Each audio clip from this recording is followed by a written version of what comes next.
What's going on, everyone? How are we all doing today? Can everyone hear me in the chat? How did I make the intro? I used Adobe Premiere Pro, bro, like everyone else. So today I'm gonna let Tom and fightinggm basically control the flow of the conversation. Let them have their talking points, and then at some point again we'll have people on to discuss the topic with them, or just talk to them in general about anything you want to talk to, like an hour or 2 hours into the show whenever they're ready. Kendra, I saw your comment. There is a community, obviously. We've got a community here, but what Tom and GM are going to go over is the wider community and what is going on. And obviously GM and Tom are going to know more than me because they've been involved in the scene longer than I have. And yeah, we're going to do a Tekken talk tomorrow. I'll talk to you guys about that at the end of the stream, but I'm going to bring on fightinggm and Tom Brady. And remember, if you have any questions, I will get to them eventually, and then we'll bring people on. What's up, Tom? Hey, what's up, man? How you doing? I'm doing great, man. How about yourself? GM said he was in as well. Yeah, I can see him there. Let me add him in now. Yeah, what's up? What's up, Tom? What's up, Mike? Hey, what's up, man? What's How good, you man? doing, man? You alright? Good. I was inspired by your video you made right when Tekken 8 came out, when people were asking you about tournaments. And you said, a lot of you guys may be young, you don't understand, don't do it, don't go. Only person that makes money is them, not you. And most people didn't understand what you were saying. I want fightinggm to really tell his story. GM came in right when esports really saw money in the FGC. And what most of you don't realize is they tell us these things off camera, behind closed doors. And they make you promises, so many things. And you don't understand the business of the FGC. So the FGC started out, you know, me, I'm old, early 90s, 91, 92, like Mike Watson's era. You know, we were just going to tournaments because we loved the games we played. We knew we weren't going to win any money. We know people aren't going to make any money outside of the arcades back then. And we were grateful when tournaments went to like conference rooms at hotels because, you know, somebody was providing the monitors and the setups, charging us $10 to get in. And we're like, look, $10, I mean, if you're going to provide all this, $10 plus an entry fee, we're paying $20. We get to compete, we get to play. I mean, we had no problem. We realized they got to make their money back. They went to the conference room, etc. So we knew they were operating maybe a little bit up, not really much, but mostly at a loss. It was the community. We all just wanted to play the games we loved. But what happens is somewhere along the lines, and Mike Watson talked about it, Mr. Wizard was one of those people who realized, you know what? These people are showing up anyway on their own money. So I could monetize a way to make money off of these people coming in. As Watson said, first year they did with Battle by the Bay turned to Evolution. He was going to do it in Pomona, and he said, hey, we got 15 grand extra. Let's give something back to the players. Throw it PlayStations or something. The Wizard said, you know what? No. Let's make as much money as humanly possible. If we can make 15, 20, 30 grand, let's make that money for, you know, ourselves so we start making a profit. And the business, people don't realize how fighting games turned into a business that had people that make money off this. You have to understand, you look at the Evo model now, as GM, I'm sure we'll talk about it. Think about it. The players, they pay their way there. They have to get flight, hotel, food, everything. And they actually sell tickets for stadium to watch the players day 1 and 2, and then you have to pay an additional fee to watch them on finals day. So the players pay their way there. They pay for all their amenities. Somebody's making money off of this, but not the players. People say, oh, they pay top 8.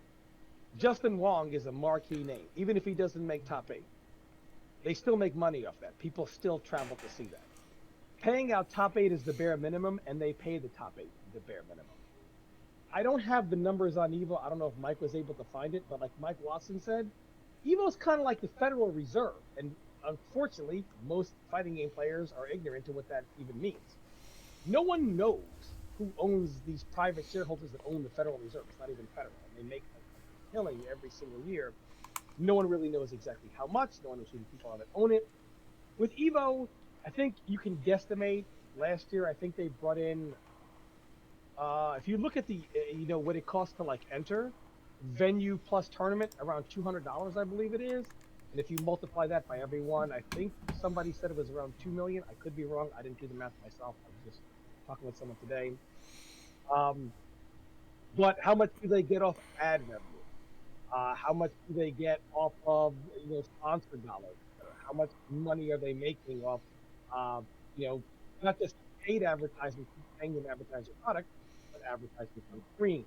How much do the people make? How much do they bring in? How much are the faces of Evo making? We have no idea what these questions are. So of course the players don't realize a whole business where everyone has their hand in the pocket, their pot is being built around them, and they don't realize it. Again, keep in mind, players pay their way to not just Evo, but Evo series or tournaments. They pay their way there. They pay for everything, and people watch them. Whether it's just showing up to pay to enter, just to watch. Even some of the bigger tournaments associated with Evo or not really owned by them. Yeah, Evo is Sony as well. Yes, exactly.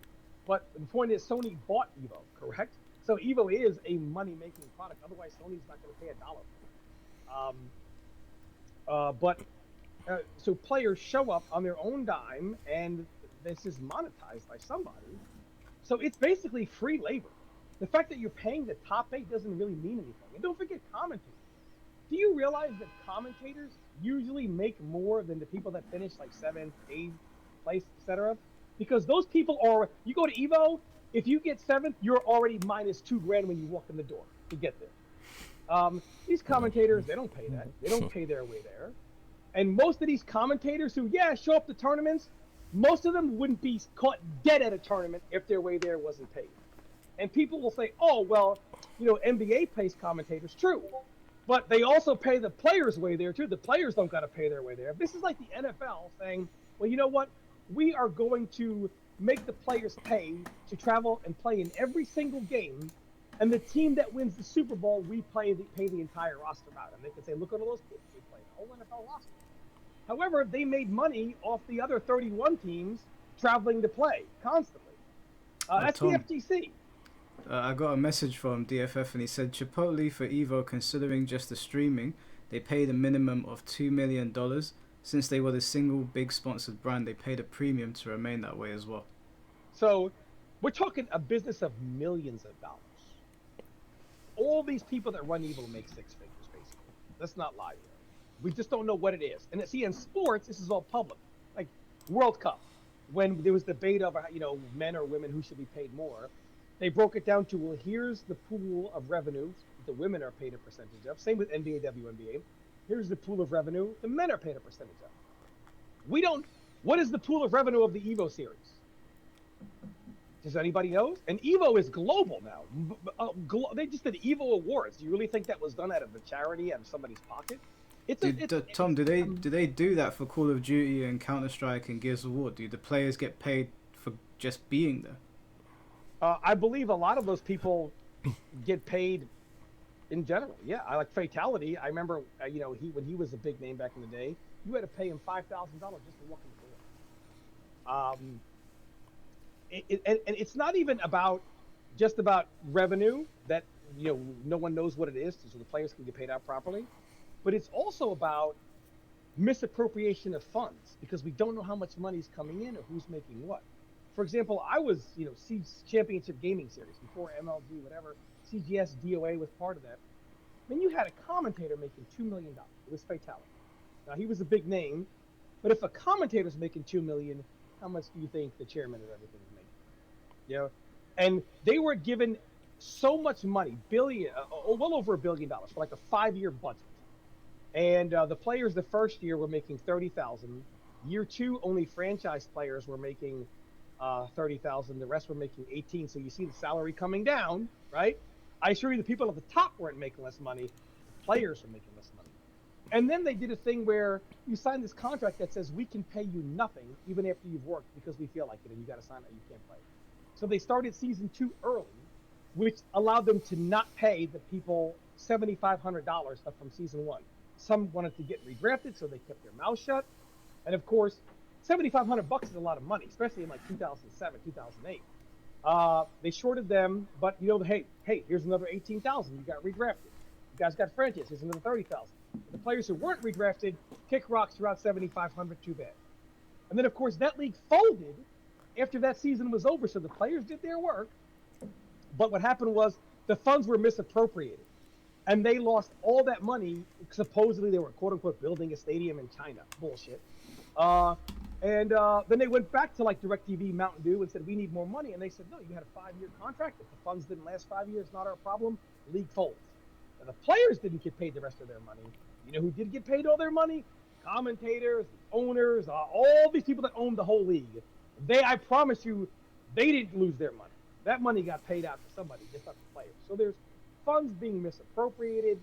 I mean, there's so much dirty shit in the FGC. And like GM is going to talk about in his story, currency is worth more than money to some young players. Status. They talk about top players like they're gods. You're going to be popular. People are nice to you. They treat you different.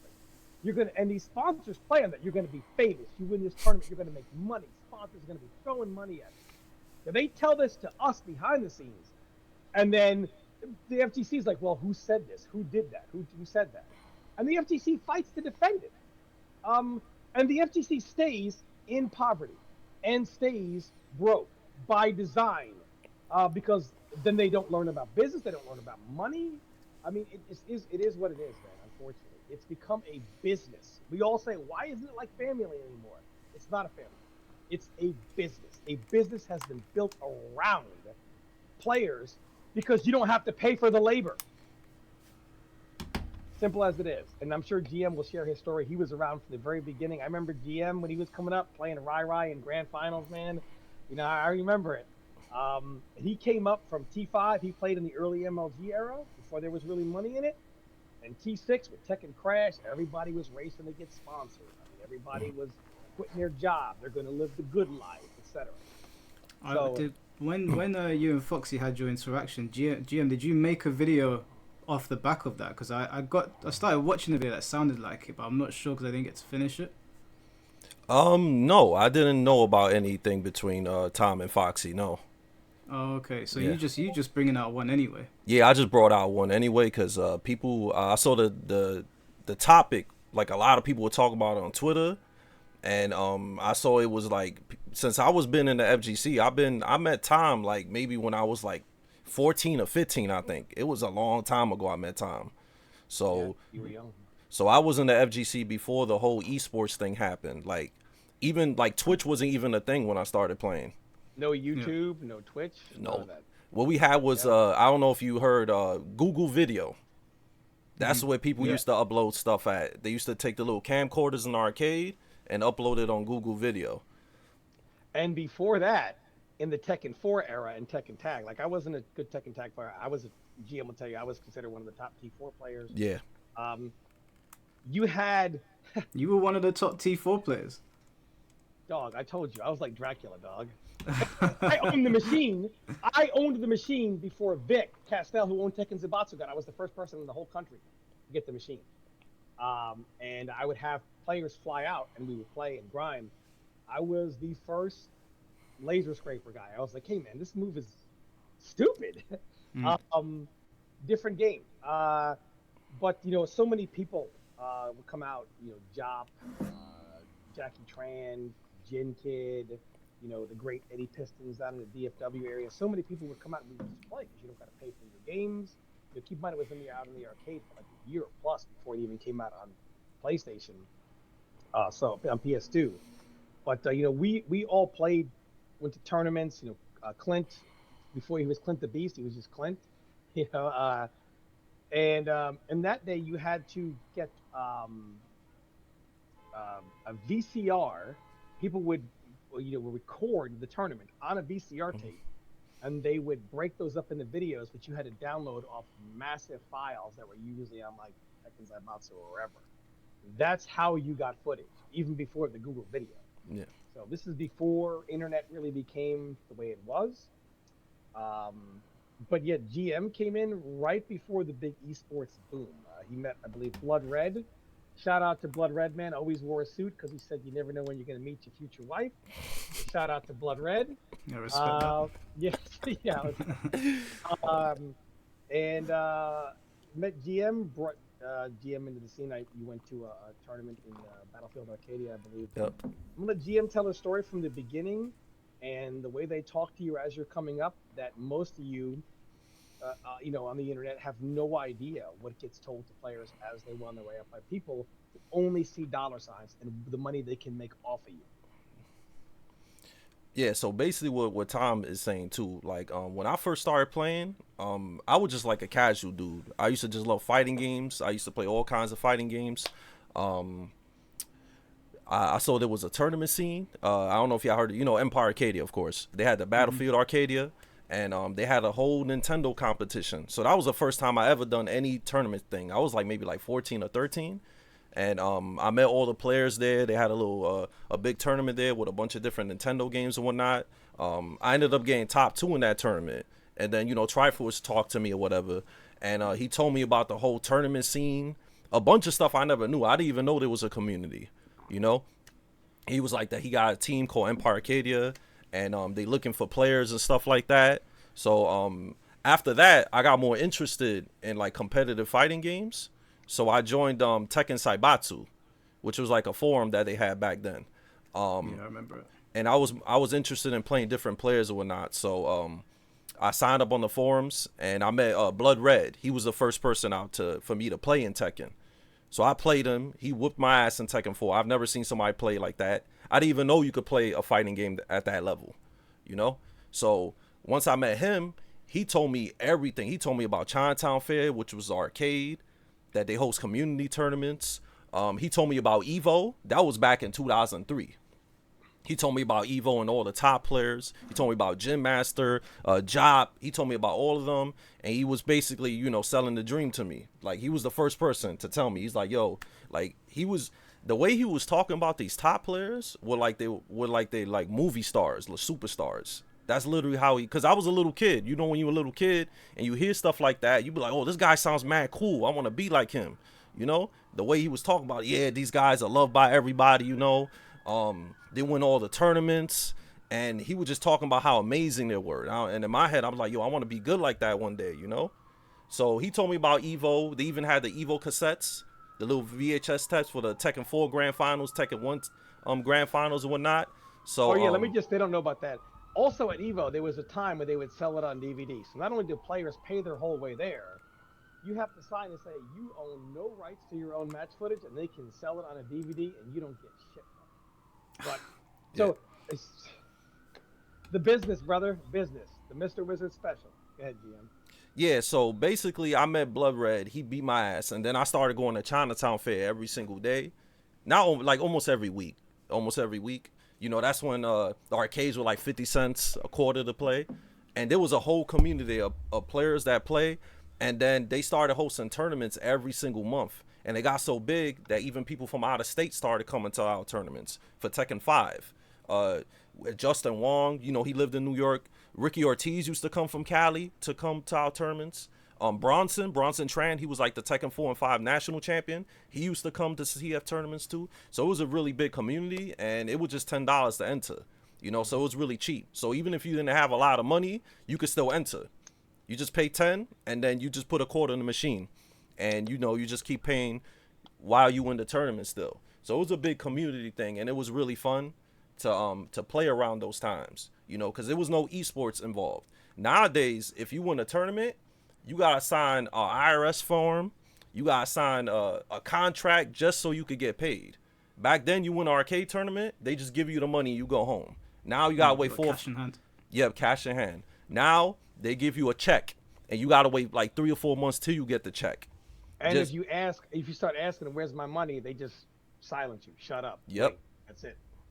So they do that now. So that was the difference between now and then. Now it's like a business. They, got to sign a contract, tax forms, and then it's like working a job. You got to wait for your check to come, And sometimes they do it fast, but most of the time it's like 4 or 5 months you got to wait just to get paid. So I don't know how some of these guys could be full-time pro players and they have to wait that much to get paid. Can I ask you a question, GM? Yeah.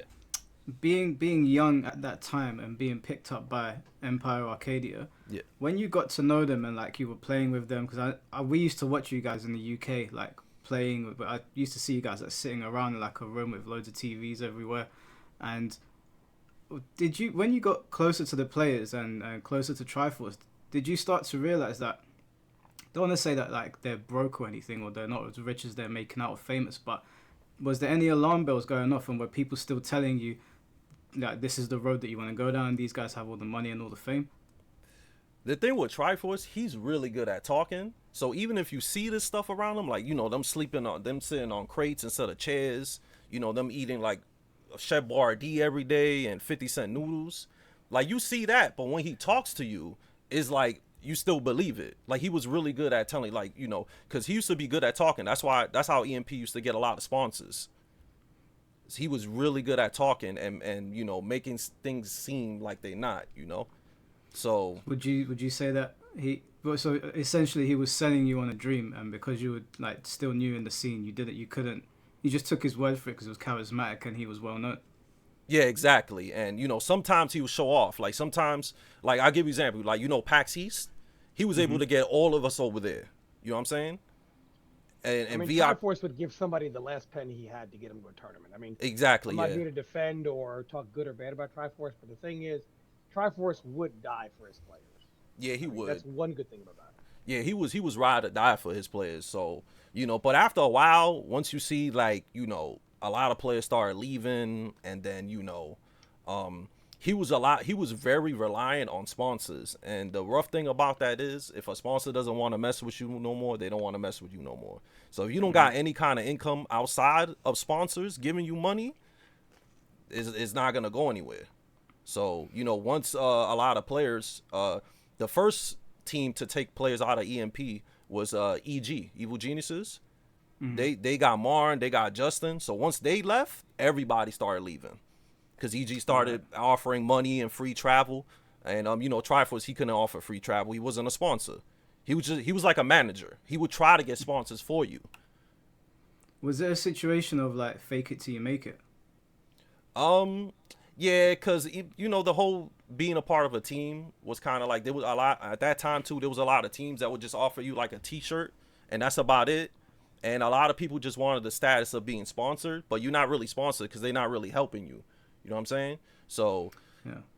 At the end of the day, they were still telling people that you could be famous and rich off of this stuff. But obviously, if you don't have like a sponsor. It wasn't just Triforce, because people are going to do that. You had a lot of people, even people connected to leagues, that would say, they would sell like how rich you're going to be, or all the sponsors that are going to be throwing money at you if you win this, if you go here. This gets players to keep showing up, because you're like, man, if I could just win this, if I beat this dude, if I beat this Korean, if I win with these people here, with these sponsors watching me. Yeah. People with money sell that to get you to keep putting money back in and traveling so they can make money off of it. Yeah, he definitely wasn't. I mentioned him because he was the first person that I met that introduced me to the whole esports thing and explained like how everything works. I do give him props because he's really the first person to really make a FGC clan, and he's the first. He saw this whole esports thing coming. Like he was the first person that said, esports is gonna come. They're gonna take over. Any community-based tournaments are not gonna exist anymore, because the esports, they're gonna take over. These corporations are gonna take over. Because you see now a lot of events, like Final Round used to be a big event, like the biggest Tekken event in Atlanta. That's gone. Big E's not really doing tournaments no more. That's all East Coast tournaments. So there's basically like no community events anymore. Everybody just stopped. Would you say that when you were part of EMP, even though like Triforce was like trying to push for the dream and push you guys to like get there, did you feel like there was a sense of community, or did you ever feel at any point that like you were just being used? I never felt like I was being used, honestly, because when I think about it, before when I was younger, I thought I was being used. But when I think about it, like the stuff that he was trying to teach everybody, like, you know, market yourself, make YouTube videos, stream, build a brand for yourself, he was like the first person saying that. But so many players are too focused on just making money now and being sponsored and rich and famous that they weren't listening to what he was really saying. So they'll blame him for them not making anything out of the FGC, you know? Now that I'm older, I understand what he means by marketing yourself. You need to market yourself, become your own brand, so people could come at, like, sponsors could want to work with you and things of that nature. So a lot of the stuff he was saying was facts. It's just everybody would just wanted it quick. You know what I'm saying? They felt like just because I could press buttons, I deserve this and that. When there's way more to it, you know. And when you left Empire Arcadia, was that dream still being sold to you from other players or other higher ups? Well, after I left EMP, I got picked up by Evil Geniuses, so that was cool. I got to experience what it was to be like a pro player, because they like a big team. They like a real big team. So I was able to go to my first Evo because they sponsored me and whatnot. So after that, I was still kind of living the dream, like, oh, this is cool. I get to travel everywhere, go to my first Evo, and it was real sick. Access to certain parties and things that you couldn't get to normally. Yeah, Another perk of being sponsored. Like when myself and GM talk, you understand. I was very fortunate. As we see, we were good enough to win tournaments over a long period of time, make a name, get sponsorship. Even in my mid 30s in MK9, I was still able to, still make sure things were paid for, travel, etc. And also as a commentator, I know exactly how that works as well. I was making more money than most of the people who were competing. I know that like you guys have traveled a lot, but could you like I entered the FGC in like 2008, but I was still very young when Street Fighter 4 came out. Yeah. But could you guys talk a little bit about what it was like traveling together, or like getting to move around with your boys and playing games? Because a lot of the time now, a lot of the stuff that's covered in the FGC is drama related and people doing really messed up things. When you guys were coming up and you'd been picked up by Evil Geniuses, or even when you were with EMP, what was it like moving around as a team and interacting with the rest of the community versus what it is now? By the way, the drama related, let me tell you something, guys. The people with more money than most people in the FGC have turned us against each other. How can you be a professional if you don't act like a professional? The way most of us in the FGC that are pro players act toward each other. If you acted that way at your job, you would get fired. Why? Because how are you going to represent the company whose name you wear on your t-shirt? Not good.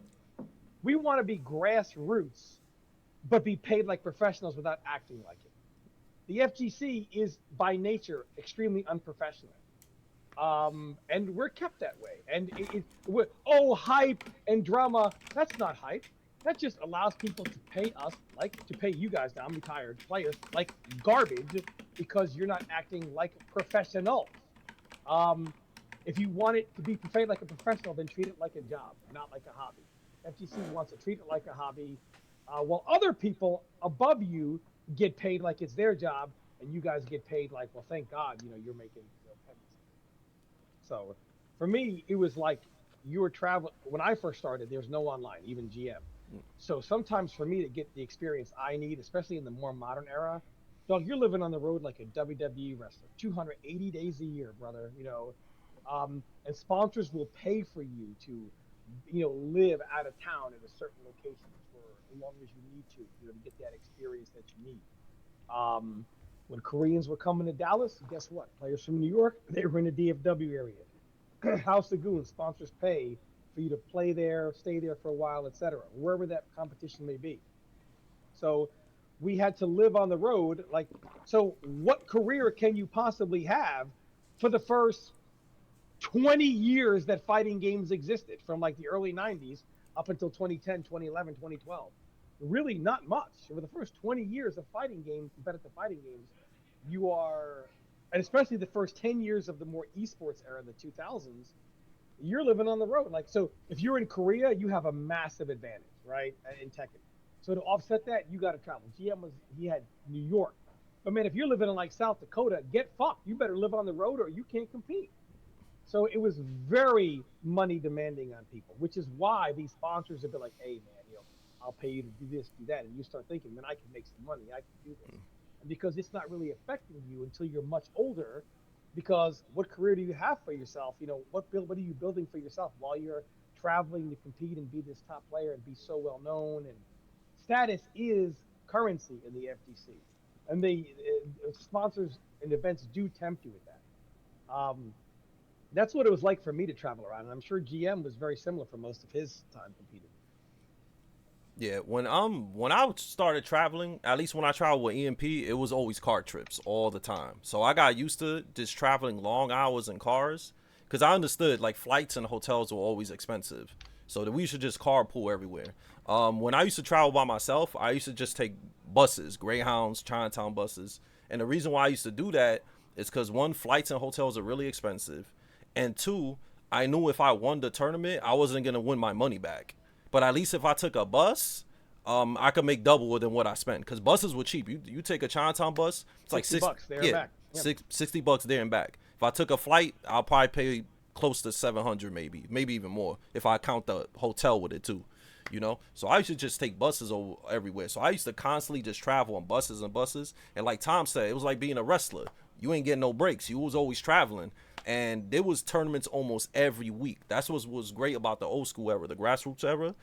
Everybody was hosting a tournament, so you always got tournament experience. Every week there was a tournament. Now there's barely any locals or anything. And if there is a local, you got to pay entry, venue fee, and you got to pay for some tournaments. They make you pay like a subscription where you got to be a member just to play in them. You know what I'm saying? So it changed a lot, and the grind was real. Everybody didn't really play for money. They more played for trying to show them that they were the best. You know what I'm saying? Because it felt like it was cool. It was cool to try to show people that you was the best, and it was all competitive. Everybody just played just for competition. Nobody really played for money, even though honestly, before the money was a bit better, and the reason why was, one, they just gave you the cash in person. And two, they didn't tax you neither. So you got all the money they guaranteed. Let's say first place guaranteed 1,000, you was gonna get 1,000, and they was gonna give it to you in cash. So you didn't need to worry about waiting for anything. And there was way more tournaments too. So way more tournaments. Let's say that like you went to like, were tournaments paying out similar to like where if you say like in New York and then you went down to Texas or whatever, were you making similar money per tournament if you were coming first place, and how much was that roughly? I'll give you an example. I won final round for Tekken 6 in 2011. And that was like the biggest tournament at the time. That was like Namco. I won like $800, which is pretty good for 2011. That's not too bad. And I only spent like $50 to get there. So that's good. And let me also say something else. And GM can talk about this because any top level competitor this has happened to. There was a time when like the setups were what they were, right? You're only paying $10, right, to get in, and $10 for venue fee, whatever. Maybe then they started charging $20 for each. You know what I'm saying? But we're like, all right, but they gave the illusion that they're stepping it up. You know what I'm saying? It got to the point where they're charging us God knows how much money in the mid 2010s. 2013, 14. Sometimes you go to a tournament, you're paying like $100 to walk in the door. And the sound don't even work. You can't even hear nothing. You know what they hit you with? Well, we didn't used to have sound. I know, because you used to charge us $10 to walk in the door. They'll start charging you event money, and the setups were garbage. And if a player said, "Hey, this monitor's lagging, I can't hear no sound," you're an excuse maker. You're a crybaby. They put all this negative shit on you, and you're like, "Dog, I paid $100 to get in this building." GM, we've all had that sentence. Every single one of us. Yeah, that's what he's saying too. Making money off us.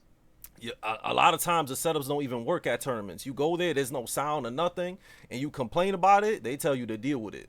They just tell you to deal with it. Like you could be playing like on the main screen. A lot of times it'd be laggy. You talk about it, they just tell you to deal with it. And a lot of times too, I don't know why they do this at these tournaments. It could be like 100 degrees outside, right? Like super hot, right? And then you go to the tournament and it's like -10 inside. And I'm like, what the hell happened? So when you playing, you like shivering like this. And like I don't know why they do that in tournaments. It's like they do that a lot for Evo. They do that. They put the AC on blast. If it's really cold outside, it'll be really really hot at the tournament, and then there'll be no water stations, so you could dehydrate. That's what happened at one of the big New York majors. Some guy passed out because of how hot it was, and there was no water stations. I'm surprised the tournament still went on. He went to the hospital. And Did I also did he incur any injuries? I don't know if he died, but people say he died. But I don't know if that's Oh, true though. shit. Yeah, Yeah, I don't know. I'm not really sure if he died. I heard that. Some people I heard he said he's had to be hospitalized for a couple of good days. Some they say he died. I have no idea. That's just FGC. yeah. But I want you guys to realize what they do. So there was a time in the early how they capitalize on FGC tradition and make money off it. So for example, there was a time when FGC was, as grassroots as can be, and we Mortal Kombat players, they don't know because they've been, as much as they complain, they have not paid the real dues, like some games like Street Fighter or Tekken. So when Marvel was big, you're a Third Strike player, hey dog, in the back on the floor. That's where you got to play on the CRTs. You a Tekken 5 player, guess what? Nobody gives a fuck. Be lucky you're here. In the back, dog, this is the Capcom tournament. Mortal Kombat players got to come in and they say, hey man, you and Air GM, they say MK9, hey, fuck Tekken, fuck every game but MK9. There's Capcom and there's Mortal Kombat. MK players were born royalty with MK9. Like GM was around and they gave MK9 all but the prime spots, right? I mean, some MK players don't know about it, but here's what happens. You're paying your dues, quote unquote, when we're paying $10 to walk in the door. But one day, fighting game players are so fucking stupid, you start paying $100 to walk in the door. You know what they still say? In the back, on the concrete. Mortal Kombat players, for example, the dumbest bunch of humans ever created, Mortal Kombat players, are so dumb with business, they say, Evo treated us poorly. They shoved us in the back. No, you're dumb because you don't want to be complainers like Tom Brady. And you don't say, hey, cuz, we paid the same 150 as these motherfuckers over here looking at the big screen. Well, why are we in the back on the concrete? The MK players are the people that will go to the restaurant and, like Ron Burgundy, you will eat that cat food. And they'll eat it and like it. And then they'll... Oh, we don't want to. Did you say anything? No, we don't want to complain now. But didn't you pay 150 to walk in? Yeah. Did anybody else get shoved on the concrete in the back? No. Well, did you complain? No, I don't want to make any noise. Then shut the fuck up with how you're treated. Like the MK community, they are the dumbest, most low IQ people. You got people in the UK who can, I guess they think they're world champion kickboxers, challenging people off the street to fight, not even knowing what they know or whatever. They're idiots. Idiots. Over the MK community are idiots. They're so dumb. They'll talk about somebody being negative. Meanwhile, they shit on every Mortal Kombat game besides the one they're playing currently. They're idiots of the highest magnitude. But what happens is the FGC businesses, these people, they take FGC tradition, right? Got to pay your dues, right? Got to sit in the back. Not enough people are here. Hey, dog, did you charge me 100, 150, 200? Yes. Did you know this many people were here? Yes. So because of that, you decided my 150 that I paid or more doesn't get the same luxuries as these people because there were more of them? Let me get this straight. You get to charge me for this, and then you throw me over here. So who really made a profit there? Them. And you know what? Don't complain. You got to pay your dues. Shut up and sit in the back. What started out as, okay, we'll take it. We only paid $10. We're just happy to play. Turned into now they're charging us money and treating. And Mike, you know this. How many times do MK players talk about, you don't know about 2016 or this year, we're shoved in the back. Well, how much money did you pay to walk in the door? I was there. I sat on the concrete. And I was like, hey, man, you guys don't have to take this. They were like, oh, shut up, Tom. You're complaining. All right. What do they do now, Mike? Bitch and moan about how poor they were treated. Like some schoolboy bitches. I mean, like, at the end of the day, they don't understand money. They don't understand business. The FGC pushes players and communities around. They charge you the same as everybody else, but treat other communities like shit because they can. And I'm not saying this is Evo now, but every tournament at some point was doing that. They took what was once, pay your dues, sit in the back. You're the low man here, right? Now, they literally players don't understand the power they have, but they don't Wait, Tom. understand how this. I just want to know because I know how you feel about the MK community, but I want to know how GM feels about them. Like, do you mirror the same sentiments towards the MK community as Tom does? Honestly, not really. Mostly all the MK players I met back then, like Tom and a bunch of others, were really cool. So I didn't really know much about the MK community. All I know was that, like what he said back then, yo, Tekken did not get no love at tournaments. They'll put us Second back of the room, dog. Nobody cares. next to the bathroom. You gotta play on a Next to the CRT, bathroom, right? on an But old guess what CRT happened? that you can't even see the screen. Yeah, but guess what happened? Did the MK players walk in and, like Tom's saying, like basically just say, "Yo, we want to be front and center." Nah, it was the people No, running, streaming it or running it. The people that running it did it. Yeah, That Warner Brothers money, that sponsor. You know what I mean? They just MK was automatically Tekken 6. Yeah, you're behind MK, dog. Tekken Yeah. Tag 2, you're behind MK, BOA, and every other fucking game. That's how they traded Tekken for a while. It's not until the MLG days Tekken 6 kind of had its shine. As soon as MK9 came out, hey, back of the room, Tekken. So when any MK player says that the FGC was dunking on them or treating them poorly, here you have Fighting GM is like, hey man, they put MK right under the Capcom umbrella, dog. MK was treated like royalty. So Yeah. MK players don't know about paying dues. However, there were times with Tekken where they started charging you more than $10. They were charging you $50, $60, $70 back of the room still, right? I mean, so they started taking FGC like when you were paying your dues and being able to say, hey, these suckers will pay $100, $150, and we can shove them like when MK players talk about it. We can shove them. We can make them watch top 32, top 64, sitting on the fucking con. Dog, in 2015, 2016, I mean, MK players top 64, we didn't even have chairs unless you were playing. Everybody else had to sit on the concrete floor. Did any MK player say, hey man, we paid $150 to get in here, man? No, shut up, Tom, you're complaining. This is how fucking stupid they are. But it's not just MK. Other fighting game communities have been taken advantage of like this. They don't understand like how the FGC has become a business around them. They just don't get it. Can I ask why was a GM? Why was Tekken being so heavily disrespected back then? It was the numbers too, man. Street Fighter was just too big and too popular, and same with MK. But I think it was kind of biased to be real with you, because Tekken after a while started getting good numbers, but they was so focused on Street Fighter that they didn't care about no other game. It was even like that if you joined an esports team. If you didn't play Street Fighter, they wasn't really gonna care about you. Like I was in a team, I'm not gonna say no names, but I was in a team that they had a Street Fighter player. They gave him his own home, his own home, and then everybody else on the team was kind of like, you just gotta do what you gotta do to live. But this guy got his own home and a training camp just because he played Street Fighter.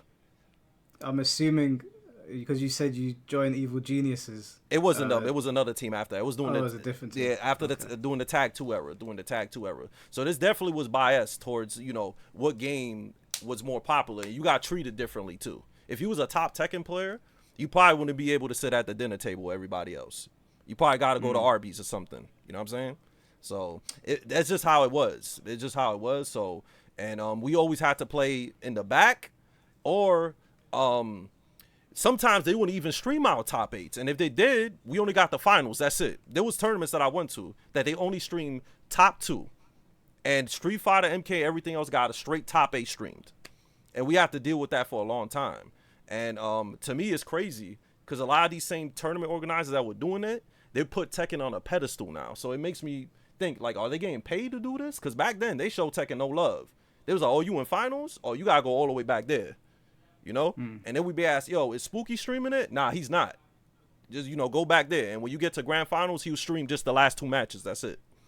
So were your champions being disrespected as well on like a similar level? Like was all the attention and spotlight on the Street Fighter guys, and you guys were just sort of like on the side or forgotten? Yeah, exactly. Pretty much, yeah. Like sometimes, like it depends on the tournament. If it was final Final round treated Tekken like it was Street Fighter, like it was literally the last game played and streamed. So that tournament, that tournament showed Tekken mad love. But besides that, nah, every other Tekken will get either like a really early spot on the card, or your top 8 wouldn't even get streamed. And even while this was all going on, because Tom was talking previously about like selling the dream or whatever, whilst you lot were getting sent to play near the bathrooms and you were being ignored, were there still people, not Triforce or anybody else, but just people in general still saying, keep on winning, you know, you're going to get that Hollywood fame, get all that money and whatnot? It seemed like it was going that way because for Tekken 6, MOG came up, and then we had World Cyber Games also. So we had these big esports leagues coming through. So like everybody was like, and then MOG was putting real money on the line. Like you got top 5, you was getting over 1,000, and that was unheard of in the FGC around 2010. That you get top 5 and you get paid. And also for MOG, they had an assignment for you to get pro status to get enough points. You just got to place a lot. And once you became pro status, they gave you a shirt. It's an MOG Pro with your name on it, and they literally gave you a check just for showing up to the tournaments all the time. So at that time, it felt. Wouldn't they pay for you to come back for the next one, right? They would pay for your flight too, right? MLG, if I'm not mistaken. Not for Tekken, but if you showed up, they gave you a check. So basically, whatever you spent to get there, they reimburse you with the check. So that's what they used to do. So that felt like when I was a pro for MOG and every other Tekken player, that felt like we was actually pros. Because I'm like, well, we reached the pro stats. We did well in the tournaments, and they actually paying us to be at the tournaments now. And then if you get top 8, you got paid. That was unheard of. So around that time, everybody was still sold on the dream. It was like, yo, if this MOG joint stays, we could play for a living. But obviously, it didn't last too long. It just lasted, 1 season for Tekken 6. And then they tried to bring it back for Tag 2, but it didn't do as well. And that joint got dropped the first few months. So going into Tekken 7, did that pick back up because of how popular Tekken 7 was? After Tag 2, honestly, I lost interest in competing because the pots were so horrible. Being a Tekken Tag 2 tournament player was like the worst time for the FGC because that game was really like shitted on a lot, and the payouts for that game were really bad. There was no sponsors in the game or nothing. You won a major. Like I won SoCal Regionals. I only got $150. Luckily, I got flown out there because I was sponsored. But imagine if I spent my own money to go over there all the way from New York to Cali, and I only won $150. So mentally, I was like, I shouldn't be doing this no more. What's the point of this, right? I'm literally just playing to win $150. You know what I'm saying? So, like, around that time, I didn't want to play. But then, Arturo Sanchez, he convinced me. He was like, yo, this thing is different now. It's esports now, man. Like, if you go to these tournaments now, there's way more sponsors. You could win more money. So I listened to him. I said, okay, I'll take it a chance. And honestly, it was the same thing over again. It was literally the same thing. The payouts were kind of like, the whole Matcherino thing helped because at least if people donated to the pot on top of what you won, it helped. But the issue with Matcherino is that if nobody donates, you just winning money from the pot, right? So that basically corroborates what Tom was saying, that like somebody that was higher up in the scene was constantly telling somebody, go here, you'll win money, you'll make it or whatever. So Arturo became that person for you as well. Yeah, he was trying to convince me, and then after a while, so it was the same. It was kind of the same thing. He was kind of like, he was kind of slaving it. You know what I'm saying? You was going from tournament to tournament, trying to win tournaments, and then you would have to use the money you won from the tournament to go to the next one. And it was a rinse and repeat cycle. And what most people do, they try to chase sponsors by doing that. And like honestly, you're only gonna get sponsored if you know somebody that has a connection with the sponsor. Because when I got sponsored, it's because I knew specific players and they told the sponsor. It had nothing to do with my skill level, nothing like that. Usually it's like that. Was there one particular Tekken player? Because I know of the successful ones now and in Mortal Kombat, but back then, was there one particular Tekken player that everybody was pointing to saying you can be like him if you keep on going to these tournaments? Honestly, no. Honestly, because there was nobody at that level at the time. Like we didn't have like no Justin Wongs or nothing like that. There was nobody to really look at. I think Justin Wong at that time was probably the person everybody looked at. Him and Daigo. Those are the names I heard. Like, yo, if you want to make it at the as an FGC pro, you could be like those two. Those are the two people mention all the time. Everybody else at that time was still trying to get it. There was nobody that I could remember that, yo, we need to be like this. It was mostly the top Street Fighter players, honestly. Like the guys I used to look up to was like, you know, Puerto Rican Borog, Justin Wong, because those guys had the big sponsors and everything. So everybody was looking at them. They wanted to be pro players like those guys. Those are the only guys that were like in real esports teams, because EG was like the first real esports team to actually pick up FGC players. Yeah, because over here, just before you go, Tom, over here, we had Ryan Hart. He was always the guy that everyone looked at like, that's the guy, because he's in the Guinness Book of Records. He's won Evo. Like, he's done everything. I only saw him like a month ago, and I was chatting to him, and he's still constantly doing stuff. So that was the guy that we looked at as like, this is, we could, if we keep on competing in that, maybe we can be like Ryan. That's the only real figure that we had in the UK at the time that I can remember. Before I want to ask GM a couple of questions as well. All right, but cool. I see the chat talking about Arturo Sanchez, but you got to understand, the dream gets sold, and then someone else sells the dream that was sold to them, and someone sells that dream that was sold to them, and it just keeps rolling forward. Yeah. Art will tell you now, hey man, it's not real. Yeah. It's not real. But that's what they do. People just keep paying the dream forward. GM, you talked about in your one video that I watched them both, how players will tell you, you know, hey man, you're gonna be, man, you do this, you win this tournament, everyone's gonna know who you are, and they treat you different, right? They all of a sudden, and for a young player who's young, they make these top players seem like gods, right? And people are like, oh, they're idiots. We're not talking about 40-year-old men. You know, GM is older now. That's not going to work on him now. Yeah. But when you're 14, 15, 16, 17, 18, and like you said, if you're nice at the game, they're nice to you. If you're not nice at the game, they don't treat you very good, right? Mm-hmm. So they talk about how you're like, people will tell you, you win this tournament, you're going to be famous. People start treating you differently. You got sponsors telling you, hey man, people tell sponsors, well, you win this tournament, you're going to be making money. Sponsors are going to be throwing money at you. And don't forget all the people in Tekken 6 for MLG. How many people were racing to get sponsors, being told they're going to live the good life, etc. Go and talk about that, since we have Foxy who says it doesn't happen. He also challenges random people on the street, regardless of what kind of combat they actually know. Go ahead. All right, so like I said before, when I started playing, man, the community in the New York was rough, man. We had 2 arcade machines, and if you was a scrub, you wasn't playing on the second machine, what they call the pro machine. So being bad in the East Coast era, you couldn't play with no top players, none. They would not play with you. So they treated you different because you wasn't good. So like people would have literally had to get good just to play with them. You know what I'm saying? So that's why when I became like a top player and started winning tournaments, I noticed more people want to play with me. More people wanted me to go out and eat dinner with them and chill with them. So people literally treat you a lot differently. When it comes to like people selling the dream, honestly, it's more of a thing, man. Like I said, like when you get sponsored, it seems like you live in the dream. A thing with sponsors too that people don't understand, sponsors are not good at a lot of sponsors are not good at marketing people or telling you what to do. They will just fly you to tournaments and just see if you're gonna do good or well, but they don't tell you how to market yourself. They don't tell you to stream. They don't tell you to build your own community, because you kind of just left out there. They don't explain anything to you. You know what I'm saying? So that's another thing too. They don't explain anything. So you kind of just going to tournament to tournament. They're just flying you everywhere. How young were you when you were sponsored, if you don't mind me asking?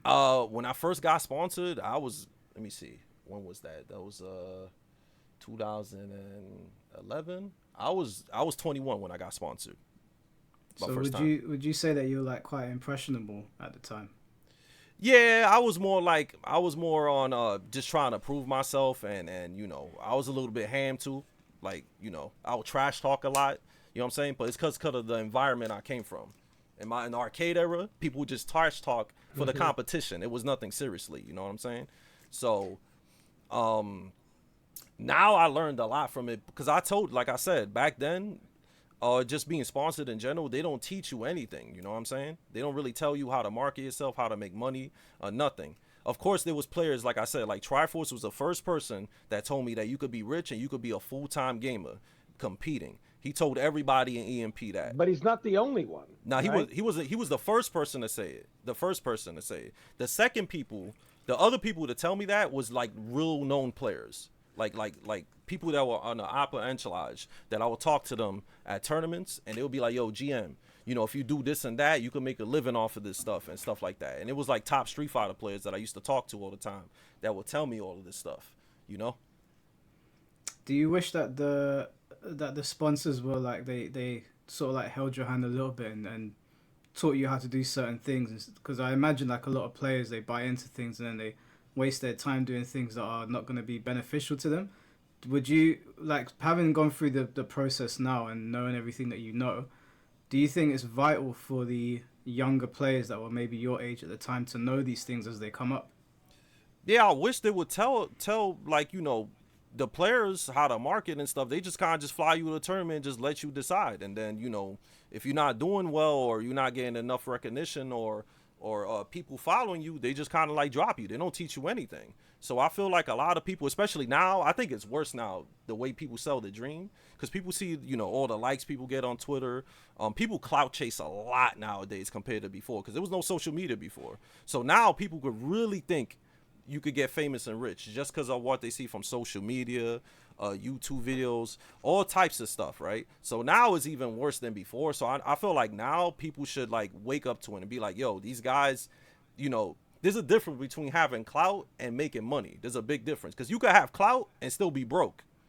But the FGC doesn't teach you that, obviously. That's something you got to learn on your own. But I think people are the social media game is riding people's brains with what they feel about this stuff. You know what I'm saying? So I think now is the perfect time for people to tell these kids, like, yo, don't be sold on the dream, because you could go out there and win money, try to win money for a tournament and not get it back. Because I personally know a Tekken player that I talked to him, and he tried to qualify for TWT, right? And he told me he went into depth and had to get 3 jobs because he traveled the whole year just to compete in TWT. And I couldn't believe he told me that. I said, bro, was that really worth it? And all he told me was that he loves Tekken. Damn. Is this someone that's still competing, or is it from way back? Nah, he's still competing. He traveled for Tekken 7. He was the top East Coast player. He traveled the whole year. And he said that he almost went bankrupt. I think he said he spent like maybe like $30K the whole year traveling or some crazy thing like that. Is that East Coast? I don't know, like, who's East Coast. Is that like Anakin or something? Nah, it wasn't him. Nah, it's a. The only hint because I don't want to put him out there like that. But he's from my area, New York area around there. Yeah. I want to ask you about, because it's said many times by certain people that no one ever in fighting. So what happens is, what players do is they'll tell you in 2025 once they've learned. No one says that. Oh, I said that last year. But last year, I mean, you're still an idiot for thinking a year ago you're going to make any money. You know, is it? I mean, it's always said that all these people got these ideas on their own. But is it? Have you seen it being promoted by people behind the scenes? So it's not. I mean, players got the idea from somewhere, right? They didn't just wake up one day and hear they were going to be rich and famous and all this stuff, you know. And for years, we've all seen it promoted behind the scenes, right? By people that run these events, right? Man, they put big stars in your eyes, right? Man, people are going to know who you are. You're going to be able to make money off it. You're going to be able to monetize yourself, all this stuff. But it doesn't always work out that way, right? I mean, people started thinking, if I'm a top player, I could stream and do YouTube, and people will know who I am. And we know this. Most top players, you stream, nobody gives a fuck, right? I mean, ironically, it's more so the people who are not competitive at all that make all the money, you know, off Twitch, YouTube, etc. So it's really, I mean, some people say even a year ago that a reasonable amount of people were making quote unquote bank by streaming and YouTubing, but that's not real either, right? A reasonable amount considers a good amount of people. I think it's not true that a reasonable amount of people are making bank. Now, you know, what I consider bank, and maybe with some FGC people consider bank, are probably two different sums. Yeah. But bank to me says, hey man, you're straight, you don't got no worries, you don't got to worry about your bills, etc. That's a lie.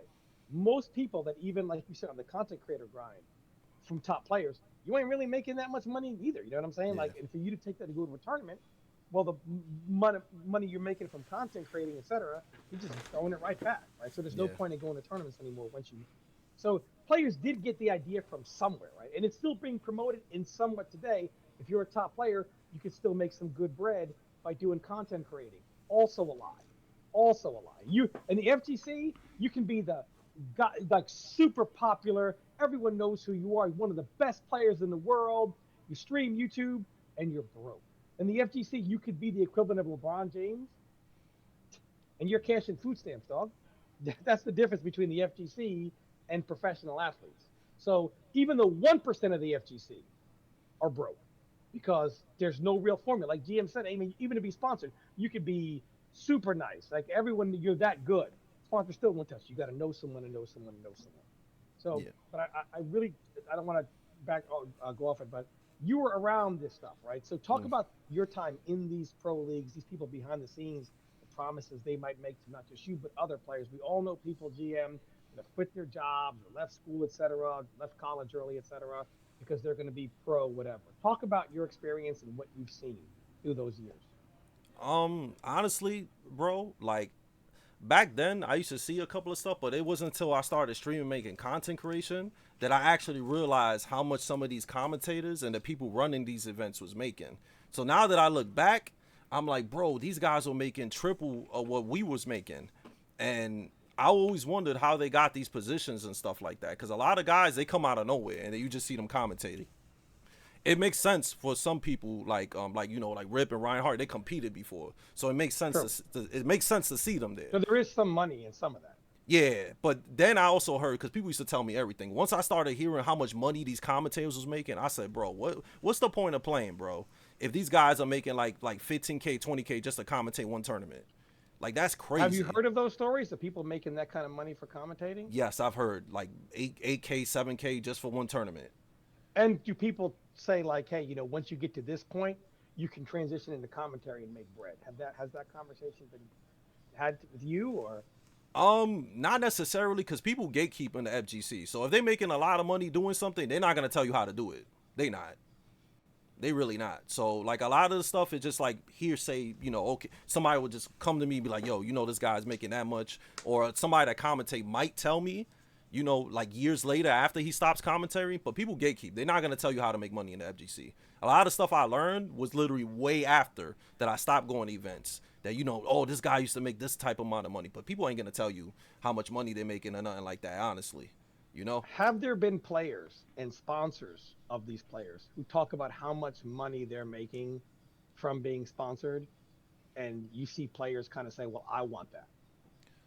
Honestly, like I said before, these guys will never tell you how much money they're making, but the way they present themselves was like they was making mad money. So when you see these sponsored players, you be like, yo, I want to be like this guy. You know what I'm saying? The way they present themselves and the way they'll talk to you. They're like, yo, my life is great. I could go to any tournament. Because when I used to eat with these sponsored players, these guys used to order the most expensive stuff on the menu. So we all used to see that and be like, yo, these guys got it made. They not worried about nothing. They literally not worried about nothing. How old were you? I was early 20s when I started seeing that. So between like 18 and 22. Yeah, I started seeing these dudes. These dudes was like eating the most expensive dishes, being hotels by themselves, everything. So we used to see that, and you'd be like, damn, bro. Like, but people never used to talk about how much money they make.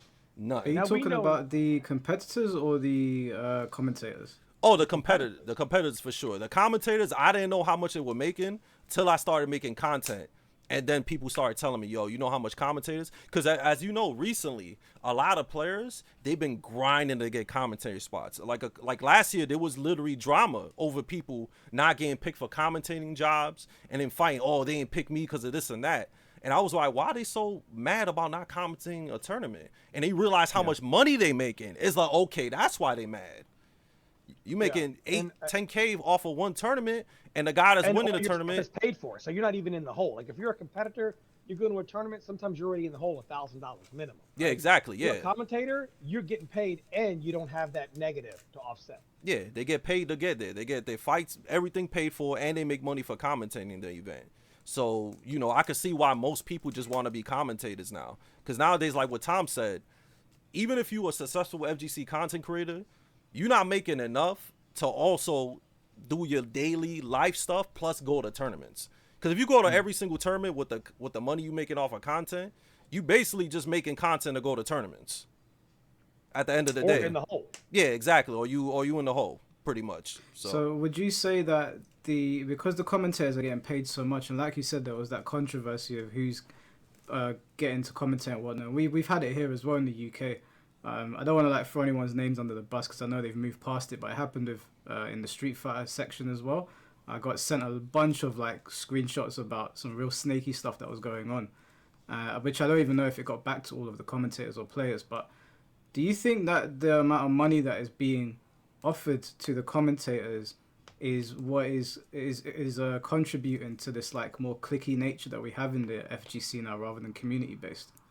Yeah, because like I said before, like, you know, I said earlier that I said people gatekeep people, so you won't know how they making the money or make as much money as them. So people, they tend to have their little cliques, and those same people get the same commentary jobs. Those same people get the same interviews, the same sponsors. So it's really cliquey, but that's because they don't want anybody else to get what they getting. So it's been like that for a minute.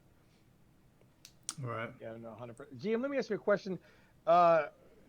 So, because I've been around these same tables of these same people, you know, whatever, how good their life is, etc. Can we confirm they make it seem like their life is great? And you say, hey, man, you know, I could be. What they don't tell you is, hey, man, how old are you? 21? Hey, man, stop right now. Don't come to another tournament. You want some money, invest that. Stop going to tournaments. They don't tell you that. They say, hey, keep going, right? Yeah. Because I'm living the life, right? So they do promote that, right?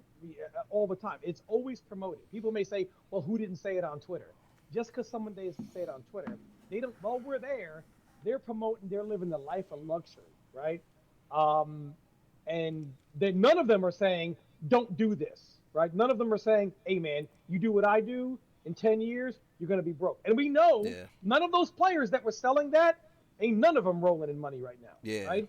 But at that time, they were made I'm doing okay. Because what the FGC doesn't do is they say, hey, man, look what you can do from 18 to 30. When you're 30 and you don't got those sponsors anymore, and you ain't got that life anymore, you're like, hey, dog, I don't got no career. I don't got no 401k. I'm not going anywhere. I'm going to do whatever I'm going to do for my future now. So instead of doing that at 18 or 21, the FGC keeps you sucked in, and you start doing it at 31 and 35. Yeah. That puts you behind the 8 ball. Yeah, they don't. But these players who do that, they don't tell. None of them told you, GM, at the table, GM, get out right now, right? They made it seem like, hey, man, I'm making bread. And it made people like you and others say, I'm trying to be like them too. Yeah, they don't, like, the FGC doesn't tell you how to better your life or nothing like that. And they keep telling you to go to tournaments. They don't give you no advice at all. They be like, man, you did so good. I hope to see you at the next one. And you just keep rinsing and repeating. So you don't get no advice on anything. Me, I started seeing the true colors when I started seeing friends that I had that became homeless over this, because they want to be full-time FGC players, and they did it to the point that they literally had no place to live. You know what I'm saying? Wait a minute. People being homeless. I heard someone in the UK told me that they woke up one day and so here's what's being promoted. It's being said by the people that defend the garbage the FGC does, as these players woke up one day and got the idea all on their own. It was never presented a certain way or sold to them a certain way that, hey, you could be living the good life. But isn't it true that you know players that have chased that? They have been told this dream is real, and if they do X, Y, Z, they're going to be making all this money, so they chase it. Yeah, they get told by whoever, you know, because I was told before too, you know, like, yo, if you make it this far, you can make this amount of money. And, you know, they sell you the dream really, really early. But I started seeing how some of my friends became homeless. They were struggling OD just to get food. I was like, yeah, man, this is not it, man. Luckily, but the FGC doesn't talk about these, right? You never hear about these examples, right? Nah, they don't tell you about nothing. They'll talk about someone that dropped out of high school and is being successful now, and he may say, I don't do it. But they don't talk about all the people that gave their life to the FGC and are homeless, broke, can't take care of their family, etc. Right? You don't ever hear about that. And if you do, it's labeled as a bunch of fools who woke up one day and heard it on their own. But the truth is, they hear it from people in the FGC. Yeah, so you can't make this full time, man. This dudes I know, like I said, they become homeless and stuff like that, and they were top players. Some of these guys even won Evos before. You know what I'm saying? And they were literally eating off of trash cans and stuff like that. And that's why I tell you, just because you win an Evo or if you have some kind of status, the FGC not really gonna look out for you. You're just a competitor at the end of the day. You know, most sports, I feel like in the NBA or something, if you a champion, that won't happen to you. They're gonna take care of you. You know what I'm saying? FGC don't take care of his players, man. Do you guys are you guys like, do you know players in other competitive scenes where this might have happened, or is this exclusive to the FGC? For me, it's just FGC people. That because every other thing, if you play Counter Strike or League of Legends, you good money if you win. You win like $1 million for Fortnite, I think, if you won the championship or whatever. FGC don't have that type of money, so like the people that I know were just FGC players that I grew up with, that I met when I was like 13, 14, and I used to look up to them because the way they presented themselves. And also the things they used to tell me, like top Street Fighter players used to tell me, yo, if you become a top player, you could become rich, successful, famous. You get all the sponsors. You could be a full-time gamer. You don't need to worry about anything. But once I started traveling, competing, and seeing how rough it was and how much low money you was making, and also how my friends were living, sitting on crates, sleeping in train stations, I was like, yeah, stuff started clicking in my head. Sleeping in train stations. Yeah, I knew friends that were top Street Fighter players, one Evo, sleeping in the train station.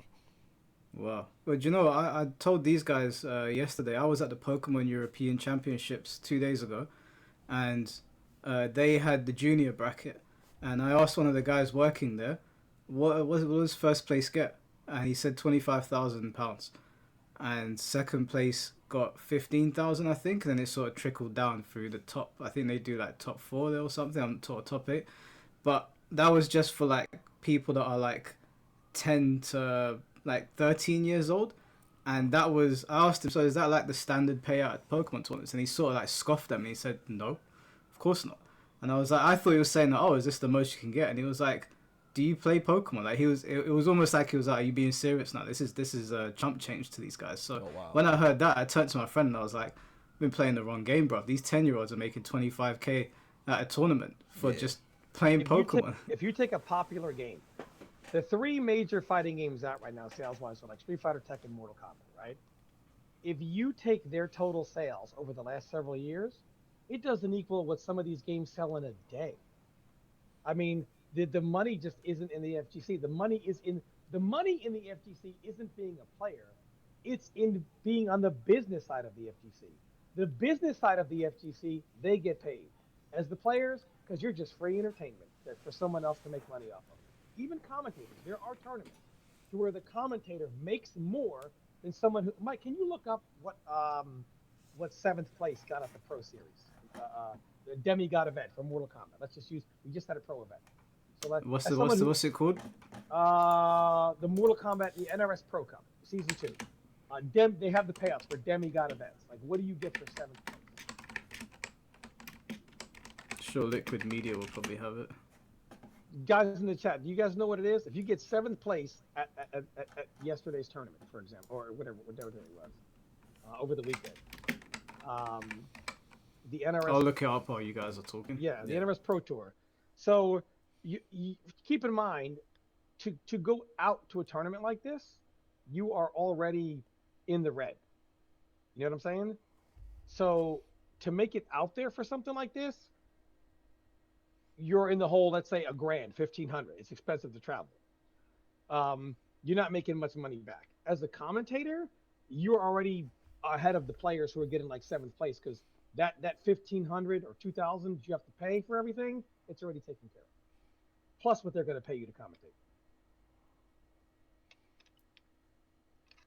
Yeah, so that's why a lot of people nowadays they just try to go to get a commentating job or some kind of esports job. Even dudes that have no fighting game background literally work for these companies now too, and they chased it. And it was just guys that would just like run tournaments or something, and they have these high positions too. And you know, they making bank now. They literally making bank. So does anybody know what Tekken Evo, let's say, what you got for 7th place? It was pretty. I know. First place for Evo for Tekken was like 7K.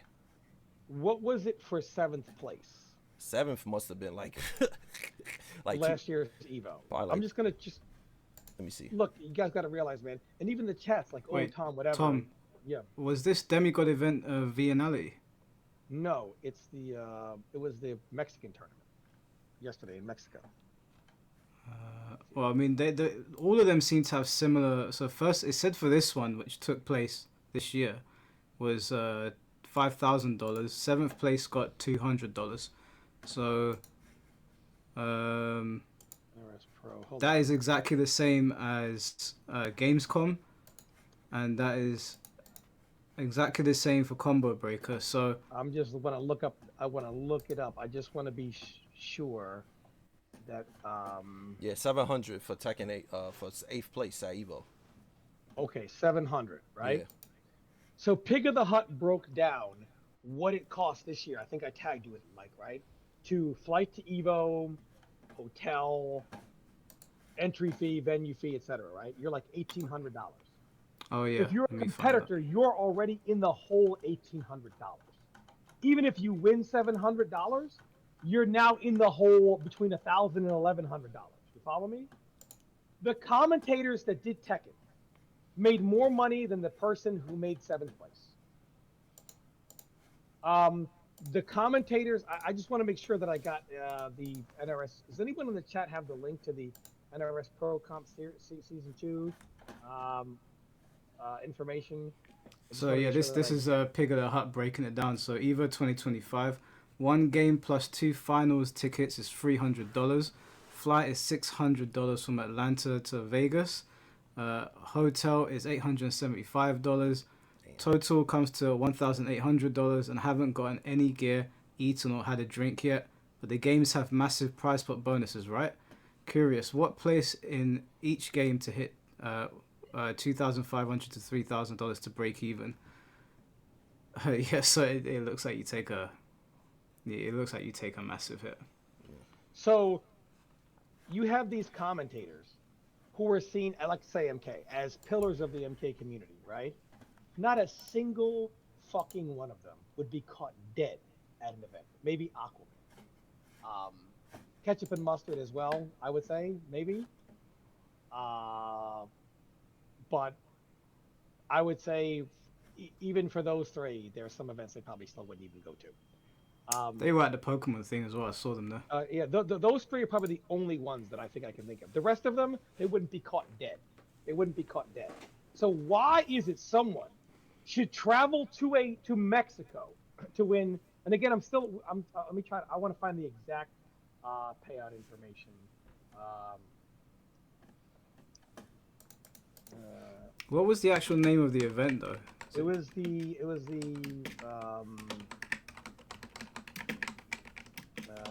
pro competition. Pro Comp Mexico. Okay, hold on here. I'm trying to look. Pro Comp Mexico. I don't think the payouts are listed here on Smash. Yeah, it doesn't look like it's come up. There's a rewind broke it down. And here we go. Demigod tournament points, entrant points, but I don't see. I'm literally on Test Your Might, and I see. Listen, here's the Mortal Kombat site, Mike. I'm gonna go ahead and link you to this, right? I'm gonna link it in Twitter to you, and I want you to put this on the thing. This is, keep in mind, we just had Mortal Kombat players on here talking like whatever, references. They don't understand life, they don't understand business. The FGC keeps you stupid on purpose. I want you to pull this up, and I want you to scroll down. So as I'm on here, I see a link to trailers, a link to the registration. All the trailers are talking about 250, the amount of total prize pool. Links to where you can register for them, right? I mean, let's go ahead and pull this up. I just want Mike to be able to show this and scroll down. So can you tell me anywhere where it breaks down on this what the payouts are of each individual event? Not that I can see. No. Okay, scroll up to the top and read what it says at the very first lines. Very top. Spanning a year of global events, both in person and online, the Mortal Kombat 1 Pro Competition 2025 brings the best fighting game players from around the world to compete for their share of $255,000 in prize pool. Test your mind and earn a spot in the 2025 Final Combat World Championship event, scheduled for September 2025. So this looks like, if you're a really young player, $255,000 on the line. Now, and they'll say, I mean, you can do your own work and try to find out how much you would break down, but it looks like the old bait and switch, right? The car dealership, come in, buy this car, you get there, we don't have the car you wanted, but I'll sell you this one, right? It's kind of, that's exactly what it is. It's even literally marketed that way. What, you don't think anybody on this site can break down what the prize payout is? This was written by Mr. Aquaman. You don't think he knows what the prize payout is of each individual event? Of course. Yeah, that's true. I do think that's interesting that they don't put that on there. Is there a good reason for why they would not show that other than, I guess, going back to the whole notion of selling the dream? I mean, see, they'll say we didn't sell it, we just imply it. Bro, I mean, enough, man. You know, now if you're young, this could be, you know, a little, you know, and let's see, do we have, where, I'm asking the chat for a link to show where the payouts are. I just want to see how hard or easy it is. I was gonna say too, you know what's funny about this whole thing too? You see how it doesn't say how much money you win for the pro circuit and stuff, right? For the Tekken World Tour, they don't tell you how much you win for the World Tour till the event happens. So imagine trying to qualify the whole year for the World Tour, and you don't even know how much you're gonna win for first place at the World Tour. Yeah, I've even gone on to the Mexican. I found the Mexican tournaments listed on there. I've gone on to it on start.gg. It's got Sonic Fox came first place. Does it have how much you won next to it? Nope. No, it doesn't. No. Very interesting. Start.gg Pro Competition is where you sign up. First event in Mexico, I have where you sign up. I'm looking anywhere on here. I'm clicking every link. Where on here? Might click every link. I don't want to say I'm lying. Click every link. Tell me if there is a link anywhere on here to an official NRS Procom site that has the breakdown of the payout. Maybe it's got it in the trailer. Let's have a look. Oh, in the trailer. Okay, watch the trailer.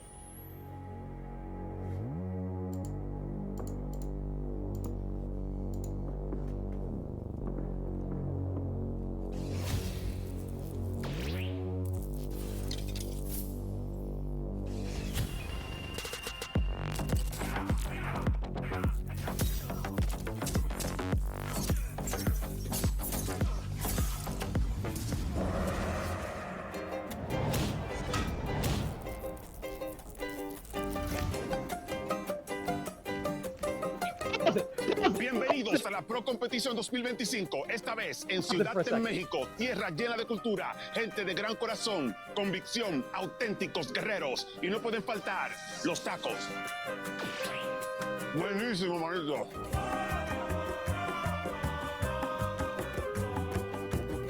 This year, the most important Mortal Kombat tournament will bring together the most formidable players from every corner of the planet. The prize, $255,000 US. Registration starts today. Throughout the year, 20 players. Well, that is somewhat misleading. Hold on, time out. That trailer was fire. Does anybody think that these people did this for free? That trailer is pretty cool. It sold me on going to Mexico. Hold on. Does anybody think that the people in this trailer did it for free, or were they paid by Warner Brothers / NRS? Definitely was paid. I think someone's got the link in the chat. I think, Tom, could you click on that? Because I can't click on it. I'm on StreamYards. Oh, wait, no, it's on Twitch. You can't see it. Shit. It's, but does anybody think that these people were paid for this advertisement? Yeah. Possibly. Yeah, for sure, yeah, And of course. are these people paid commentators? Yeah, I think. Let Yeah, me get both this. commentators. Whoa, let me get this straight. And this is not just for Mortal Kombat. This is for everything. So these are professional commentators, paid to commentate, trip, hotel paid for them, and they are paid to advertise. Wait, let's finish the trailer. To be fair, just in case it is in the trailer. I'm sure it is. From various regions will emerge to compete for the Ultimate Champion title at the Final Combat World Championship in September. Las regiones que participarán son Latinoamérica Norte y Sur, México, Brasil, Norteamérica Este y Oeste, Europa Este y Oeste, Medio Oriente y Oceanía. Prepárate porque el 22 de febrero la Ciudad de México será el epicentro del comienzo de la acción. ¿Estás listo para ser parte de la historia?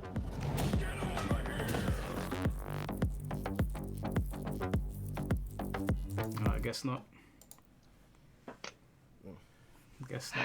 I was gonna say too, guys. What Young said in the YouTube chat is facts. The FGC pros are broke because they don't even know their own value. They are getting shafted. I agree with him. I literally said that, and I brought up some commentators that do it for the community. They get taken advantage of. And we had a very good commentator come on here and say, "Nah, I'll do it just because for the love of the game. I know you will." And so do the corporations that you make money on the backs of the players. Come on, man. I'm looking for I'm looking for the link. I'm fairly certain, because of the trend of payouts in tournaments, that first place gets $5,000 and 7th and 8th get $200, because that is the same across all tournaments. I need to be certain, man, before I go ahead and NRS 2025 Pro Comp. I'll put that in right now. Let's say I'm a young player. Payouts. I'm looking it up right now. I want you to put into Google, Mike. Do me a favor. Let's just pretend, right? Put in there. Pro Comp Final. I think Dash Fight has it. Let me see. Somebody in the chat wrote Pro Comp Mexican first place 5K, second place 2.5K, third place 1.6K, and fourth place $875. Yeah, that's literally so 7th and 8th is $200. 7th and 8th. Wait, what does 7th and 8th get? 200. Those are the numbers. Those are the exact same numbers that I've got on here. What do we think? Now we know what travel costs these days, right? Why does the commentator make out better than people that get 7th and 8th place? Mike, can you put into Google again? Google these exact words: NRS 2025 Pro Comp payouts, and let me know what we find. The Dash Fight thing is based off of the previous year. Put it into Google, please, and I want the chat to see. On Dash Fight, yeah? What year is that? It's 200,000. It's not current. 200,000. This was posted March 4th, 2024. So it's not current. It's from last year when they upped. Yeah. So show the chat. Show the chat what you're finding. All right. The current price was 220,000, right? So it's gone up ever so slightly. Yeah. So no, that was last year's Pro Series. When that was last year's. That was when they raised the pot of Final Combat. This is even for this year. See, look at the date, 23-24, top. So I want something from 2025 payouts. Now Mike, go back to the search. Mike Hollow Googled NRS 2025 Pro Comp payouts. Why is this so hard?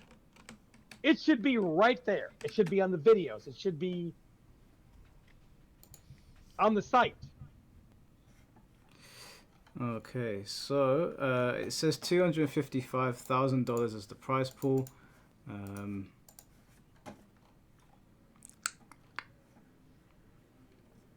How do I know? This is start.gg.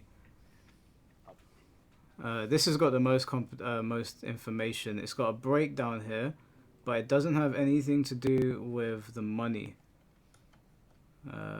Just has the points. Yeah, there's nothing here. Nothing there. Now Rewind broke it down, and you played the trailer from Tester Mike, correct? Yeah. So you can go to the quote-unquote official Mortal Kombat site, run by Aquaman, who does NRS stuff, etc. Right? And it has everything but the payout breakdown. But you do see 255,000, correct? Yep. Are we to believe that no one frequents this site, knows what the payouts are? Or do you think it's conveniently left out? I think it's conveniently left out because I guess when you show the players the full breakdown, they'll work out what travel, food, accommodations all going to work out too, and then they're going to be like, it's not worth it. And the reason why I get passionate, chat, is because when I talk about this, you have people come on and say, what are you talking about? What do you on about? It's not true. Even Button Check took a clip that was way wrong, and I messaged him about it, and he said, oh, I must admit that. I must have missed it. Does he put a retraction? No, because the FGC takes care of itself. The machine. Well, you spoke to Ernesto about it. On Twitter, but of course he's not going to do it. Like, oh, I was wrong. I took something out of context. It turns out, nope, I'm not going to do that because that doesn't bring in the views, I guess. Yeah, no, I've done enough searches on it. I don't think it's going to be anywhere. I think it's consistent with what we're... Rewind did it in his video. Rewind did it in his video. I mean, he broke it down. But look, and I'm not saying it's not listed anywhere, but it's not the easiest thing. I guess you can go on Twitter and look for the official NRS, whatever. But it's my point is, it's very easy to find that there's $255,000 on the line, correct? Yeah, it's advertised everywhere. Significantly easier to find that information than it is the breakdown of everything, correct? Mm-hmm. Okay. Do we think that's an accident? GM was just saying, a Tekken World Tour. What's the payout for Tekken World Tour Grand Finals?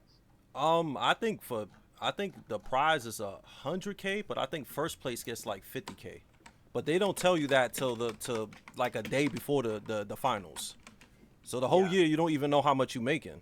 You just kind of just going for it and just seeing what's up. I give you an example. Like they did that also for the first TWT and the second one for Tekken 7. And I think Rang Chu, he won the second TWT. He only won $6,000. And also let me ask this again. Like people will say, well, the commentators are working. Are the quote unquote pro players not working? Why are they there? Why are the commentators considered more professionals, quote unquote, than the players? Imagine this: you're a pro player, the event is built around those guys, they're not working, but the commentators are. Yeah. So what do you guys, in your opinion, GM? What do you think the solution is to all of this? When it comes how do they go about like getting the players fair pay? Like what is the end game here? Like where do we go from here? Honestly, that's tough to say. I just think the FGC, they need more sponsors that are willing to delve into it. There's not a lot of sponsors, so they use the money obviously to make the events more glamorous and stuff, and pay the people that are like commentating the events and stuff like that. So honestly, I think they should just reduce the cost or try to find places that they could host venues at. I think the places they host these tournaments are too extravagant, that to the point that they end up spending so much money to run these tournaments, because back then they used to just some dusty ass ballroom in a hotel, you know what I'm saying, and call it a day. And and they never used to complain about, oh, I spend this much money, because nowadays, we seen on Twitter where tournament organizers will complain how much money they spend. Oh, I have to pay like $100K on lights, and then the internet costs me that much, and and it's because they put these places at these extravagant type places, like you going to like Comic-Con or something like that. So they would just have to I guess, find places that are cheaper, not try to make it too extravagant in esports. You know what I'm saying? And more sponsors so everybody could get paid more. But hold on, Mike, you said first gets what, 5,000? Not for the final combat, but for the pro competition in general. First place gets $5,000. Yes. What does second get? Let me find it again. I think someone had it here. Oh wait, no, that's for final combat.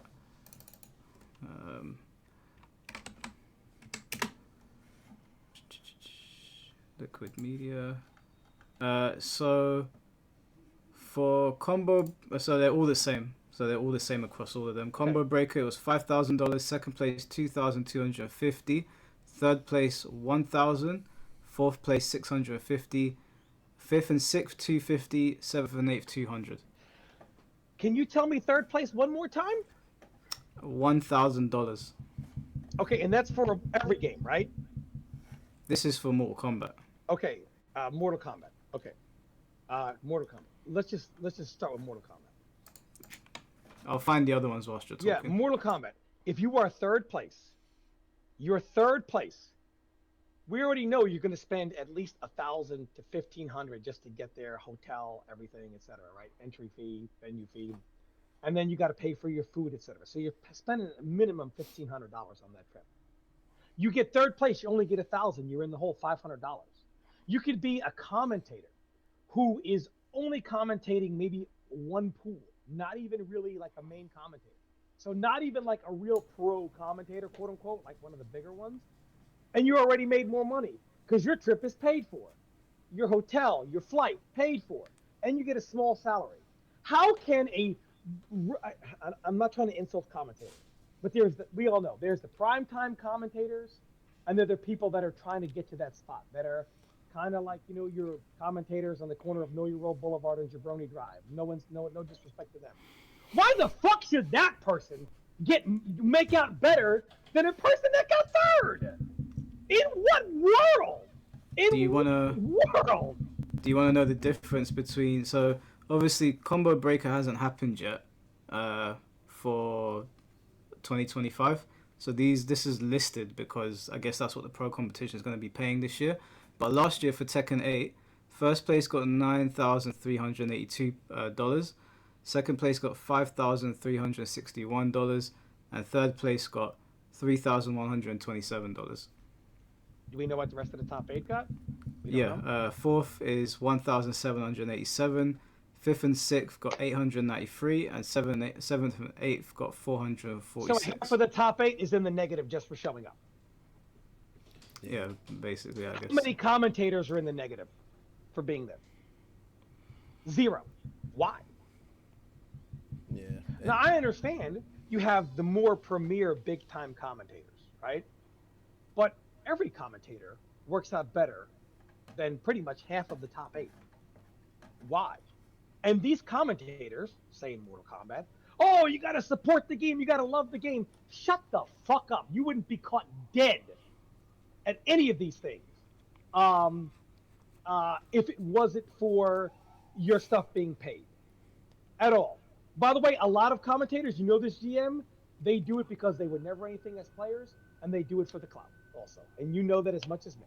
Yeah, it's free money too. They don't need to compete. They don't need to spend their money. You know what I'm saying? They don't need to prove themselves.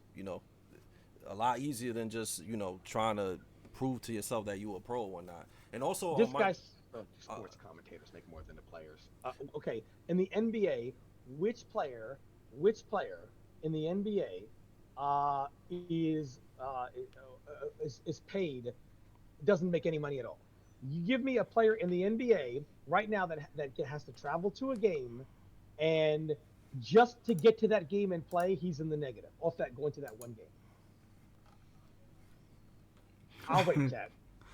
What NBA player says, "Hey man, I got picked up by this team on a 10-day contract, and I'm going to play in these 10 games," right? Just for those 10 games, how much money did they lose? All right, Tom. Let me play devil's advocate. Yeah, and let me instead of using basketball and racing or whatever, let's use pro wrestling, and let's use the indies. As far as I'm aware, the indie scene is very similar to the FGC in this regard, where the wrestlers are not really compensated for their time and injuries, and they're sort of doing it to get their name out there and maybe get noticed by a bigger brand.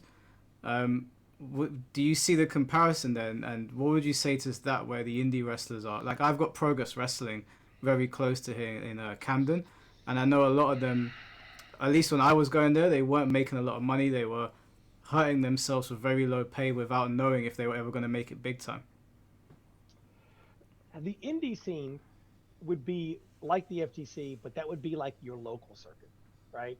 You're always going, even if you're a commentator, you're going to spend some money to get out there, right? You're not making much money, right? And some people have to travel to their local, or maybe there's a local like one state away, etc. The top of the food chain, this is like the pro series. Mike, it says pro in the name, does it not? The pro series, correct?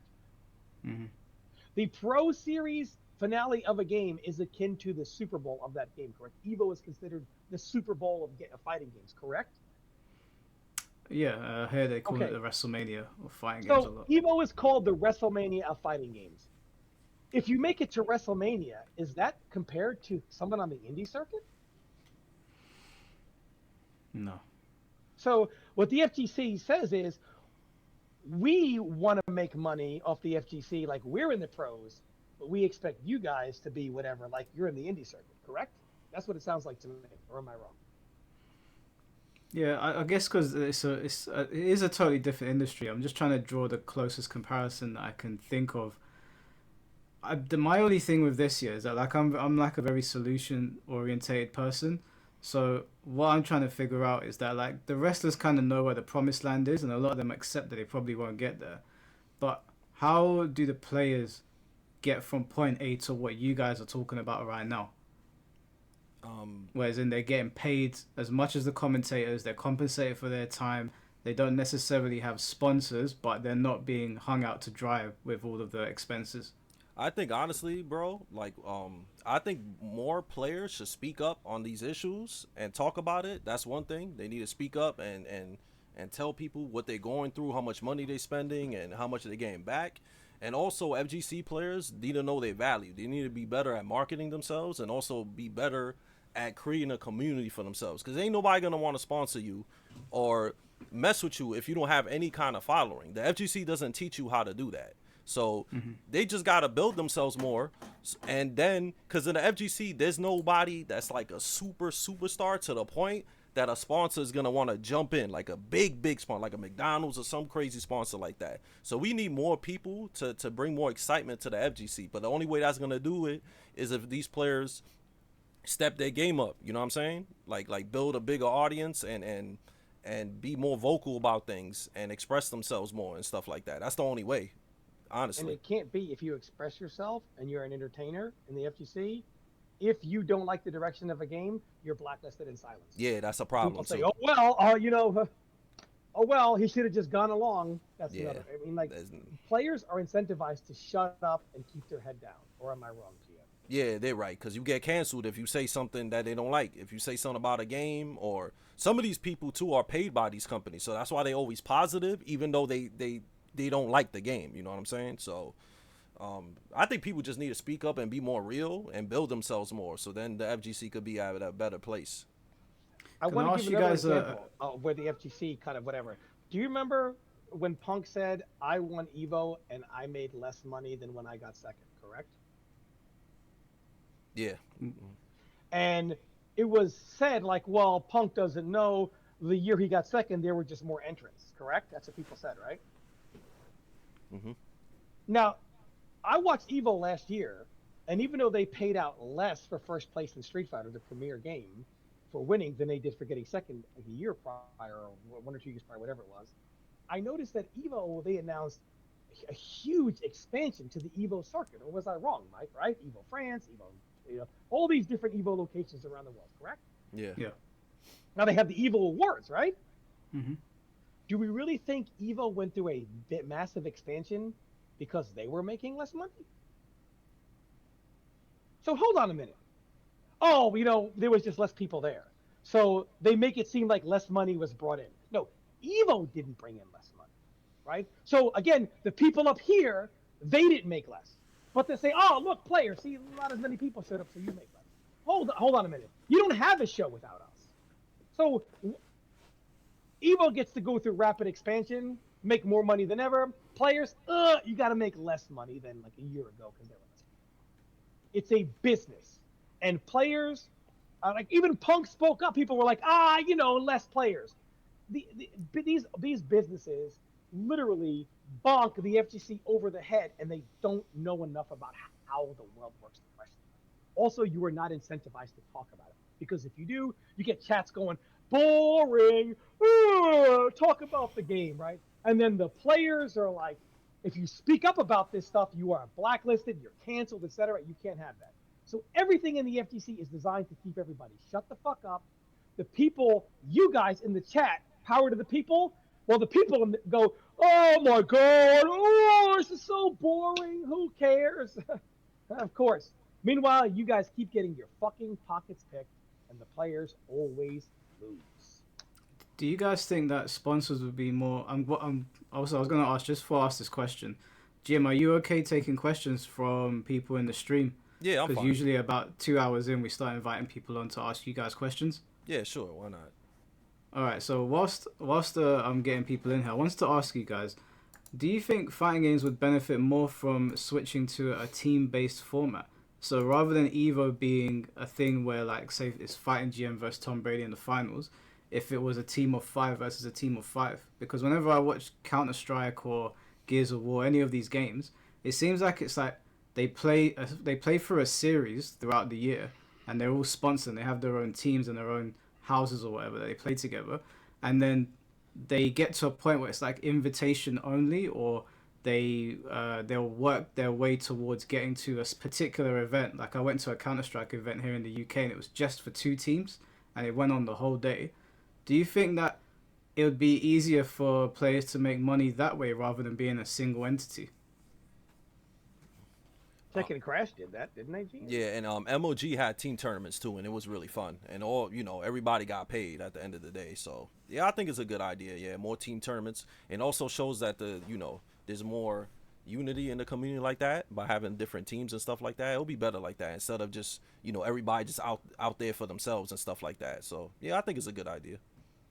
It'll make it more fun. People like team tournaments more. Yeah, because I enjoy watching team tournaments, and the way that I understand fighting game team tournaments to work is that one player can, in theory, take out the entire team. It's normally like winner stays on, right? Yeah, OCV they call it, one character victory. Yeah. Yep. So in theory, like one player could do all the work and get everybody paid, and even though there's a smaller pool of people showing up to these things because of there's only going to be a select number of teams that make it, people will end up getting paid more, and I guess like they won't feel like they're being hung out to dry all the time because they're traveling on their own and paying for food. You're sort of looking out for each other just like you would with your friends in real life, right? Yeah. And the very best of the best have more leverage then. Hey, this guy can literally take down a whole team more than most people. He's so much better than everyone else. We want this guy. Oh, you want me? Here's what it's going to cost you. You no longer represent yourself, you represent a team, an organization. Players have more leverage in that situation. Do you think it's possible the FGC will ever go down that route as like a permanent fixture, not just like a one-off?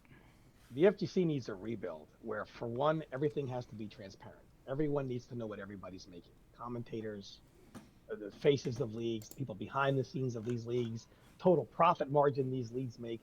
That has to be known, first of all. Second of all, players got to speak up. This is not okay anymore. This is not okay anymore. The shroud of secrecy around what goes on in the FGC and the money that's coming in, etc., that's got to be known. And players got to speak up when they realize, no, man, this is wrong, right? And they shouldn't have a penalty. And the people in the FGC, the audience of the FGC, shouldn't say, well, you shouldn't have said something. Why would you get any opportunity when you want to talk about what's going on? Are you fucking stupid? So it needs to be that way. And I do think if it needs to be rebuilt, and a more team-oriented thing could be better, maybe. I'm not sure what the right answer is. Yeah. I'm not low-key criticizing capitalism because, again, there's no shroud of things in capitalism. It's money, big money is no. The FGC's money is a mystery. No one. Mike, how much money? Let me ask you this, Mike. If you wanted to, how much money does the Evo series make a year? How much does it make a year? Do you know? I have no idea. No one does. If I were to tell you how much a specific business does, you'd be able to look that up and find out, right? It's a matter of public record, correct? Because they have to report revenues, etc. Evo doesn't. But maybe they do, but where is this information? And how come the players don't know about it? Mm-hmm. Why is not a player to say, you made X amount of million this year, a markup percentage-wise from what you made last year, but my money went down? Well, why is that? Why don't we hear those conversations? Because those figures are unknown. Are these figures... DM, you know this? Tournament organizers for years have been making bank, but pretending like they're not making any money holding an event. True or false? Yeah, true. They always write it on Twitter too. Or when somebody talks to them, like, you making mad bank, and they be like, no, we not. We under the whole, I spent this much, and this and that. But yeah, they never kept it real with that. So would you guys say that of all the competitive scenes out there, because obviously, like I said, I was at Pokemon this past weekend. My brother has played Gears of War. My other brothers play Call of Duty. And they all seem to make a substantial amount of money even when they don't win. is the fighting game community the only one that is, out of all the major communities, is it the only one that's really suffering? I'm not sure how many others are suffering. Like, I'm not part of those, but I know that to have the kind of production that the FGC does, I would say they're probably one of the few that has this production, and the players are the only ones that are suffering. Mm-hmm. I don't even know if it's a case of it being too small, because I know of a couple of other scenes that are like, they're not huge, like they're not like as big as like Call of Duty, but they seem to have a lot of money behind them. Like, I don't know how big Gran Turismo is, but they seem to get treated pretty well. Like, those players seem pretty happy. But again, as far as I'm aware, a lot of that stuff is done on invitation as well. Maybe the invitation route is the way to go. Maybe. I also think that there should be a pro cutoff. Like, I guess if you want to compare fighting games to like tennis or golf, but everyone that qualifies gets paid. Of course, you have to qualify tournaments or a qualifier. Yeah. I think the top 32 or top 64, maybe top 64, is a reasonable cutoff for a super major, to which all 64 of these should be considered pro level players, and guaranteed enough money to at least it's not a negative to have shown up. Well, let me ask you guys this then. Like, GM, I'll ask you first. Okay. What do you think about the Saudis being involved now with Virtua Fighter and Fatal Fury? Do you think they're going to change the game for the players the same way they changed it for the boxers? Honestly, like, it's cool that they're doing that, but that only affects like the top 1%, honestly, because the only people seeing that money is like the top pros, and that's it. As a whole, it doesn't do much for the FGC besides paying the people that are the best of the best, pretty much. So I don't really see nothing to it, you know. Like, it's cool they're doing that. Switch to my phone real quick while the kids get home. I'm gonna switch to my phone really quick. All right. Yeah. No problem. But yeah, that just caters to the top 2%. Honestly, that doesn't do anything for the FGC as a whole. Honestly, so. Right. Okay. Yeah. Because I've noticed, I've seen how the Saudis have transformed boxing. Yeah. And how, like, it's changed even for, like, not even just for the top heavyweights, but just people in general getting flown out there and things paid for and how they're treated. And I was hoping with them being involved with Virtua Fighter because of Nvidia, I think, and Fatal Fury, that they were going to see a massive boost in revenue, and maybe because they're using Fatal Fury to promote boxing events now. Yeah, that's good. So, yeah, I was kind of hoping that it kind of went that way for the fighting game community. And I spoke to, I don't know if it was a Saudi prince, but he had a lot of money, and I spoke to him quite some time ago, and he was trying to like get Mortal Kombat players paid. Yeah. And I remember the community really didn't like him very much for some reason, and then eventually he would start to grow on them. It seemed like they were almost rejecting it. You know, they didn't want the money or anything like that. And I don't want it to go that way again now that the Saudis are involved with the FGC, because we know that, I think a lot of people virtue signal and they don't know what they're talking about. Yeah. Do you feel like that might happen again? Because we saw a couple of players saying if the Saudis are involved, we're not involved. Yeah, I saw on Twitter and stuff like that people have political differences because the Saudi is involved, so they don't want to do anything just because they're involved. So it's usually like that with the FGC when it comes to things like that. At least they bringing money into the FGC. The FGC's been poverty for so long, and finally, just because they're involved, players are actually getting paid finally. So I think it's a good thing, but also, like I said, it only caters to like the top 2%. Like, that tournament, you could get a lot of money for it if you qualify. But overall, the whole FGC is still really low payouts for every single tournament besides that one. You know? Yeah. So if it was on something that they brought into the other tournaments too and sponsored those tournaments, then it would be better for everybody. As a fighting game content creator, and you predominantly do Tekken, do you have any advice for people that are just looking to focus on one game, that want to get into content creation and make money?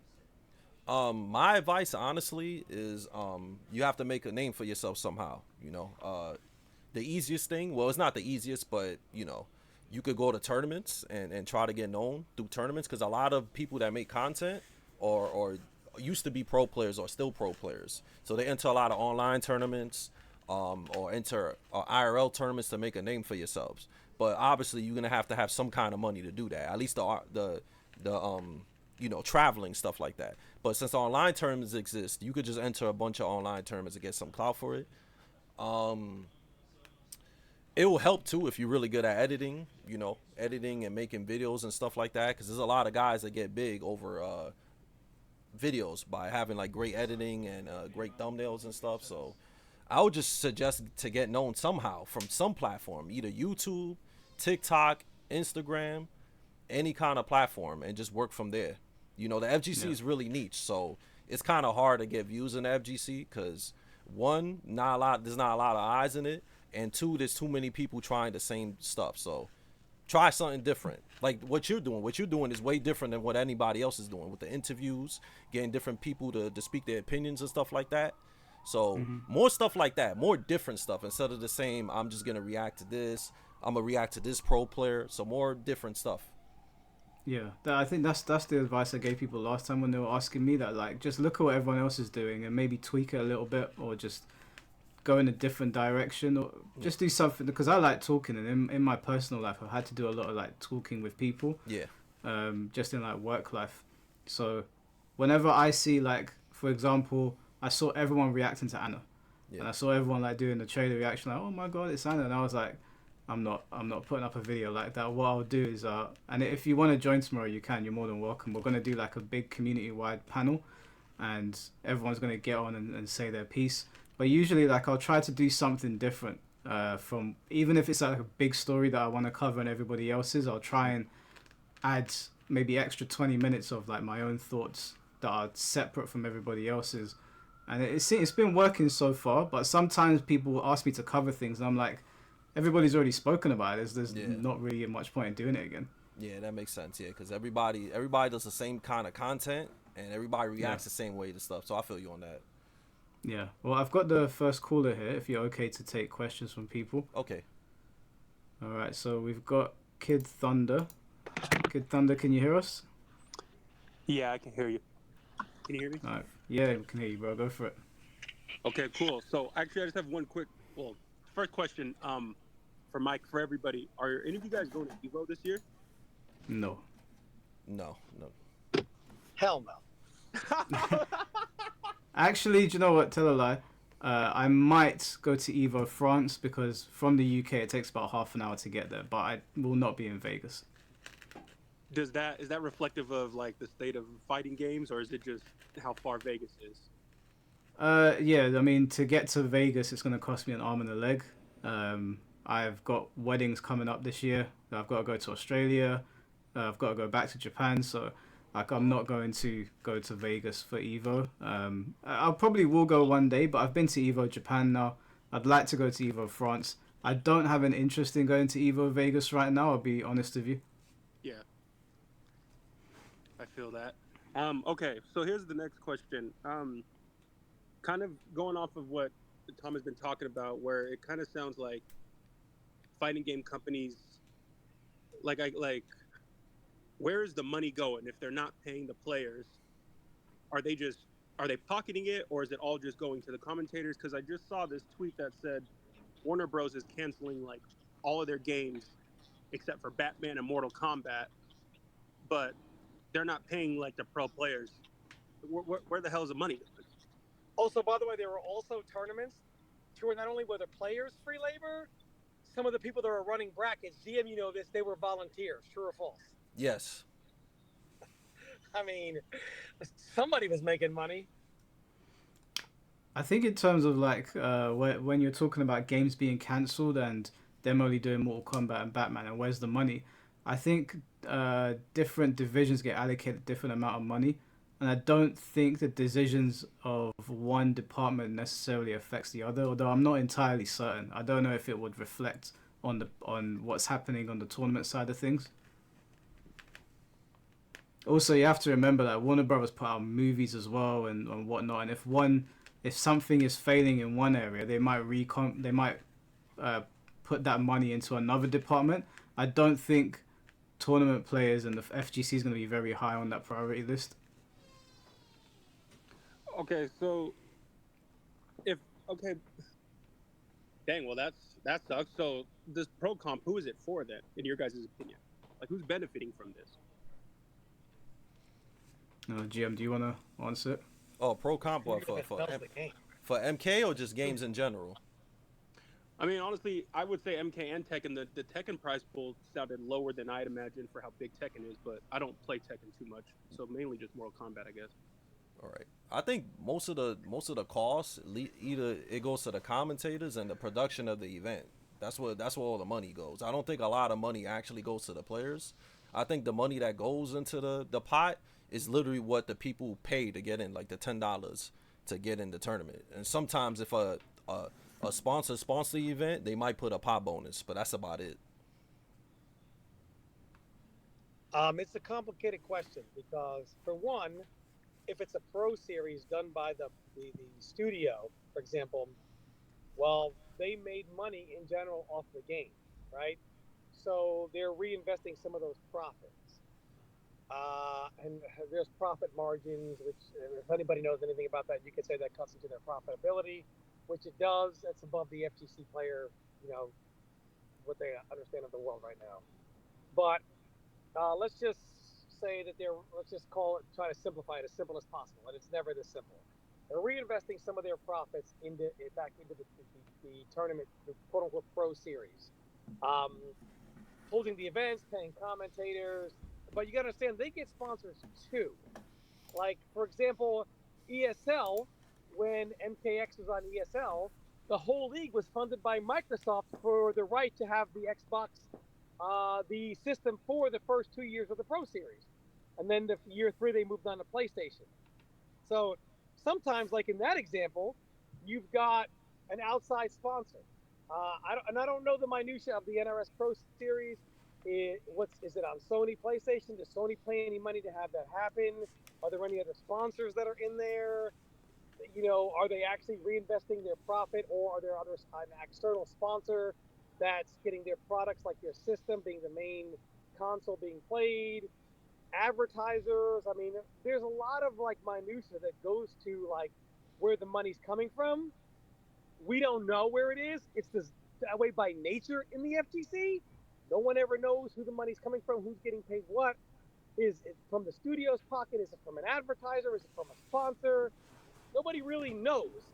But for a pro series, ideally, if you want to say, where's the money coming from, the studio itself already made, or the publisher made money on the product. So, as in the simplest terms, and like I said, it's never this simple. There's a lot of minutia to it. You could say, well, maybe part of that profit is being reinvested so that they continue to sell, or they continue to market the next expansion or next character, or whatever it is. Also, there's always advertising budget. They can maybe put that into an advertising budget, and that's just part of advertising, what they're paying out for a pro series. It's a lot more complicated than a simple answer. But FGC players don't understand business of things, so they stay dumb and stay not questioning things. And this is why things are the way they are. Okay. So here's my last question. I'm using Smash as an example, seeing how Nintendo pretty much is actively against the esports scene, yet Smash is still, I mean, of course, Smash isn't really a traditional fighter by no means.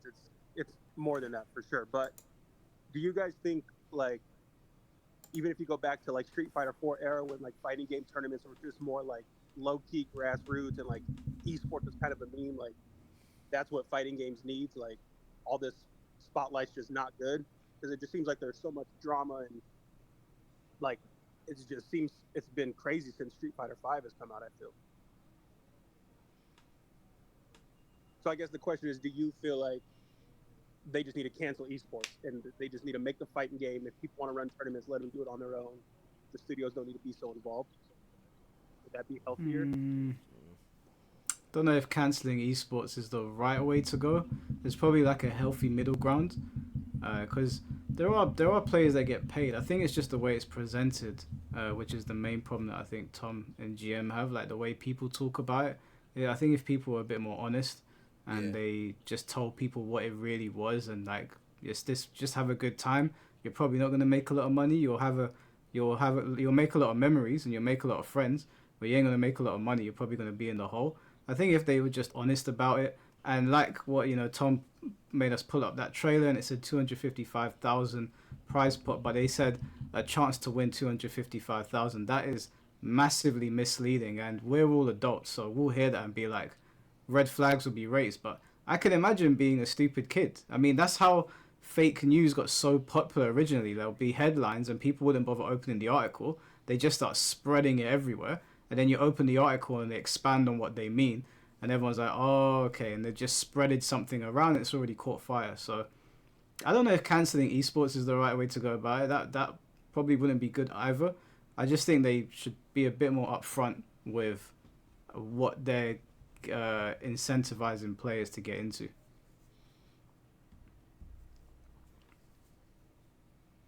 Does that answer your question? Yeah, sorry. Yeah, it does. So just a little bit more transparency. So I guess, Mike, this question is for you. I don't know if you had watched the Tekken. Actually, I guess because you said you're going to make a video kind of going over that panel from a couple days ago, right? There's going to be a live stream tomorrow, yeah. Okay. So I guess I could just wait for that. But thanks, guys, for answering the questions. You can ask it now. It's fine. Well, okay. You were able to watch it, right? Yeah, I watched the whole thing. Yeah. Okay. So you saw how, I don't know if this is normal because this was like my second time watching something like that, but Harada was like actively reading the chat and like actively replying to what people were saying in real time. Yeah. And they even made a comment about how Street Fighter and what's that other game that's in beta right now that everybody's playing? 2X. Oh wait, Fatal Fury. Fatal Fury. Yeah, where they like those games have been releasing. Oh, I guess Mortal Kombat does that too, where they reveal all the DLC at once. Mm-hmm. And Harada and the Tekken team was kind of saying like, is that something you guys want us to do? Do you think like, is that something new for them to like be that transparent and like actively engage with the live chat? Or? Let me be real, yeah. When Harada did that, I was like, people are going to eat this up. But if you're trying to tell me that Harada, Michael Murray, had not already seen people saying that over and over again, and that's the first time they were seeing it in the chat, then I've got a bridge to sell you.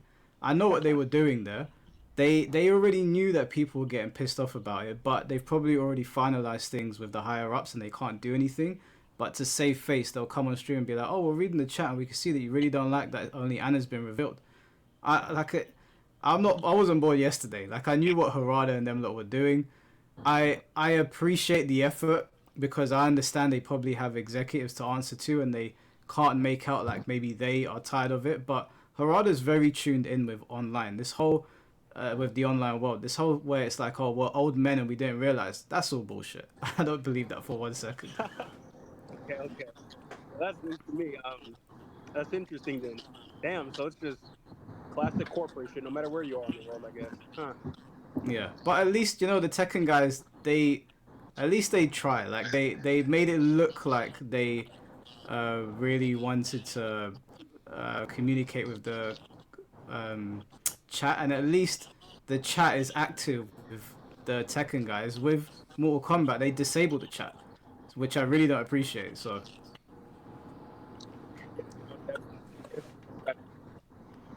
Tom, I don't know if you're talking. No, I was waiting for him to finish.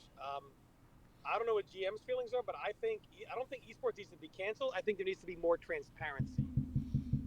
Again, I would feel a certain way if I was one of the top 4 players at an event, and I had to train pretty hard. You know, you 300, 400, 500 people or 1,000 people, like Combo Breaker, for example, 1,000 people like last year, and I get 4th, and the guy that's like only commentated 1 pool, but they paid for whatever. And I shouldn't say, I don't think Combo Breaker is, I don't think they're paid commentators or something like that. But like a pro event, I don't want to be 4th, 5th, or 7th, you know, and a commentator who's like on the commentator hierarchy, like the bottom 1, make more money than me, and I had to make top 8. I mean, that should never happen. It needs to be transparent. What are the commentators making? Who's making money from this? How much money is being brought in? Who's sponsoring the event? Where's the money coming from? Where's the money going? How much of that is going to the players? How much is going to everybody else? What was the venue? I mean, all this stuff, we need to know these numbers. And more I've just got a super chat here. Like, I've just got a super chat here from Castle Kingside. Thank you for the $10, bro. He said, we don't have enough money. We don't have enough people in the world that care about fighting games. There's a strange knocking sound in your stream. Thanks for your time. Sorry, bro. I don't know what that is. But thank you for the donation. Yeah, sorry, Tom. Go on. No, he's right. Not enough people care about it. I'm just saying there's just, and because FGC players don't really know how the world works, business works, money works. Mike, you know this. We did a thing where the FGC was like, Anybody can get put in a $200,000 car or get a loan for $150,000 from the bank. All you got to have is some decent. They're idiots. They don't even know how money works. They don't know how finance works. FGC players are stupid, and only because the FGC is like a bubble. They're not stupid people, but they don't really. It's like a bubble that protects you for how the world works until you're like in your late 20s, early 30s, and you're like, what the fuck? Again, keep in mind, who would go to a tournament and get 8th place and spend $2,000 to go there? Meanwhile, there are some people who are just maybe commentated one pool or a handful of matches, and they got their stuff paid for, and a small like a salary. Like, why? I mean, if the commentators most of them wouldn't go there unless their trip is paid for. Why should a player?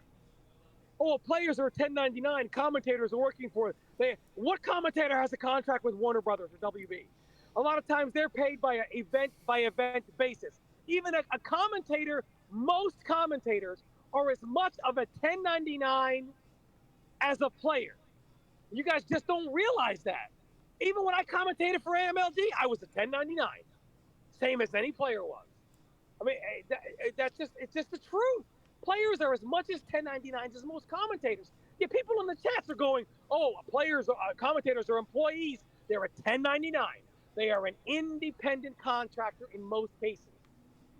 Even the chat doesn't know what the fuck they're talking about half the time. Like, this is how bad the ignorance goes in the FGC. Truly, they're employees, and they're not. Game testers, most of them also 1099s. They are not testers. Most of NRS's testers are not in-house testers. They are independent contractors. As a guide writer, I wasn't an employee of Prima. I was a 1099, an independent contractor. You guys don't understand how the gaming world works. Wait. All right, Kid Sorry. Thunder. Because we got quite a big queue, bro. I'm gonna let you go for now. Okay, copy that. Thanks for having me on, though, Mike. I appreciate it. Thanks for asking my questions, guys. No, it's cool, bro. No worries. Take care of yourself. Thanks. Just before we get the next person in here, Wolf Spain, thank you for the $5. He said, off topic, but Tom left before I could get this question in last time. What's your favorite DOA game, and what game would you want a DOA 7 to be like? DOA 3.2. Okay, so DOA 3 is your favorite. 3.2. Oh, is the game actually called DOA 3.2? It's called DOA 3, but it's the European version. The Japanese version had some really buggy stuff in it. It was more completed in 3.2, the European version. Okay, cool. All right, well, we've got the next guest in here. We got Finn T. Hey guys. What's up? How you doing, bro? First thing I want to say, GM, the Shaolin Bum has been dealt with. That is like the first thing I want to say. Right. Other thing I want to say is, I want to ask you a question because I got the first hour of this, I think. Yeah. And because I come from a game, or because I also played religiously Counter-Strike. Now, in Counter-Strike, that shit, this esports approach basically worked out, and players legit earn a shit ton of money. Confirmed, I know, because obviously contracts are always people can't talk about it because you have all these NDA clauses, but they earn back in even in 2015, 16, 17, they earned 20 to 50k a month. So I guess that was never, so first off, that was probably never the case for even if you are, because I don't know, right? So even if you are sponsored in fighting games, back when you were with Evil Genius, who had also Ricky Ortiz and all, I think PR Rock as well for Street Fighter, all of them were on there. Did you get a salary for being on that team? Or can you not talk about it? I don't know. No, I didn't get a salary. I'm not sure if the Street Fighter players got a salary because, like I said earlier, around that time, Tekken players were looked at if you was a Tekken player, you was a D-list actor. A C-list actor. And then the Street Fighter guys were the super Hollywood A-listers. So they probably got a salary, I'm not sure, but I didn't get a salary, so. So all they did was basically occasionally fly you out to tournaments and maybe pay for hotel. Yeah, exactly, that's it. Okay, so because my question is, I saw it happening in Counter-Strike, how it went down. So basically, I mean, it came with the skins. Yeah. So I checked the math on this. In 2013, that was the year, in that summer, the skins were introduced. In that year, the whole tournament circuit of Counter-Strike had, for the whole year, had a prize pool, only a prize pool of not even 1 million. And now we are for the whole year at a prize pool of 32 million.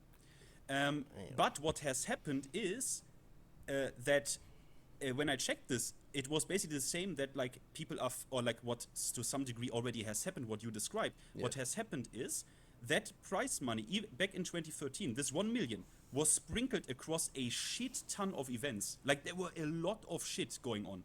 But now, this ultra sum of money is concentrated in like very few events and like exclusive leagues, where already these people back then already tried to get exclusive deals. Basically that the teams are locked in to the league. They can't play anywhere else. A franchise league, basically.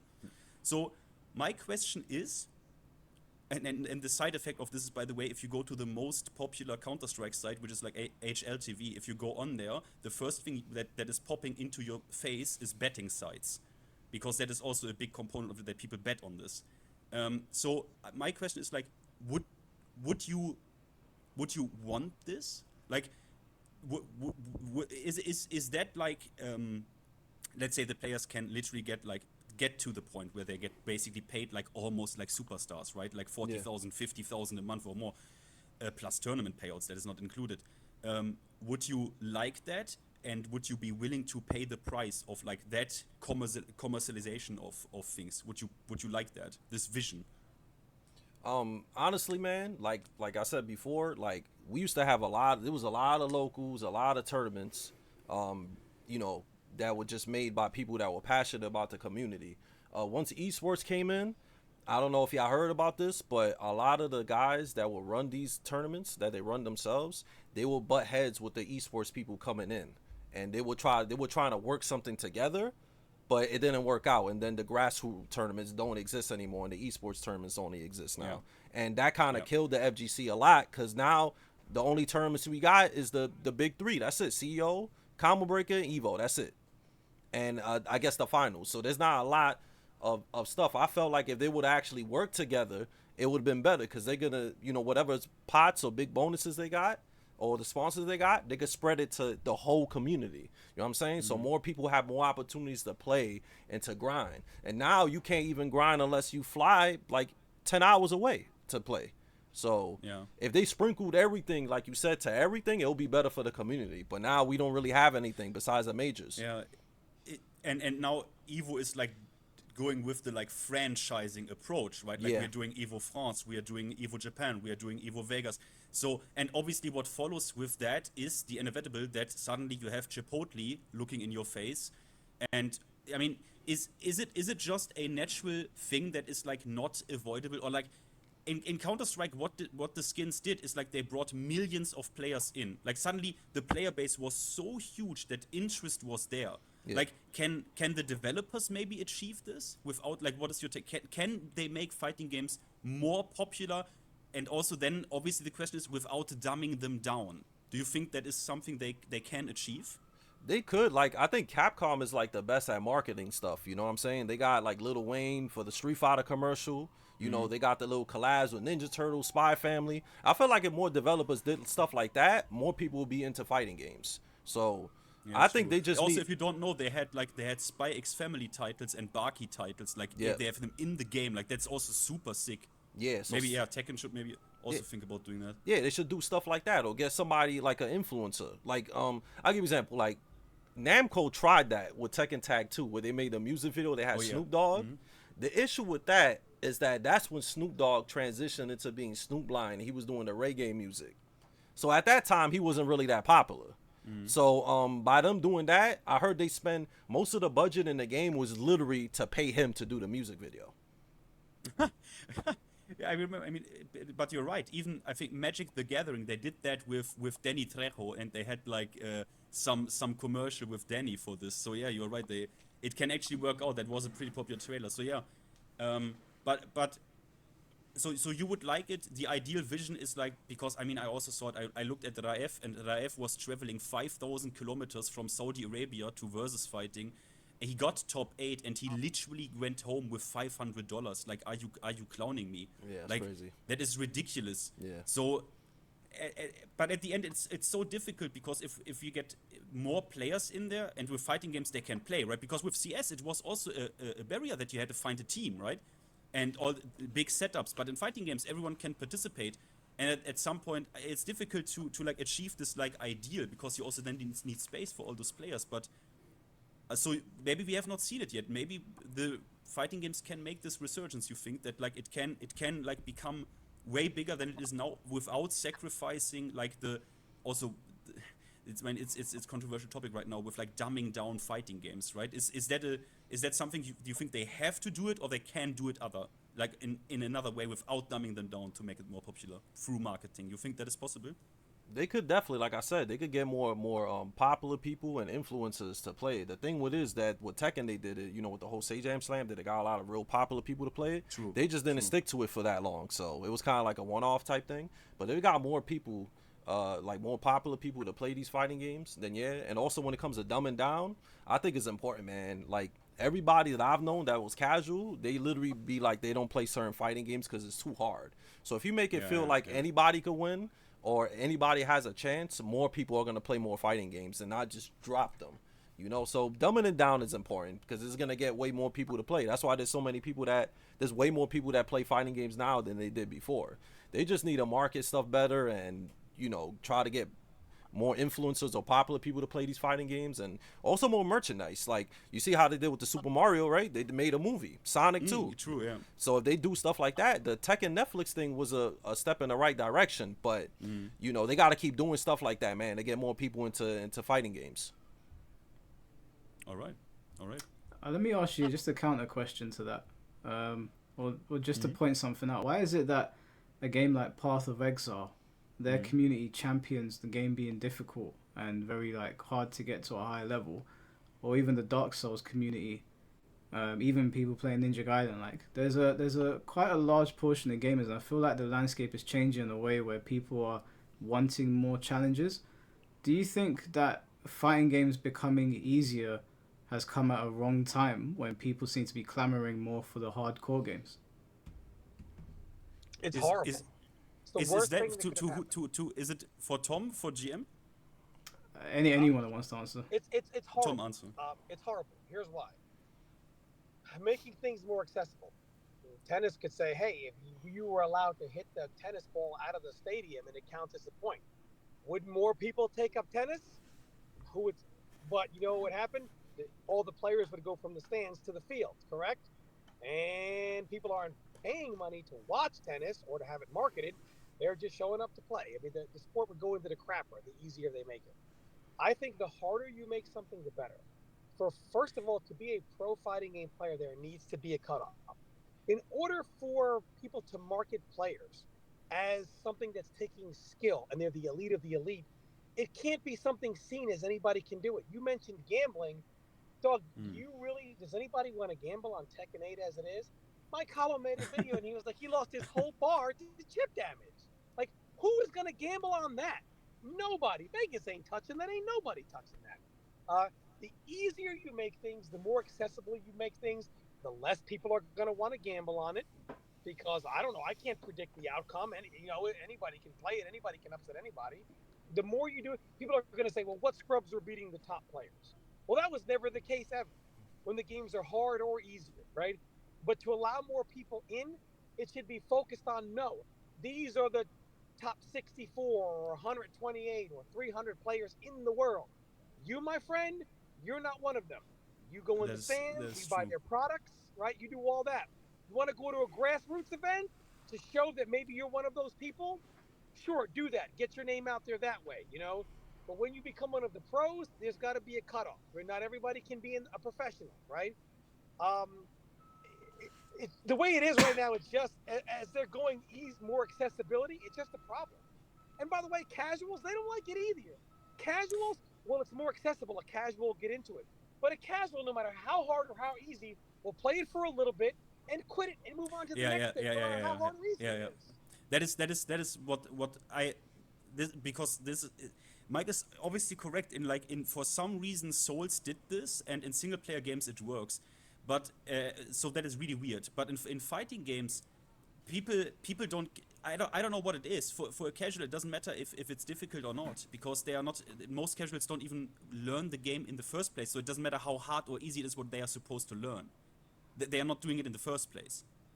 I mean, most of the player base in every given game, if you have a ranked mode and you look into it, they are not even at any rank where you would consider someone even like decently skilled at the game. So, and all you need to do to reach these ranks is the basics, right? And they're not even doing the basics. So yeah, I think it depends on maybe how this accessibility is being done, because what Street Fighter 6 did is the modern controls. So the modern controls basically remove the execution from NTRs and DPs, and also super inputs without double quarter circle motion. But so the execution in that case is taken out, and certain problems come, but people can play the game without even having to learn this executional thing, which already also people are like a bit, I think you should learn this, which, yeah, but it also brought the right drawback if you don't have certain attacks available for you if you play on modern. But that doesn't work for Tekken. If you do that in Tekken special style, like it's like weird. You can do it, you can play on special style, but you can't really have the same experience where you like take anti-airs are a hurdle for people, right? If you give if a super casual has never played a fighting game, say anti-air reaction DP, that is going to be a problem for them to learn. So I don't know how you could even make it accessible in the right way for like a game like Tekken. I don't even know how that is even possible. The first thing fighting games are doing, even making it accessible, they're cutting out skill sets. In making it more accessible, they say you should not be able to lame somebody out or run away. Or look, when Arslan Ash said, hey, this game is like whatever, you know what they said to him? And he's a top player. He said, all you want to do is run away and backdash all day. Mike Cottle played a video where they were like, backdash, backdash, backdash, backdash. Offensive players, they're trying to cut out skill sets. And if you are a defensive player, you're seen as, oh, you're some scrub. You just want to run away. From the moment fighting games went online, the number one comment I heard. Yeah, look at Foxy Grandpa, yeah. And to this day, Foxy or even that video Mike showed, the number one comment you heard the very second a fighting game went online is that all you're going to do? Run away? Yeah. Why don't you fight me? Why don't you fight me, pussy? You don't get no pussy. You just run away like some bitch. Hey, why don't you fight me? And what did that video Mike Hollow show? Oh, all you good backdash, backdash, backdash. Literally, the offensive-minded player and the casual player, whoever it is, thinks the same way. I'm saying that video was casual in 2005 as they do in 2025. 20 years and no evolution. Instead, developers say, you know what we need to do? We need to get rid of these defensive skill sets. If you are a defensive-minded player and you want to see defense as powerful as it always was, well, you shouldn't be allowed to play this game because you are actually a scrub. And all you want to do is run away and run away and run away. But most defensive players, they don't have a problem with offense. I've never heard a defensive player say, you should not have offense. They say, my defense shouldn't be toned down. And SageJam made a big mistake when SageJam said, oh, defense was always too powerful. He's wrong. As someone who was a defensive player there long before SageJam was ever in the fighting games, I can tell you, offensive players are the vast majority of people. Nobody picks up a fighting game and says, can I run away and throw projectiles? They pick up a fighting game, they go into practice mode, what are my moves, learn my combos, and they want to go online and do their moves and do combos. 90% of people are naturally offensive. So do a thought experiment. Take 100 players and say one of them is a defensive master. That's his skill set. The other 99 are offensive players. They all play each other one set. Well, when the offensive players play each other, this is nothing new, right? Everybody's an offensive player, right? They're used to it. Now they play the one defensive player, and they all say, when they get to him, I don't have any experience against this. This is kind of weird, right? Because the other 99 are offensive. Now, can you imagine if you're the defensive player? Well, when you play the 99 offensive players, you're not caught off guard, right? It's another day at the office. If you take those 100 players, that thought experiment, the defensive player has a 99-1 experience advantage, right? Now, to the offensive player, this isn't fair. The defense is broken. It's too easy. He doesn't have to do anything. A defensive player has such a massive experience advantage against an offensive player. But the offensive players confuse this for defense is unfair. This is all you want to do. And this is how it's given to game developers and whatever. It's presented the wrong way. Defense has never been unfair. It has never been easier than offense. It's just so many games where offense, you get hit one time and the match is over. And those games are presented as defensive games. It's better to do nothing. It's better to do nothing because you get hit once the game is over. It's not the defensive over. The offense is mainly overpowered. And defense is still cried about. Defense is still cried about even in those scenarios. MK9 has a character, Cyrex, touches you one time, GG's. Don't pass go, don't collect $200. Yet what do they say? Oh, the zoning and the running away. This is what the modern player thinks. They don't understand how hard it is to play defense. I just, my last thing is, because I'm already on for longer, the last thing I want to underline what he said with the most scrubbiest comment I ever got after I got plugged in launch month Tekken 8. This player plugged me, this comment is still on my profile, he plugged me and said, I'm a turtle motherfucker, he always plugs turtle motherfuckers, because this is a fighting game and not a do-nothing game. So that is literally, people are that is what he's, I mean, defense, they get fucked up by this so hard, and probably they feel super bad because, wait a minute, this guy is just sitting there holding back and I lose, and it makes them feel really bad because they are obviously shown how dog shit they are, and then they feel bad about it. But yeah, that comment literally is on my profile, and yeah, this is my last, I wanted to underline this statement because it is obviously true. There is some truth to it. I never experience the opposite. That's the thing, too. Look, for example, people like me, they're like, Tom wants to clone and trap you in the corner or whatever. Well, don't you want to mix me up and be in my face all day and mix me up for eternity? Yes. Okay. Well, that you should be able to. I watch GM. I watch all of his streams. I because he's a defensive player. You don't see defense at GM level anymore. And I was watching him this one stream, this one player, and he came out and was like, "You don't know how to play Tekken." And GM beat this guy with Lee, Paul, like every character in the game. Yeah, I saw that. All you do is run back up and run away and sidestep at the right time. To him, GM don't know how to play Tekken, right? And he looks at it like this is all you do, as if what GM was doing was scrubby. When the truth is, what GM was doing was 10 times harder to play and win than the offensive stuff. Yeah. But it makes them feel worse. It makes the worst player feel so much worse if you beat them like this. I don't know if that is the reason why they Street Fighter the same. Off defense in Street Fighter 6 is dog shit. It is an offensive game, same as Tekken. And I don't know if it makes them feel, if it makes the players feel worse if they get beaten through defense, because it literally looks like, yeah, I'm getting fucking outplayed. Like, guess what? Yeah, that feels fucking bad, getting outplayed. Yeah. Like, I don't know what it is, why. It's the same that you see with anything, whether it's an anime or boxing. Also, thank you for the $10, Castle King side. He appreciates your passion, Tom. But it's the same with anything. Like, look at Mayweather, and you go from Mayweather and look at Dragon Ball with Ultra Instinct.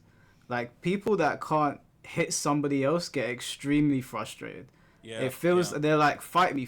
But what's going through their mind is that they know that they're being made to look like a bitch. So when people would fight Floyd Mayweather, he would drive them nuts because he would be all over the place and they couldn't catch him. Then when you watch like Jiren fighting Goku, you can see how frustrated he is because Goku's just bopping and weaving, and defense has always pissed people off, but it's the hardest skill to obtain, which is why it's such a shame that they've done what they've done to Tekken, because Tekken 7 was already an aggressive Tekken game. It's not Tekken 7 was very aggressive, but everybody references Kunimitsu and like a grand final between Lee. Alisa, the super backdashes, right? It's not like that people didn't complain about those three characters. They did. They maybe overdone it a little bit with those backdashes in particular, but Tekken 7 was an offensive game, but people tried to revise history and they reference the peak of the player base. And obviously, when you've got two athletes, even in real life, if you watch the start of a match, they're being ultra defensive because both of them know if I go in for a punch and I fuck up, I'm gonna die. And it's the same with fighting games. That's why I appreciate Tekken 7 at a high level so much, and I loved watching defensive games, because when you go on ranked, people are just running in your face. They're doing Marduk tackles. They're doing X, Y, and Z all over you. Exactly. They did that in 7 as well. Exactly. Yeah. Yeah. It's not like you couldn't play revisionist. Like this. And if I look honestly, guys, because I felt a bit gaslighted, I saw one video where someone was basically saying, yeah, these games were like mega non-interactive, Tekken 7, yeah? And I looked back at tournament games because I did the Cody video where I highlighted, brother, these games were mad interactive. There were buttons pressed all the time. Like, why are they saying that Tekken 7 was non-interactive? I'll tell you why they're saying it. There are a lot of new players, and that has been the sentiment that has been peddled since Tekken 8 has come out. And whenever somebody says that, I know immediately this person did not play Tekken 7. They were watching Arslan and Nee play in the grand finals. They were not. And Anyone even that there- says that that is the case is lying. It's a straight up lie. Yes, even there with Nee playing Nee, what was it? Evo Nee against Khan.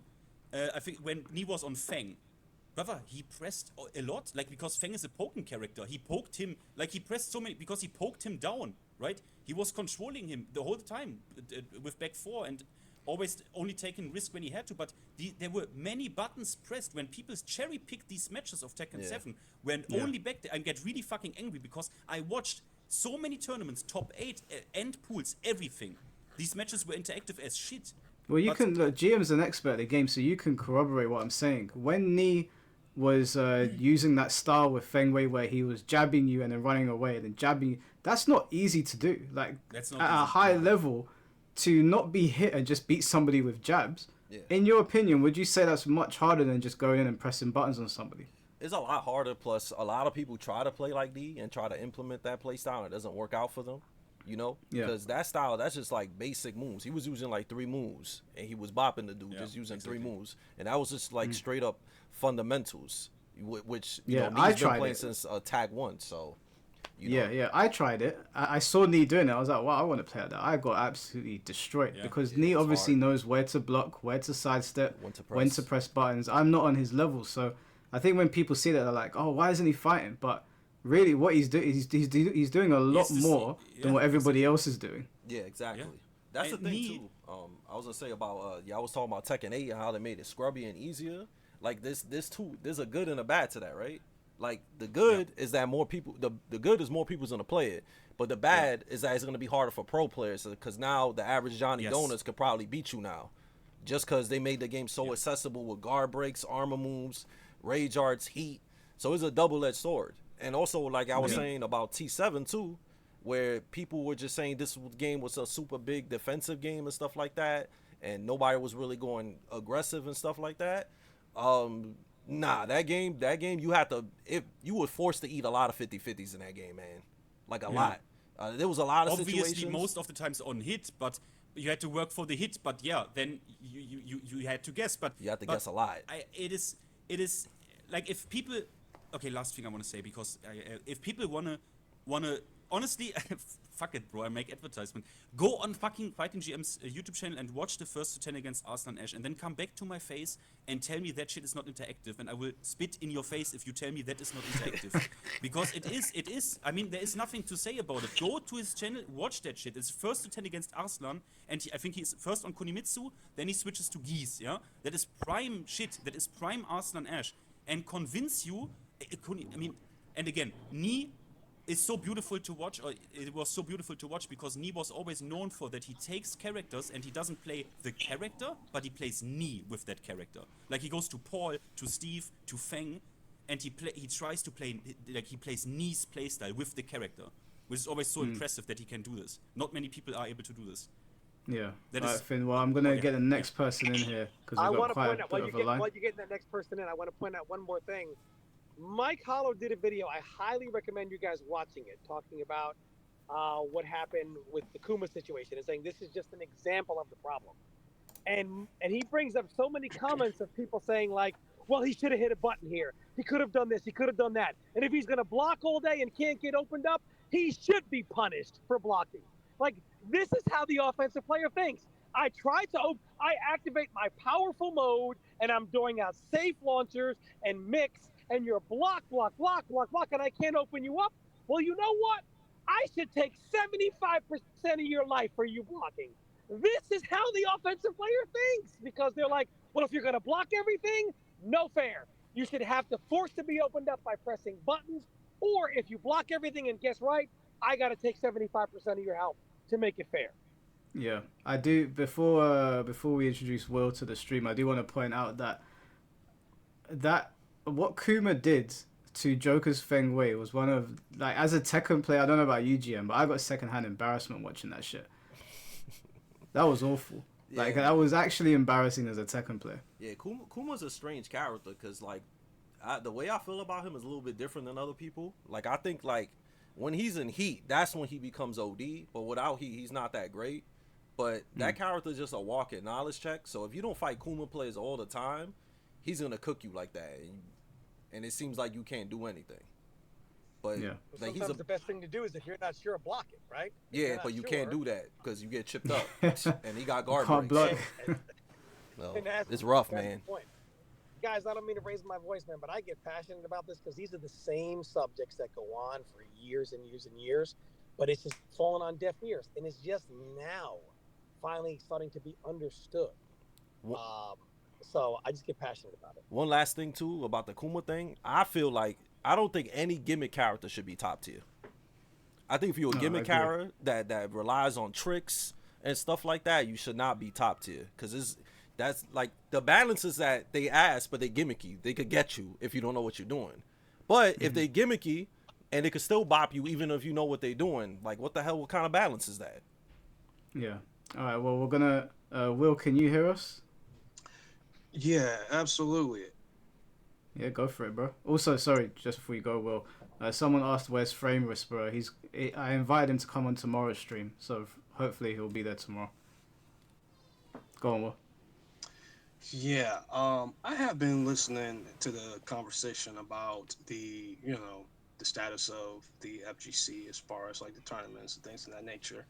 I did hear about, as far as like building a name, doing through content creation versus trying to like go to, like offline, knowing that it's so expensive. So my question to all of y'all is that as far as like the content creation is concerned, this is towards everybody. I just want to know, is it better to, because I'm kind of like battling this because I'm one of those types of people that I do not sell my soul to the internet. I'm really one of those types of people.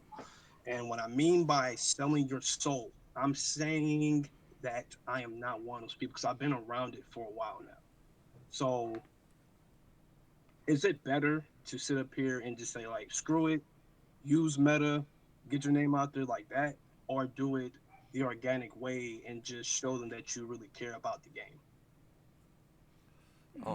I think honestly, bro, just be yourself, man. Don't do something you're not, because if you start being somebody you're not, you're gonna have to do it all the time because people see you for who you are, right? So just be yourself, man. Play whoever you want, play whatever character you want to play, act the way you want to act, and if people mess with you, they mess with you, man.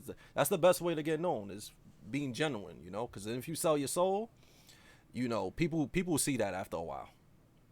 Yeah. I'll tell you a little bit about myself and why I am the way I am, Will. Now is when I was younger, I used to lie a lot. I would lie constantly because I was never really comfortable with who I was, and I always wanted to be like other people, like in my primary school or whatever. So I'd always make up fibs about myself to make me look cooler.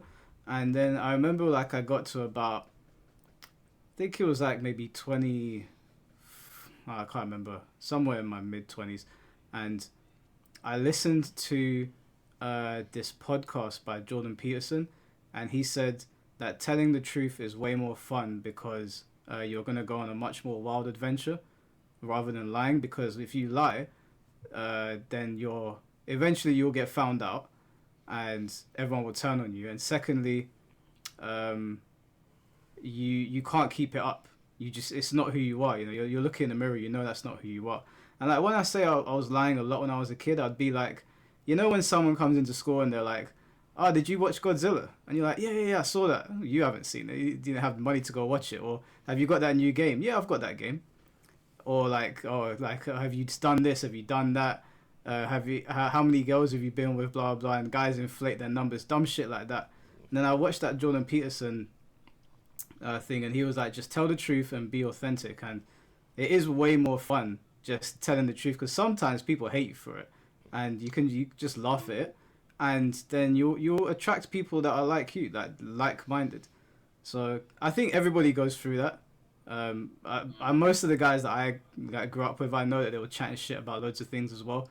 I don't know if girls are like that, but yeah, if you're on YouTube, just tell the truth and be yourself, and it's more fun that way. Okay. Yeah, those were really, really good answers that I needed. I just need that reassurance because, you know, because I've done like the streaming thing for about like a few years. I've done it, and like I said before in the previous meetings that you had, I did come from playing MKX, so it was like me growing a certain audience, but I knew that the audience didn't really match me. So it was kind of like they wanted to see, the toxic side of me. They wanted me to sit here and say the delusional things. They wanted me to sit here and say the things that would get people wanting me to stay there longer, and they wanted to stay there longer. That's what they wanted me to do. And it was just like, well, I'm not really for that, and I don't believe in that. But since I didn't believe in that, and then practice it, then it was just like, well, you're losing the viewers, you're losing everybody. It's in quick, rapid succession. No one wants to be around this because I already get that at home. I get it from my workplace. I don't want to be boring. I just want to sit here and be toxic just for the fun of it, knowing that it's just like, well, it's gonna be like that when you even get old. So it's just kind of like you might as well just deal with it now. Not saying to the person literally, but I'm just saying like it's gonna be like that when you get old. So it's just kind of like why? Well, the thing is that with games, it's the same thing. Like people lie all the time about their favorite anime or their favorite game. Like Fighting James wearing the JoJo's hat. Well, if when I was younger, you couldn't get me to say there was a bad JoJo's episode, but I knew some episodes were like, oh, that was whack. But then I would just say it because I used to have like an old anime channel that's gone now, and I would like talk about my favorite things. And much like what we deal with the Mortal Kombat scene now, I was basically just shilling One Piece and JoJo's. Like you couldn't get me to say something bad about them, but Mm-hmm. it's not. It's just not. I knew I was lying to the people that were watching it, and I knew I was lying to myself. And even though they're minor things, like when I say I would lie a lot, I'm talking about like anime and gaming and stupid things that boys lie about. I'm not like talking about serious things. But Mm-hmm. in within this world where we're talking about games, I could just lie about Tekken, and I could probably get into circles that might be better for me monetarily, but life's more fun when you tell the truth. So people will call me and Tom negative and toxic and that. And the reason that I double down is because I'm not lying when I'm saying the things that I'm saying. I genuinely believe them.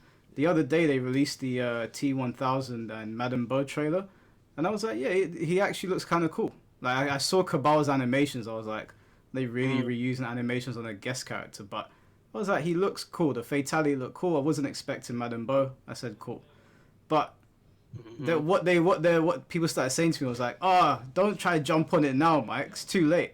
I was just like, Mm-hmm. "Just shut up." Like I'm not going to talk to children if you're going to behave like that. Right, right, yeah, right. And it's fun. It's funny how y'all mentioning Mortal Kombat. I did see what Rewind said about character loyalty, and you know it has changed. It has changed to the point where if I am playing offline or online, I do if for me to compete in general, I know I have to use, somewhat of the best character. I can still use my character and still try to pull it off, but I definitely know for sure that like if I want to, you know, somewhat make my wins easier, I have to use the best. So like that character loyalty is not really there anymore, and it's pretty sad because I always thought about the character loyalty side of things because you can tell who uses who the most. That's just completely gone. It's As far gone as like because the of engine. money. It's gone because of Yeah. money. Because character loyalty was around when look, we know we ain't making no money and nobody playing for money. We're playing to be the best. So you'll be your character loyalist because you may not win, but you'll be a top player. Now it's like, hey dog, if I get eighth place, the commentator's making more than me, and that's the fifth commentator making more than me. So I gotta win. So what do people do to win? Play the best, play the meta, all that stuff. I mean, when once here because people stopped playing because they love the game and to be the best, and they started playing to get paid. And when Yeah. you start playing to get paid instead of I'm going to prove that I'm one of the top players in the world, now it's, hey, I do that, I'm still at a loss. I got to play to win. And to play to win, you've got to play the very best. Pick another character, pick a better character. That's kind of what people say. Mm. So when you're playing for money, then you got to play the best. When you're playing for respect or to be a top player, you can play your way, your character, your style, and still say, hey, I'm one of the top 10 players in the world.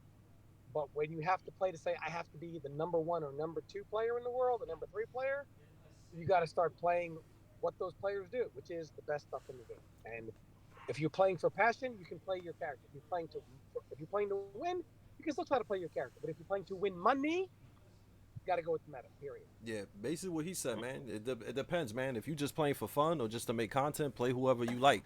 If you trying to win, you gotta play the best characters. You know, so it depends, man.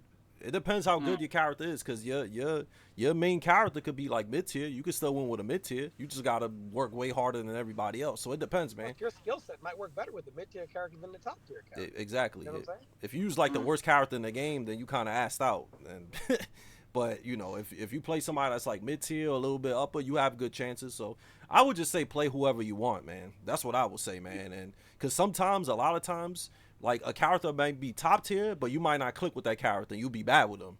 And you play a mid tier character, you just way better with the mid tier character. So that works out a lot too. Stay true to yourself, man. Stay true what works for you. Yeah, exactly. Okay, okay, that makes sense. I do have one more question. Tom, Yeah. I don't know. Like I've seen something on Twitter. Uh, I did see something about Diddle making a comment about you sitting up here. I guess to him, he thought that you was like complaining and ranting, and I wanted to know, like, as far as your thoughts on what he was saying, because obviously it's better to hear it versus seeing it on, like, as far as like a message, because I'm one of those people that I like to hear it from the person versus like just looking at it from a message perspective. So, So what? Yeah, what had happened was I said that the tournament was ran well, and it was good to see how passionate people are about the event. I had this conversation about Molly B when she was pointing the numbers, and I said, "Hold on, are we going to the numbers game?" And she was like, "No, it was just really good to see people loving MK." And I was like, "I agree." mhm, It was a great event. You could see the passion of that region. Then I talked about the leak because and Mike knows this. We'll see a new cameo, and people will say, "What about that, Mike and Tom? So much for that leak." And so I just said, "Well, the leaker did say that after T1000, we might get one or two cameos that were being worked on. It's highly plausible that Madame Bo um, has been worked on since early on in the game, so they're just releasing their content." I was just mhm, commenting on the leak being correct. And basically, it was not negative about the game. I was just saying it looks like the leak is correct. Not trying to be negative about it. And Diddle's like, mhm, always got to be negative. And the leak being correct to me is not based on MK being good or bad. It's based on money, profit margins, a whole different conversation. Nothing to do with MK being good or bad. And nowhere did I say anything was good or bad about it. The truth is, the Mortal Kombat community right now, and Diddle being one of them, they will shit on every fucking Mortal Kombat game not MK1. Not even the 3D or the arcade era. MK9 is trash. Everyone that played it is trash and a scrub and no good and blockbuster video games, etc. Same with MKX. Yet they will say, "Why are you being negative about this game?" The MK community now are the most negative people on the earth. They will, if you, they literally coined a term called necro, which to them means somebody that plays and enjoys an older Mortal Kombat game rather than playing the new one.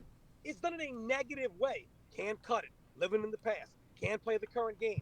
Everything they do is negative.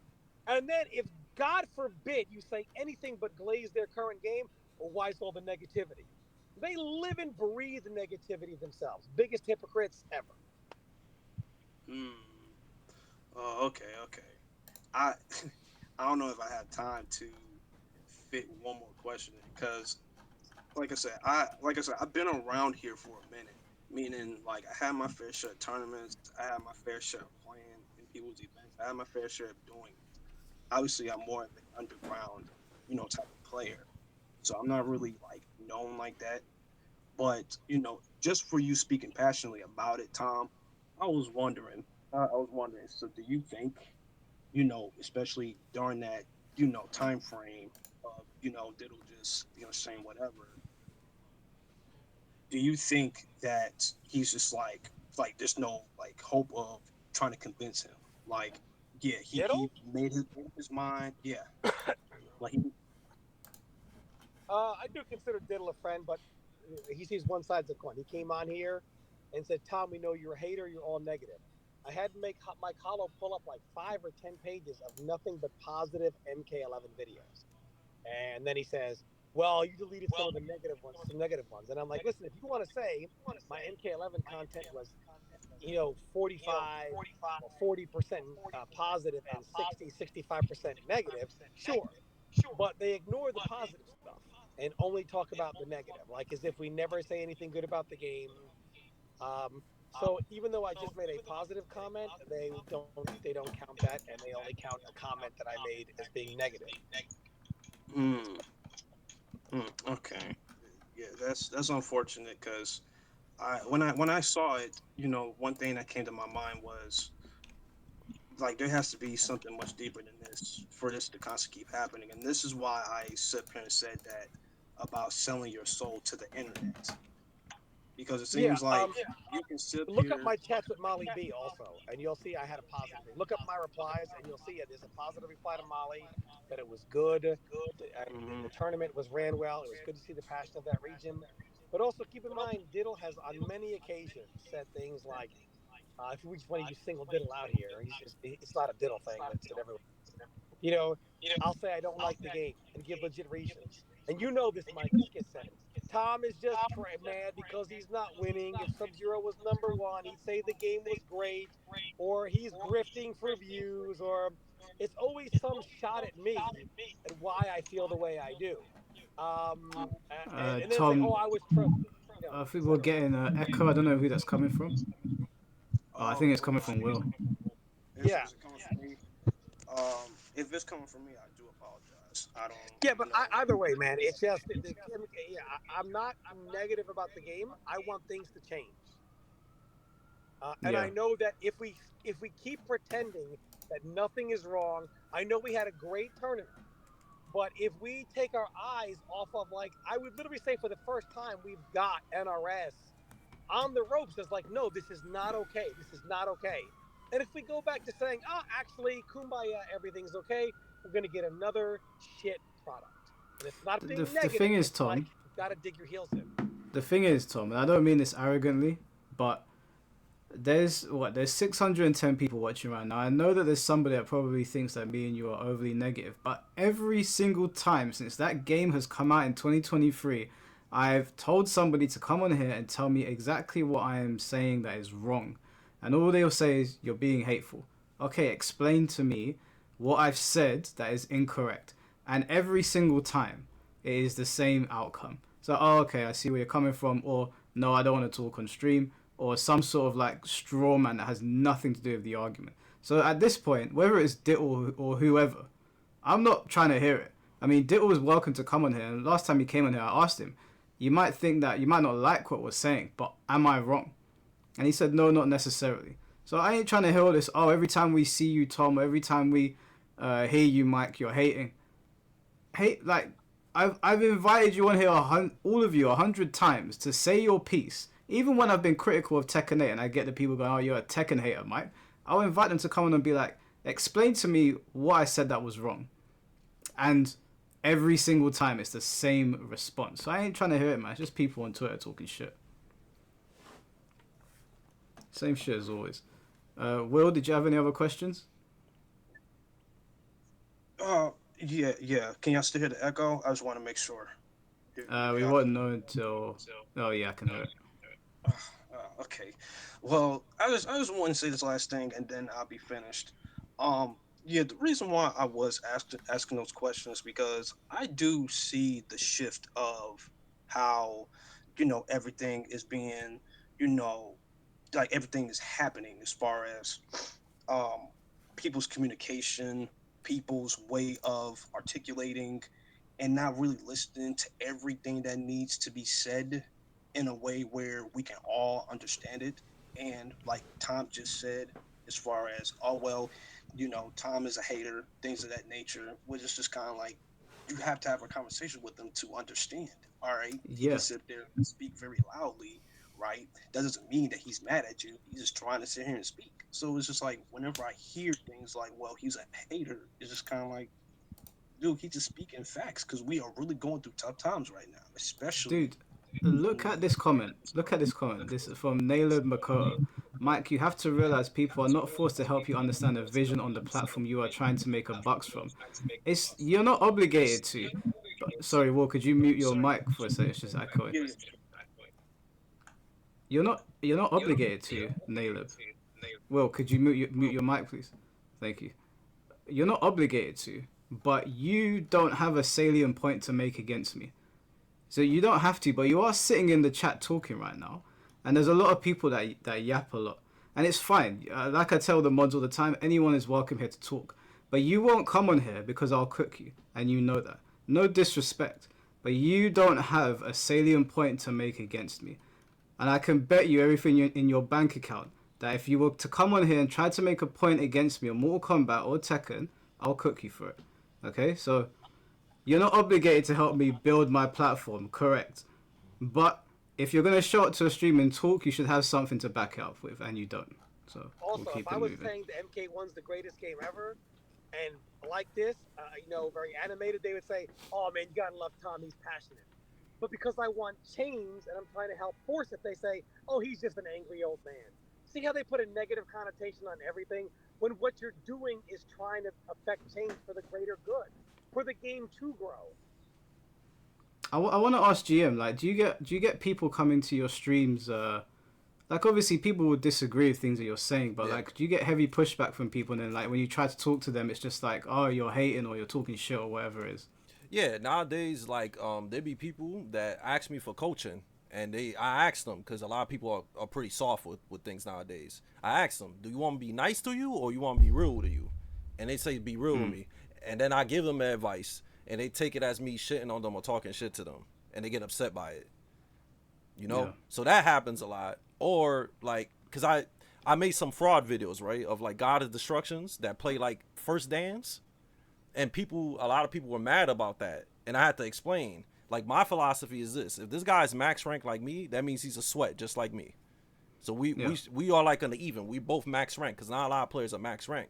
So I will call these guys out and be like, yo, why is this guy max rank, but he plays like he bought the game yesterday from Walmart? It makes no sense, right?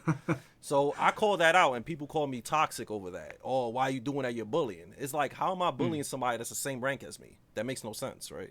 So, and things of that nature, people get at me because of stuff like that. Word.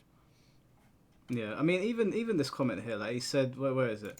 Making a point against you won't have to be on your personal stream. That's not neutral ground. Makoto, nobody here's going to have my back. This is the perfect place to show everybody that I'm talking shit, right? There's enough people watching here. There's enough people in the stream. This is the best place to pull me up on a point and show everyone that I'm talking nonsense.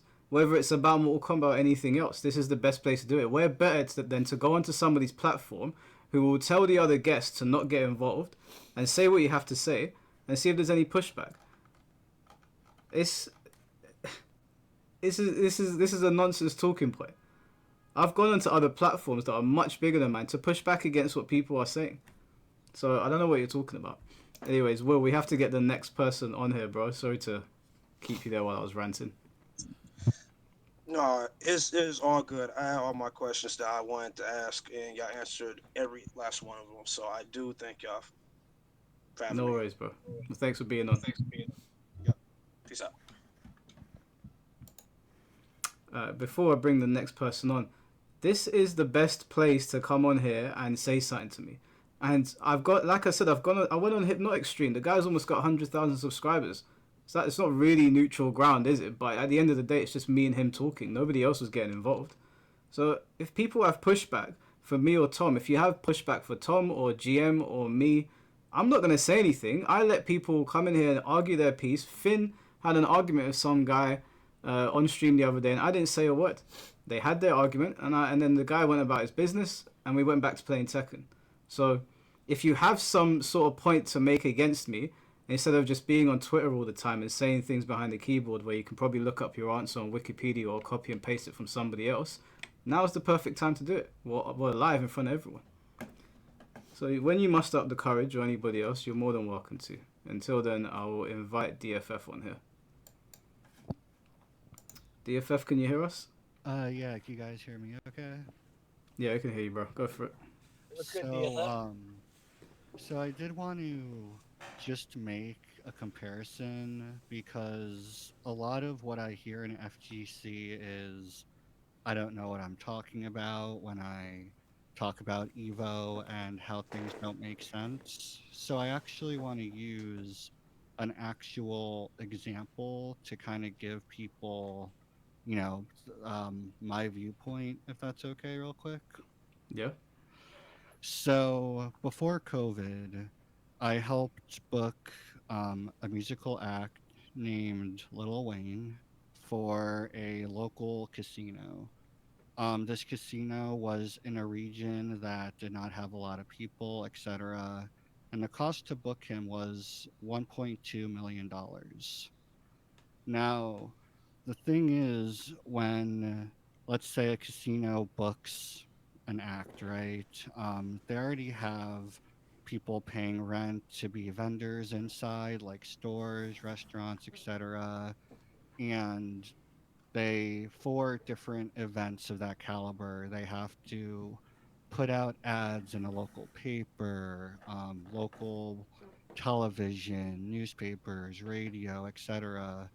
Um, but not only did they make money from it, but they made a lot of money. And it wasn't including any streaming rights, it wasn't including any big brands like Chipotle that pays them money, etc. And so the comparison with Evo, for my standpoint, comes with the fact that they have so many additional revenue streams for the events.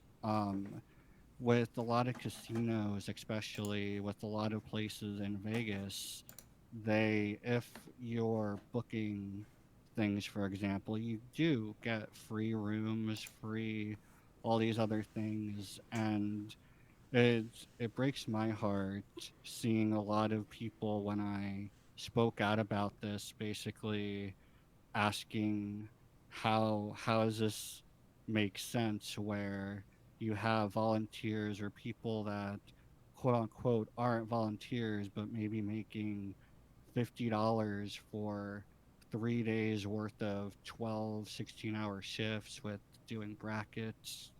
um, so I want to put out there that the reason I think Evo is the best example to kind of teach players what's wrong with the FGC is because they're number one, obviously the biggest year-round tournament for the FGC.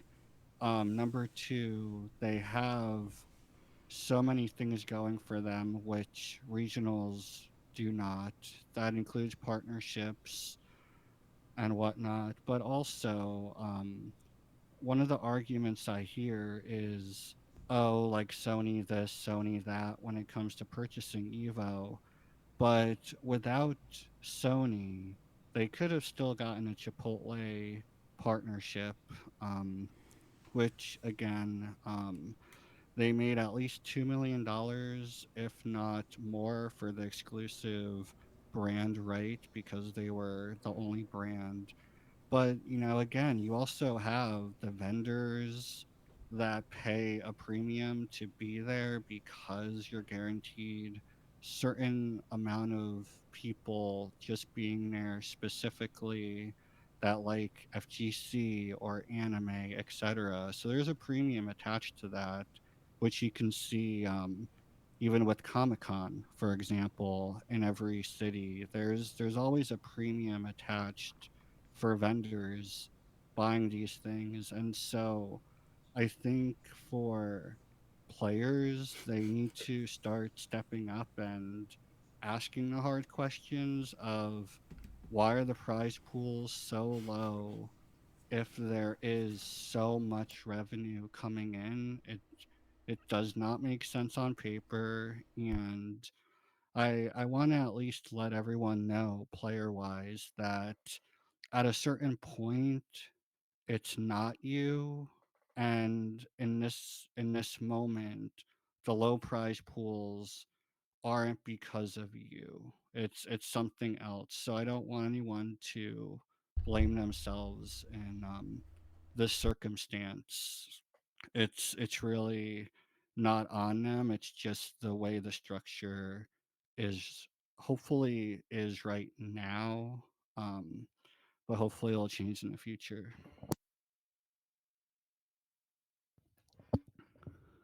Sorry for that rant, guys. What do you guys think about that? Coming from the people that are actually have been in FGC, where someone like me coming in from just the general entertainment space. You okay, Mike? Oh, Oh, sorry, I got a phone call. I was still listening. Tom, do you want to answer that? Tom, can you hear me? GM, do you want to answer that? I'm just dealing with something real quick.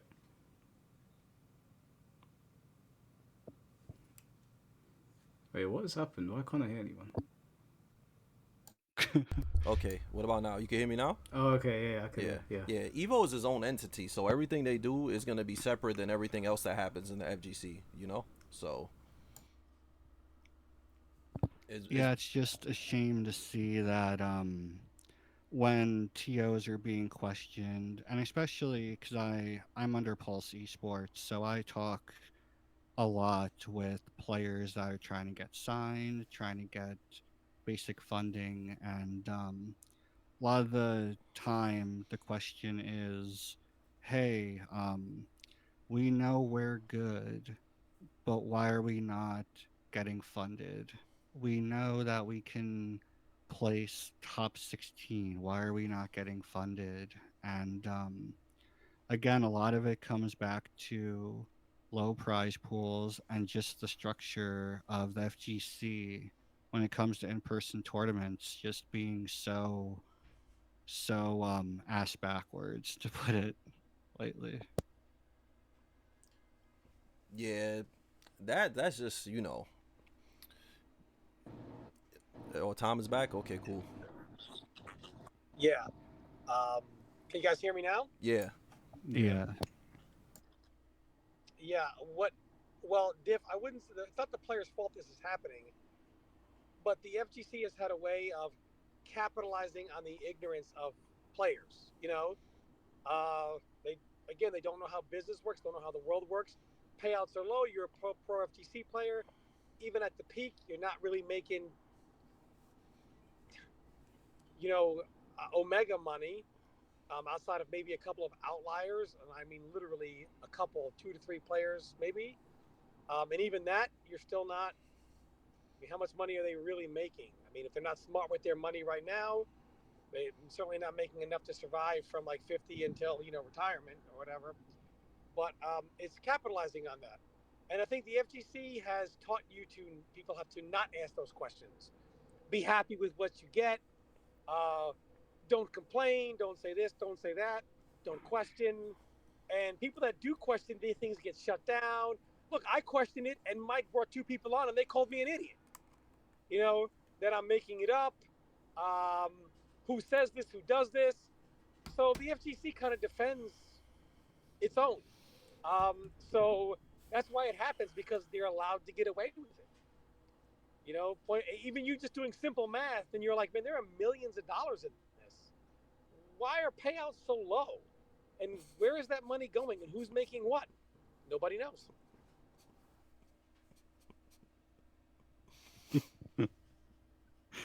You okay, Mike? Oh man, this is crazy. I don't know what happened to Mike. I think he's dying. Yo, we just lost Mike Hollow. What? Are we back in the... Now he's... Alright. I hope No. the UK healthcare is okay for. Yeah. Yeah. But no, I agree. I'm sorry, guys. The chat was killing me. But yeah, go on. But Mike, he was like, why does it? And I was saying, like, you know, the reason why this stuff happens is, even if you speak up about it, like the first time I tried to speak about these things, you had two people come on who said Tom is a crazy person. This isn't real, you know. So I mean, at the end of the day, it's tough to talk about it because if you do, you're dismissed as some idiot who doesn't know what he's talking about. Even though you laid everything out as like something doesn't make sense. And GM even when in a lot of his videos, when you know, and he'll even tell you he's like, and if you go to tournaments, people are making money off you, and even if you think you winning money, you ain't making nothing. They are. Yeah, that's basically how it is. Plus, you know, like y'all mentioned Evo. Evo is the most expensive tournament of the year. So a lot of players, when they go to Evo, they literally save the whole year just to go to that one tournament. So, you know, that's a lot of money being spent. So last question. Since I was the first to break mic on stream, do I win anything? Mike, Yeah, do man, I I'll win PayPal anything you something. for breaking? I'll PayPal you something, man. Sorry, I got tears in my eyes. Oh, man. Did you have anything else you wanted to add, DFF?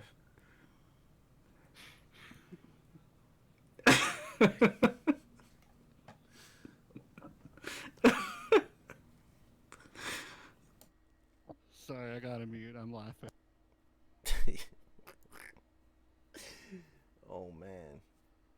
The chat fucked me up. Yeah, I was reading the chat. I was trying not to laugh, man. That chat had me dying inside. I was like, man, I gotta hold back. Oh, man. I'm sorry, bro. Oh, alright. I'm ready to move on. DFF, did you have anything else you want to add? Shout out to chat.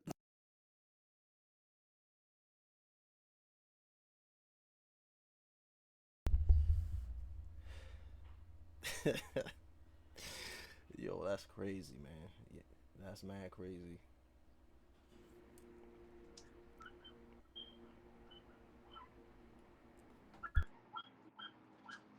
Oh, hello. Go on, Martin. It's your turn. Okay, so I have a quick question for Tom. It's a question that I haven't seen nobody ask. Maybe just one person on chat, James. So my question is because there's more money being spent than earning. You know, like competing is not cheap. So my question is, how much is the entry? You know, for the tournaments?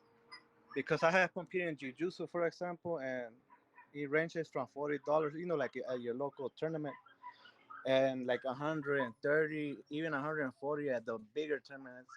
So I was wondering for the chat, how much is for the entries, like for tournament, Mortal Kombat, Tekken, you name it. For something like Evo, like I think if you pay for everything together, I think somebody posted on Twitter like they were paying like 300 just to register. Yeah, yeah, that's a lot. So Yeah. yeah, like Even at a smaller tournament, you're paying at least 100 to 150. Yeah. Even at a tournament not Evo. Yes, competing in the cheap. So yeah, you know, I could see now everything Tom been saying about the selling you a dream. So yeah, I just wanted to ask that question for somebody that posted on the chat, because you're not competing in jiu-jitsu tournament, and it ranged from like $40 at your local for amateurs, you know, like the amateurs, and for the pros, I'm not sure, but the most I have spent is like 135, you know, like the bigger tournaments. Then so it's very expensive. So yeah, that's just my question for anybody that wants to ever try going to like a Mortal Kombat tournament. Yeah, like when it comes to tournaments, the most you pay, the what you paying for mostly is the fees and the venue. Like to enter is usually like 10, but the way they try to get you is they want you to register early for the event so you can save money. Because the longer you wait, Yeah, that's closer to the event, you have to pay more and more. They keep raising the price. yeah, like in the tournaments, like the one I registered, the average is 130, but if you want to register like late last minute, 140. Well, that's just for the amateur. Now imagine the pro. Yeah. Then and then you gotta pay for the travels So it adds and up. food. It adds up a lot. Yeah, So so I could see everything Tom been saying, and people call him a hater, but he should be saying facts. yeah, man. So All right, that's all. Yeah, I just wanted to ask because somebody in the chat posted, and that's a question that got my attention. All right, thanks, Mike. No worries, bro. Thanks for jumping on. What? All right.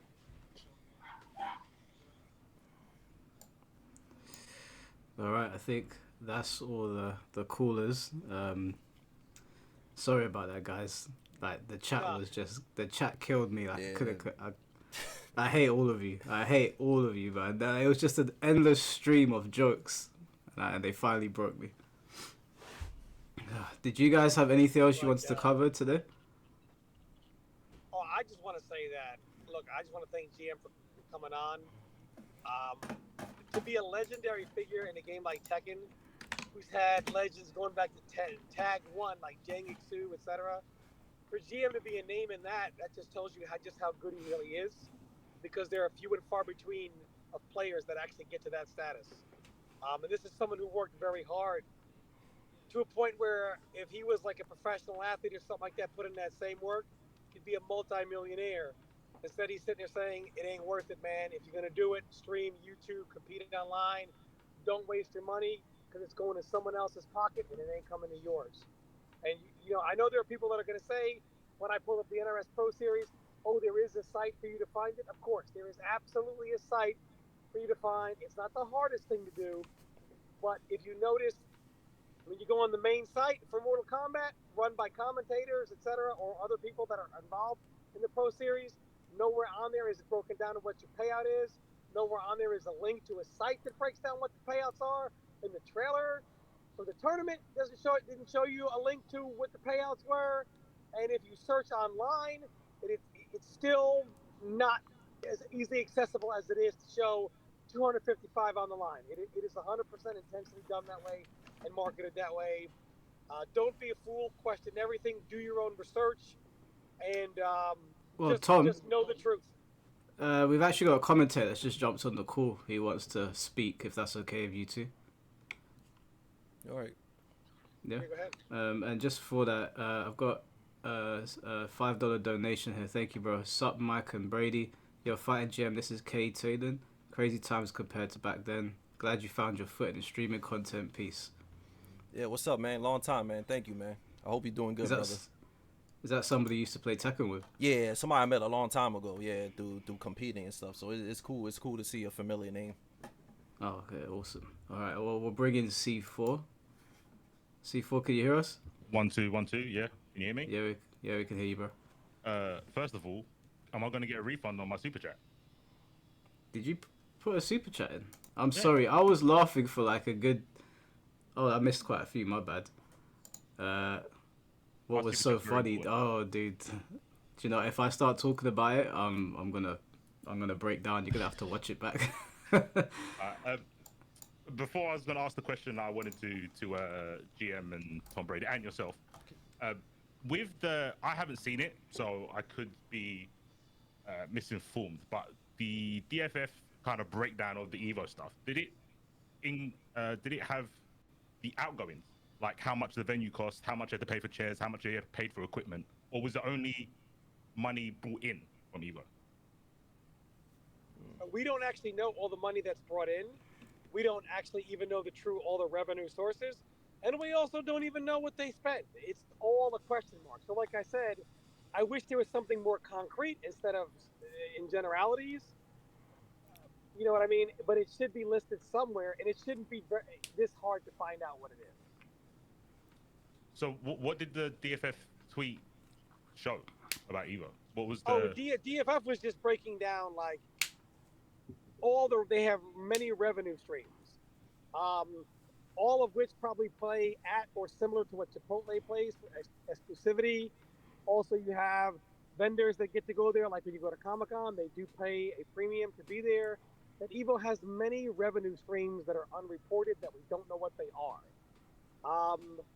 So we don't actually know, which I've always said, we don't know. Look, you're an FGC guy. Like that's what I love. You came on here, you said, man, I commentate because I love the scene, right? Whether you pay me or don't pay me, I love the scene, so I want to do it because I want to help the scene grow. A lot of people are like that, in the FGC, but the FGC capitalizes on that, and we don't know we don't know who the people are at the very top of Evo, who collects the most money, what they collect, what the payouts for everything are as far as Evo staff. And it's tough to know because, like, to figure out what their percentage is, you have to see what their profit margin is. What are all their revenue streams? What is all that equal? And what is their cost to hold the event? And then what does the staff get paid out? What percentage of the profit margin? And then what do the players make? What percent of the profit margin? Because all that is unknown, it's very hard to really hold their feet to the fire for a player to say, why are you making this a massive percentage of the profit margin and I'm making nothing when, I'm paying my way. I'm free entertainment for you guys. I'm free talent, right? We are the show. You charge for us, your vendors and everything. They don't get there without us to be there. But look at the small percentage we're getting paid out of. There's not enough transparency, I guess is what I mean to say. And Dipper's trying to ballpark what they could be making. But we don't really know for sure, to be honest with you. So that is just speculation, the DFF tweet. Like I said, I've not seen it. Okay, unfortunately, cool. Unfortunately. I can disregard it. Cool. That's fine. I was going to ask Mike, in terms of events and tournaments, you brought up a point about the transparency of Evo, and I was thinking about most tournaments don't. I don't think it's just the FGC. So I was going to ask Mike, did the Pokemon tournament, do you know if you can just pull up the Pokemon tournament and find out how much money they got? Because I think it's I think it's in terms of tournaments where it's kind of classed as gambling, that they don't show their earnings from the event. But I could be wrong. Again, I can pull it up and see what they're paying out. At the 2025 Europe International Championships, this includes a prize pool of over $500,000, Pokemon trading card game booster packs, and direct invitations to the 2025 Pokemon World Championships. The winner of the TCG Master Division received $25,000 and a champion playmat. The winner of the Junior and Senior Division received $7,000 and a champion playmat. Other prizes included playmats for top 8 finishers.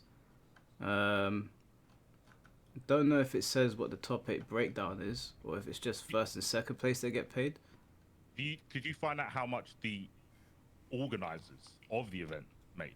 Because that's what we're talking about, Evo, right? We don't know how they. Not. And honestly, we couldn't find it. We couldn't find it for Evo either. Yeah, I'll be the first to tell you.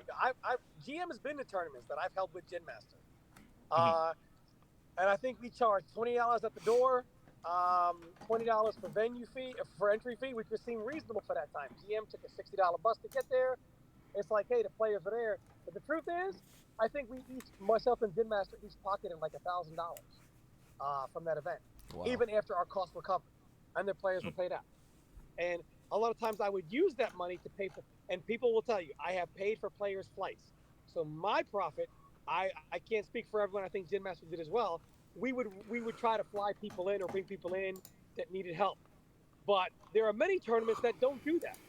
So, and this is back in the old days. I think it's all tournaments. So, that's my point. I think it's all tournaments. I don't even think it's just FGC.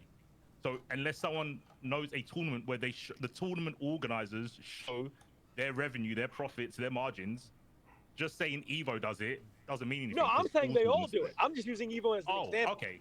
Cool. They all do it. That's fine. They all, and it might be all competitive things. I don't know because I'm just in the FGC. But anything competitive gaming needs to be questioned. There needs to be You want it to be treated like you want it to be a sport? Well, it has to be treated like a sport from the top to the bottom. I do just if we want to know these point games out. are skill based, why are they considered gambling if we know they're skill based? I do just want to point out though that I did find the actual payouts for everyone from top 64. So if you finish from 33 to 64, you get $2,000. Yeah. Pokemon paid all crazy numbers because they get so many entrants.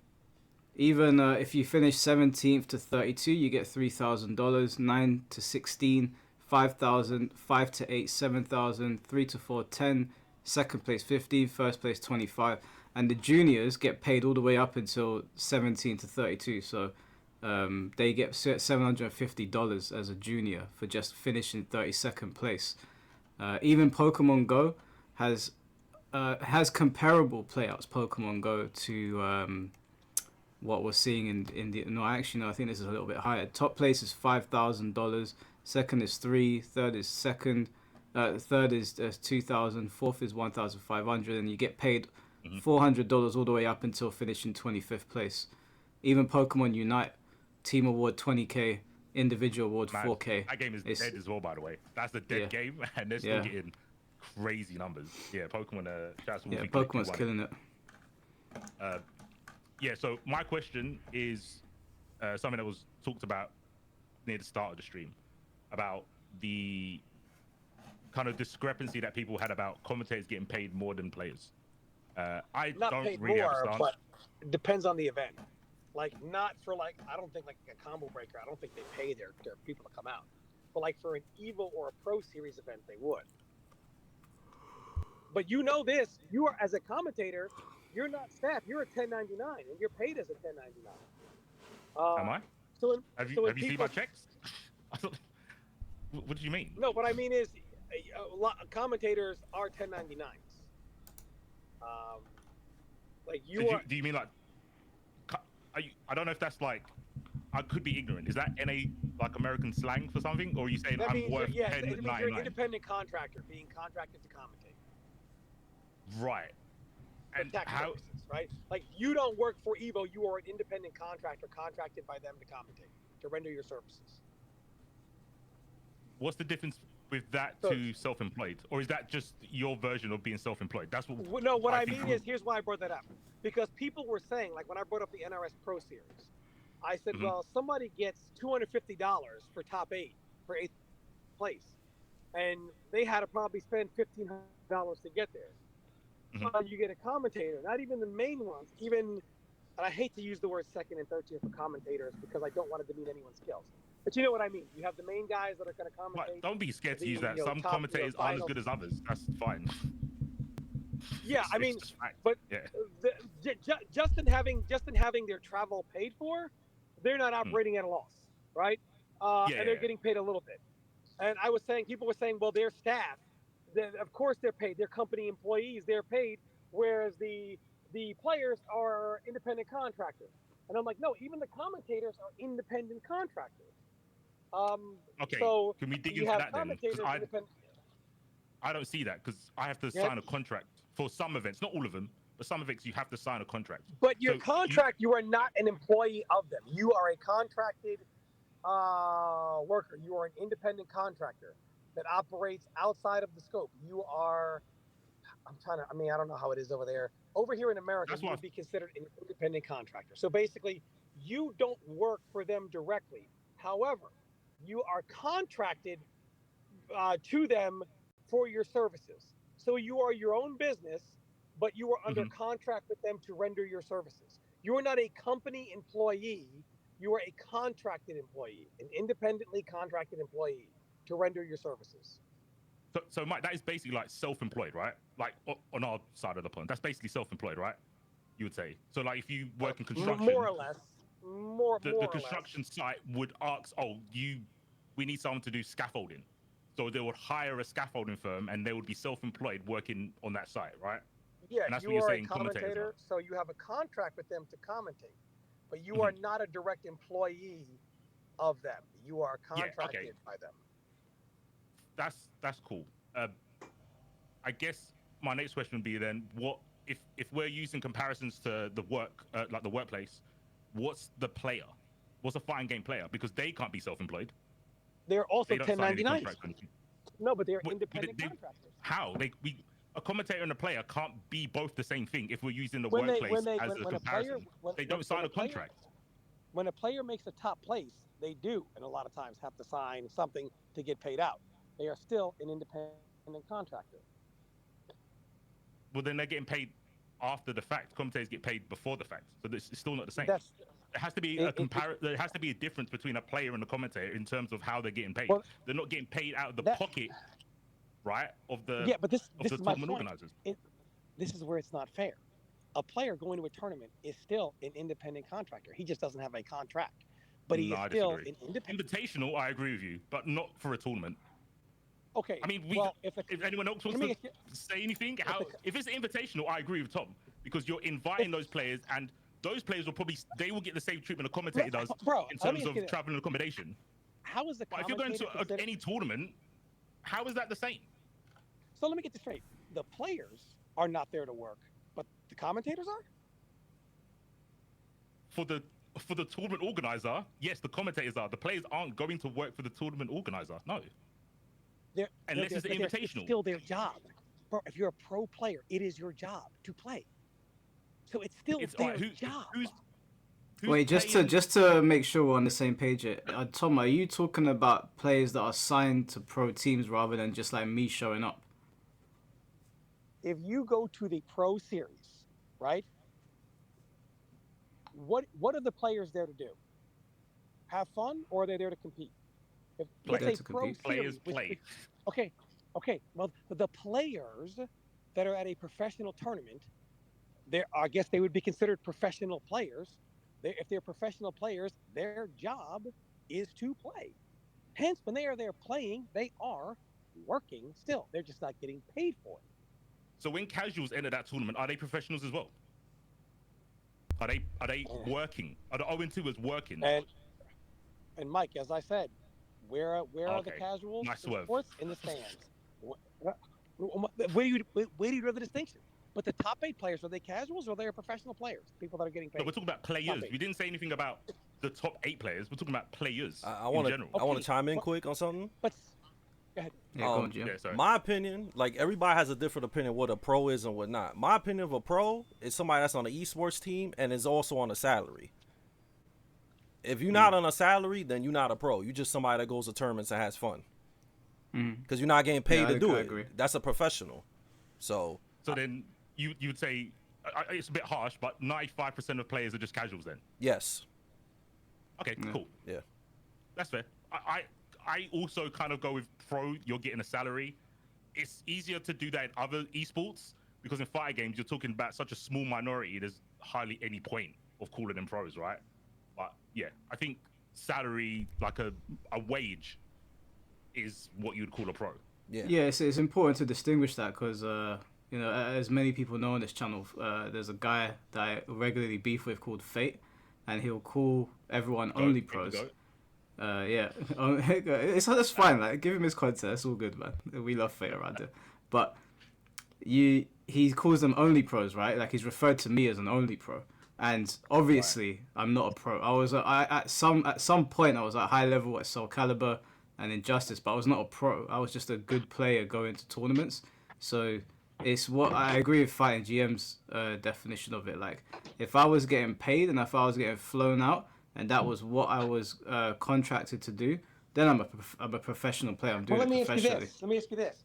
Is Sonic Fox a professional? Yeah. If Sonic Fox got last place, what did the Pro Series pay him? So you say that again, Tom? I didn't hear you.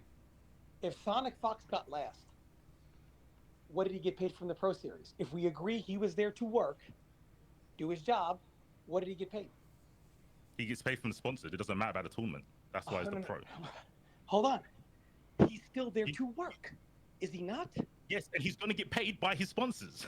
That's what we're talking about. Pros, you're getting a wage. So if you come first place or last place and you don't earn money from the tournament, only has one pro player. If MK only has one pro player, they should change it to the MK Casual Series, not the Pro Series. Okay, cool. Yeah.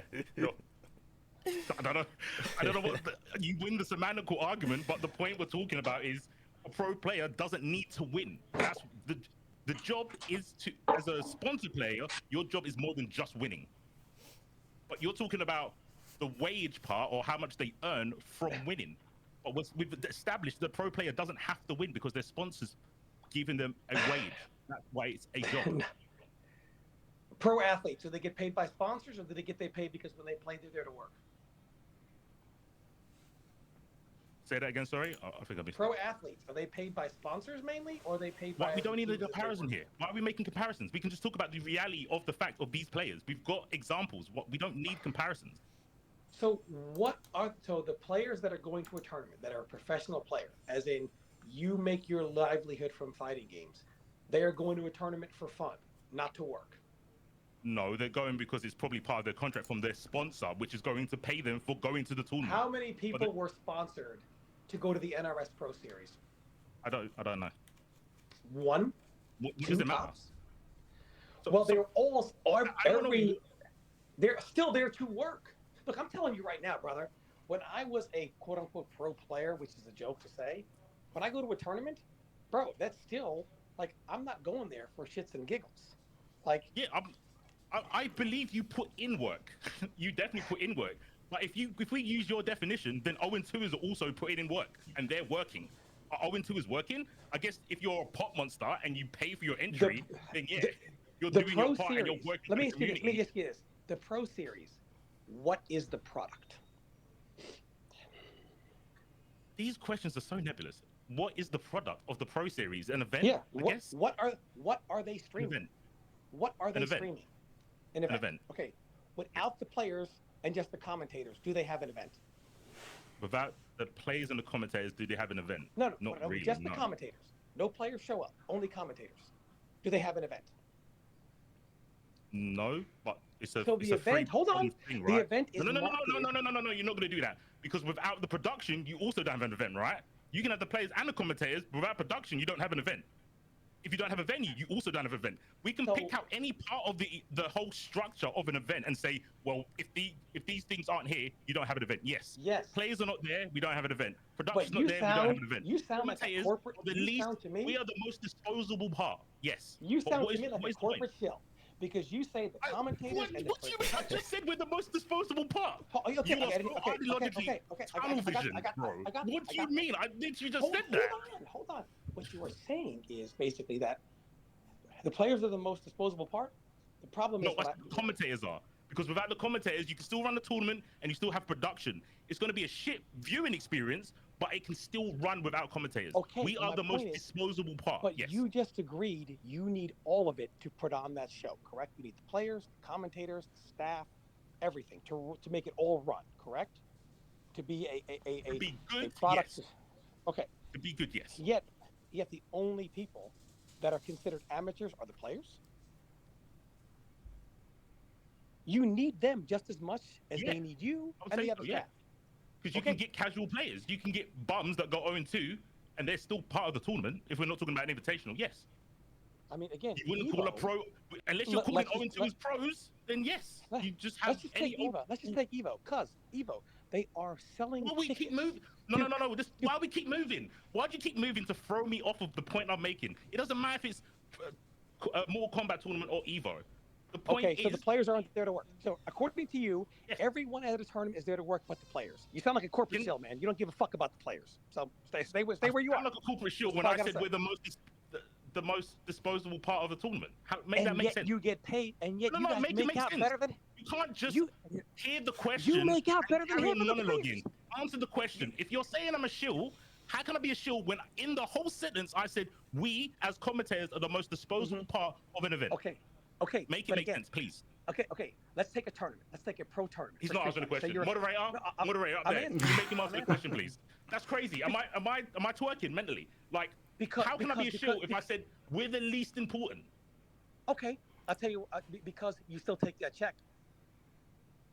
You're like we're the least important, but we're workers. The players, they're nobodies. They're just. I'm still a shill because I take the check. You're literally like they're just again. Daigo Umehara, if he goes to a tournament, you are commentating, or not even Daigo. So yeah, his sponsors pay him there. let's take a player who's unsponsored. I'm a but shill a for big name. taking the wage, by the way. But yeah, cool. Keep going. Let's take a big name. You got a job, sponsor. you're a shill. Hold on. Take a monthly wage, you're a shill. Let's take a big name player who's Why? Who, Why? We don't need a comparison. Why? Why are we doing this? Why are you walking me down this lane? We don't need to. With all due respect, there should never be a tournament on Earth where you or any commentator makes out better than someone places at the bottom of top 8. Shouldn't happen. Okay. But it does. Cool. Can you ask everyone else? Because I genuinely want to know this. I want to know the reason why people think that. That's literally why I came here. I'm not pro or against. I'm not saying I should get more than everyone. Why is the commentator there to work but not the players? Because it's a job for the commentator. It's not a job for the player. So if you're a pro player, your job is for the sponsor, not entering a tournament. Being a player is not a job unless you are. He'll answer a question. I will start to answer it, and then he will cut me off because he knows he can straw man the first part without context. So can someone else answer the question? All right, let's try to structure this a bit. Wait, let's give each other. Why is the player? Wait, hold on, Tom. Like 1 second. The player does work too. You are a professional player. You are there to play the game professionally, and leagues make money off of you. People market the players that are going to be there. Some people sell tickets to stadiums, take Evo for players that are going to be there. Here's this dude saying, "Hey, a tournament like Evo can literally sell people." No, didn't say that.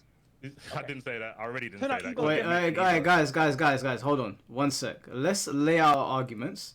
Like you will have your positions, and then I'm gonna put a timer on, right, to lay out your arguments, and then the next person will go, because right now we're cutting each other off. We're not getting from point A to point B.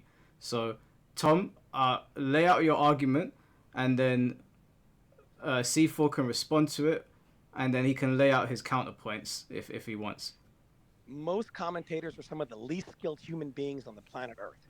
There are very few that are actually good at what they do, and yet they still make out better than players in most instances. There are very few that have the skill level of my debater over here that would actually, I would say, they're there to work.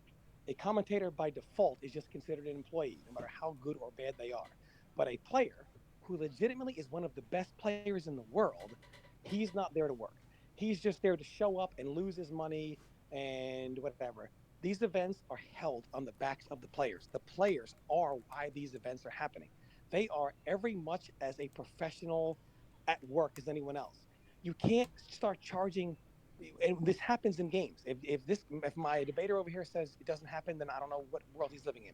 Where stadiums get charged to, even Evo does it, to sit and watch these players play on finals day or on whatever day. And these players, to get there, already have to pay $1,800 to $2,000 just to be there. So they're already in the hole minus 2,000. So a lot of times you get top 16 at a tournament like that, you're just asked out. Whereas a commentator, even a mid-level commentator, makes out better than you. Now, you are still there to work. They are making money off you and you being there. People are paying to watch you play, to watch you on stream, etc. You are just as much as the production as the commentator is. Yet the commentator is seen as a worker, but the player is just seen as some J-bro who, hey man, you're just here to have some fun and compete. You're both working at your profession. You are working as a professional commentator. They are working as a professional player. Okay, C4, do you have a rebuttal to that? I do, but I would actually like GM's point of view on this, because GM's a player in the current moment. So I'd like to hear GM's response. Not like he has to argue with Tom, but does he like agree or, yeah?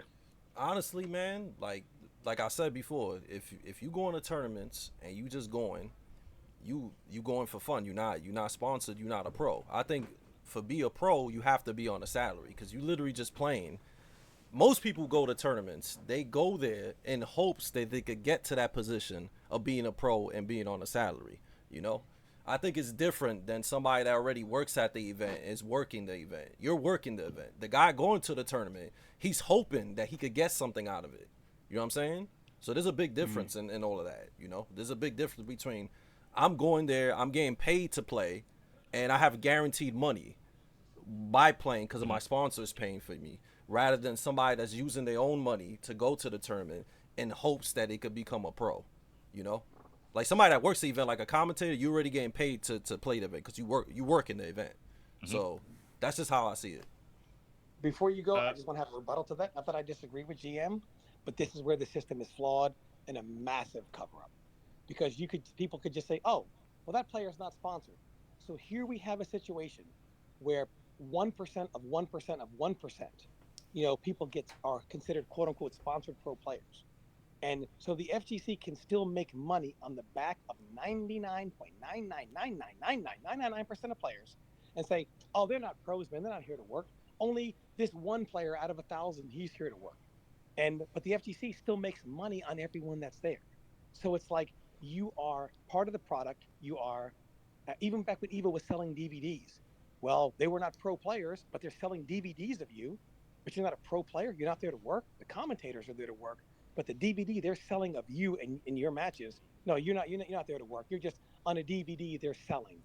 The FGC all the time makes these bullshit reasons of why someone's not a pro, why they're not there to work, they're not a sponsored player. The answer is just don't sponsor the vast majority of people that are top, and you get free labor under the guise of, well, they're not a pro player, one of the best players in the world, but they're not here to work. They're just here to bullshit around, right? Now, if they were sponsored, maybe. It's just a bullshit way to have free labor. Not that I'm disagreeing with you, GM, but I mean, that's the problem then. 10 times more players should be sponsored players. But a commentator who is... Tom, there are some, let's let C4 go. I mean, I'm just passionate about it. It's never going to end because of bullshit like this. They're just always going to get away with it. I want to say one more thing after what Tom said. If you got a train of thought, go.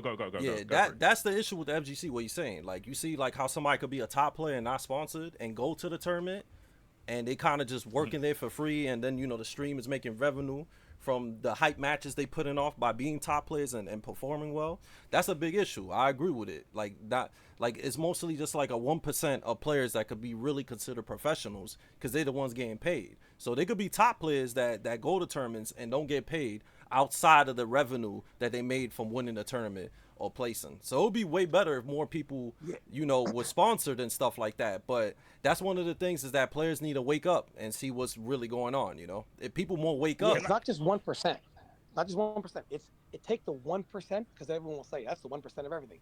Take the 1% of the most elite fighting game players in the world, and take 0.5% of that 1%.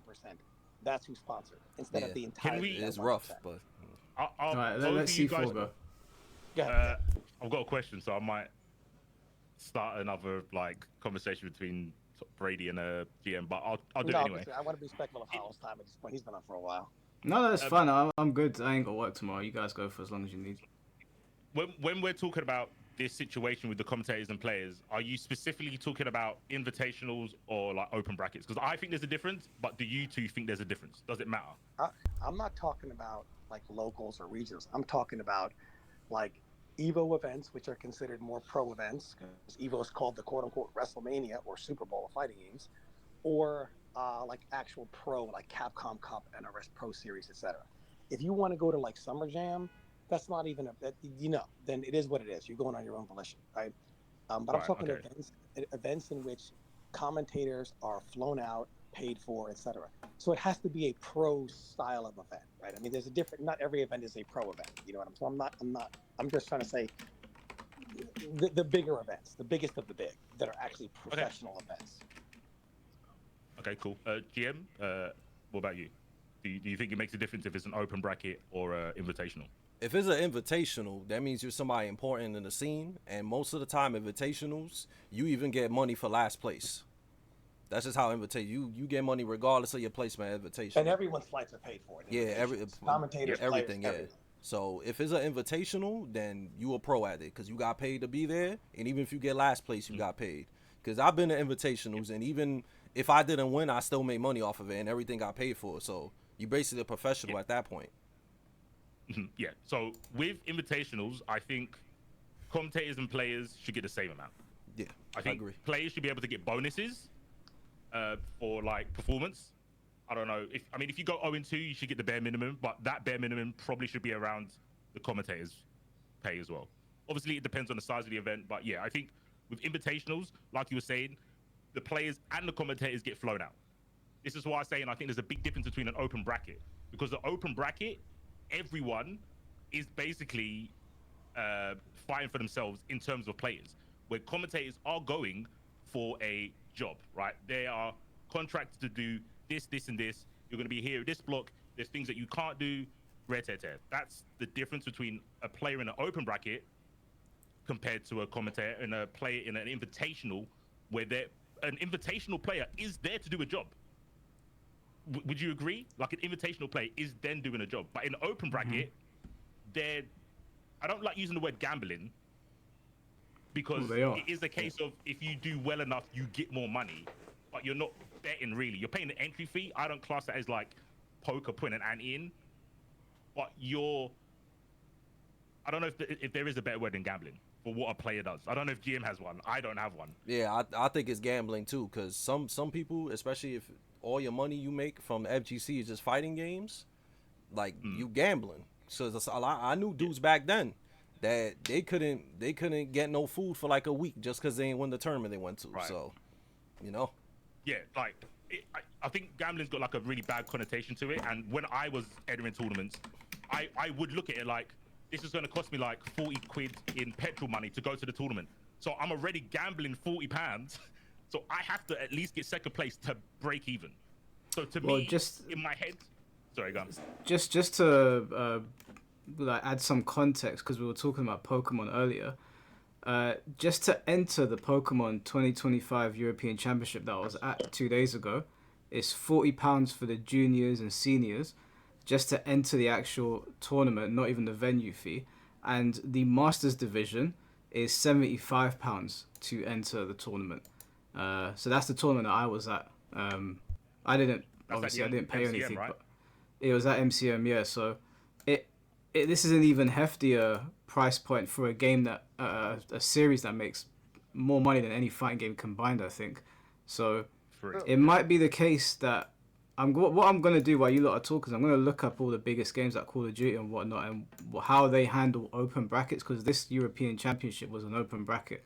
Because after people lost, they were coming over to the trading card stand where I was, and they were like, "Oh, we're out, so we're gonna start doing trades." But it looks like they were paying a lot of money. There's also non-refundable as well, so it kind of falls in the same line as what's going on in the FGC. None of these players got paid, and as far as I'm aware, there were thousands of people that entered each division, and only up until top 64 for the biggest one did they get paid. So comparative to an FGC tournament, this is kind of the same thing. What I mean to say, maybe more clear. I agree with C4 on a lot of things. I guess here's the disconnect. Just because you're a commentator does not really mean you're a professional commentator. No. What I mean is, but as a commentator is considered a professional commentator just by the default of being a commentator, right? Oh, I don't prescribe to that. I agree. You know what the first thing you said when Mike passed it to you and you were saying that there's bum commentators? I 100% agree with you. And that's why I think sometimes commentary payments shouldn't be standardized, because there are just better commentators. Yeah, I mean, I agree. If you want to say, my point is, the level to be a pro player is so much higher than the level to be a pro commentator. It isn't that way in like sports. Like garbage commentators get garbage gigs, right? Tell everything to a premier event, and it's like, well, you're not really a pro commentator, but you're paid as a pro commentator. I feel like this: more players should be sponsored. If we're gonna go that route, but I feel like if it's an invitational, a situation where the commentators are paid, the players should be paid. In a situation where the players are not paid, commentators should pay their own way. Outside of, I'm gonna think if you're like an Evo type of tournament, or like even something a little less than that, I think you should have maybe 2 commentators that are paid that are really pro commentators, maybe a little more. You know what I mean? And the rest of them are just like they're there on their own volition. You got to pay your own way, just like a player. I think the issue is, didn't like Canada Cup try to do that? I think Canada Cup tried to do stuff with isn't that where the 499 came from, where they tried to gain money because they pay for plane tickets for certain players, so they don't like fly out to Keto to come to Canada Cup, and they had to recoup the money by selling stuff as the tournament. So I think TOs have tried to be like, oh, this player is super important. We will pay for the travel and accommodation, but the FGC just like rejected it and said, nah, fuck that. I'm pretty sure that happened. Does anyone know? That does happen. That does happen. You know, Ozzy the Lion, though, he's a Tekken player from the UK from back in the day. He would pay for their flights, like he would out of his own pocket. You know, he wasn't sponsored by anyone. He'd pay for quite a few Korean players to come over, and I think some Pakistani players. When we did Lions Den 3, because I helped him like run it on one of the brackets. He had, I can't remember what his name was. It was a Ling Xiaoyu player. I think he was Korean. Really, really funny guy. He paid for him to come over. He paid for some other guys. So yeah, it does happen. See, I think that's actually worse than commentators getting paid more, because if you're, say GM, there's a tournament close to you, and there's a player from the other side of the world who's maybe the same level as you, but they're getting their plane ticket paid for, and you're just getting the hotel. They're technically getting paid more than you.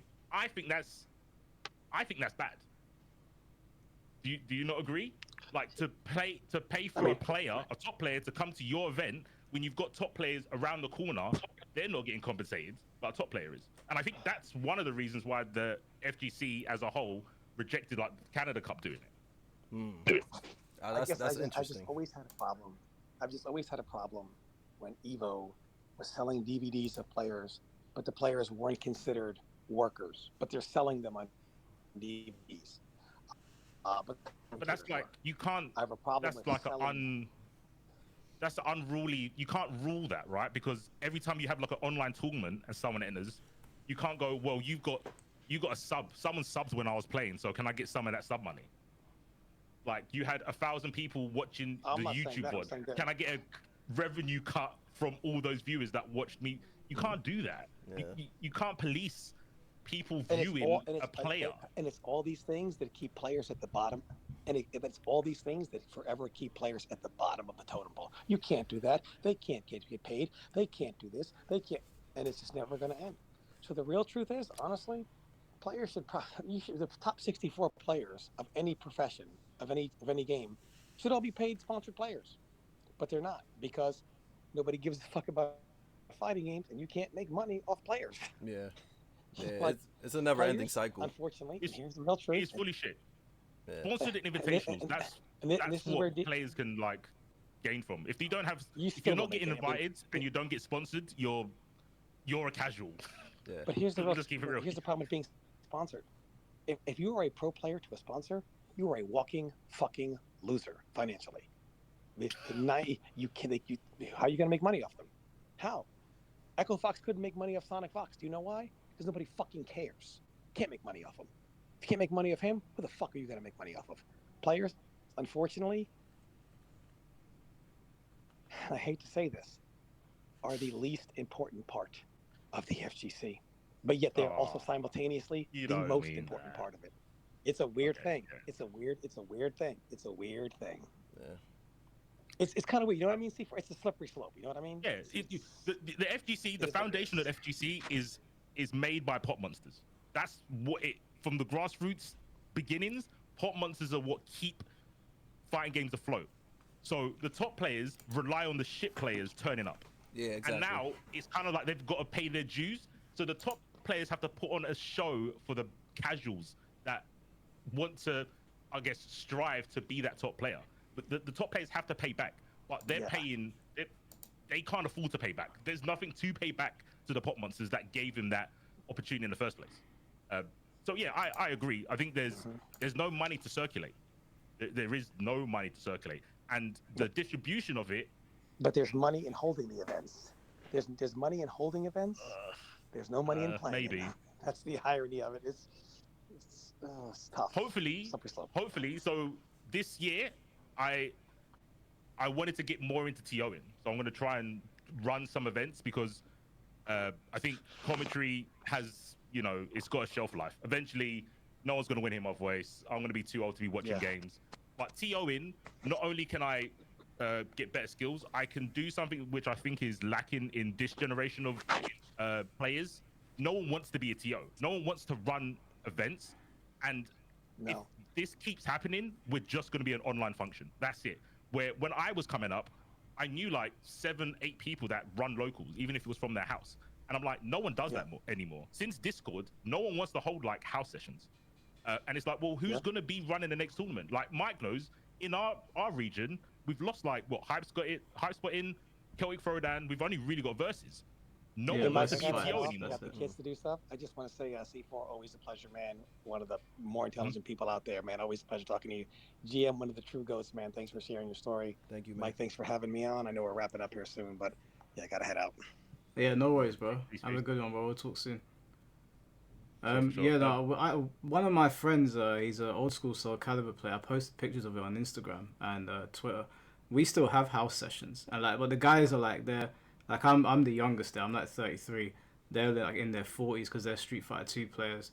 But we still have house sessions. We set up a mic, like they have a commentary desk. Obviously, it's more like old school FGC. Everyone's just ripping each other and stuff. But we still do that, and it's a lot of fun. We've actually got one coming up on the 1st of March. I think we're playing Tekken 7 and Soul Calibur 5.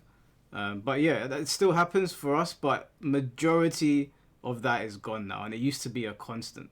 Yeah, my theory is that the passing on to everyone in the FGC was like started as a player and then they took another route. Yeah. And when I was coming up, there was no like content creator.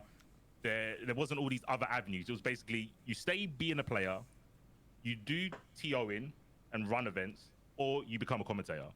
And I think last time I was on here, I was saying when I entered Versus Fighting, I can't remember which one it was, 2012 or something. I won Guilty Gear, Xrd, not Strive. I won Guilty Gear, Xrd. I got more for bringing the streaming equipment and commentating than winning the tournament. And then I was like, I'm done. Yeah. There's no need for me to keep playing. Yeah. Because I played for a hobby, and to fund my hobby, I did stuff like win a tournament. That's how I like had it in my head that I'm allowed to keep playing this for hours and hours because it's technically making me money, or it's not costing me money. I'm not going out of pocket for doing something that I like. And I've told everyone, as long as you've got a filter, so you can like turn off the, you don't have to use gamer words as soon as the camera's on you. If you can do that, you can basically commentate. That's all you really need to do. Just have a filter. Some people don't have it, which is, it is what it is. But if you can not put Xbox Live gamer words on stream, you could become a commentator. And I was like, in something that Tom was saying, in terms of top level commentators versus players, I for a long time thought, I kind of agreed with him until I started seeing the difference in commentators. But in order to become a commentator, don't you need to bite your tongue in terms of your true feelings towards the game?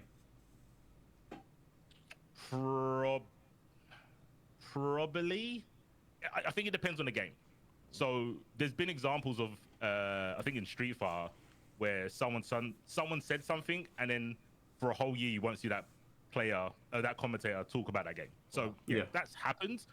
But in Strive, most of the Strive commentators don't like that game, and they're vocal about it, but they're still there. Is it because they don't have anyone else to turn to?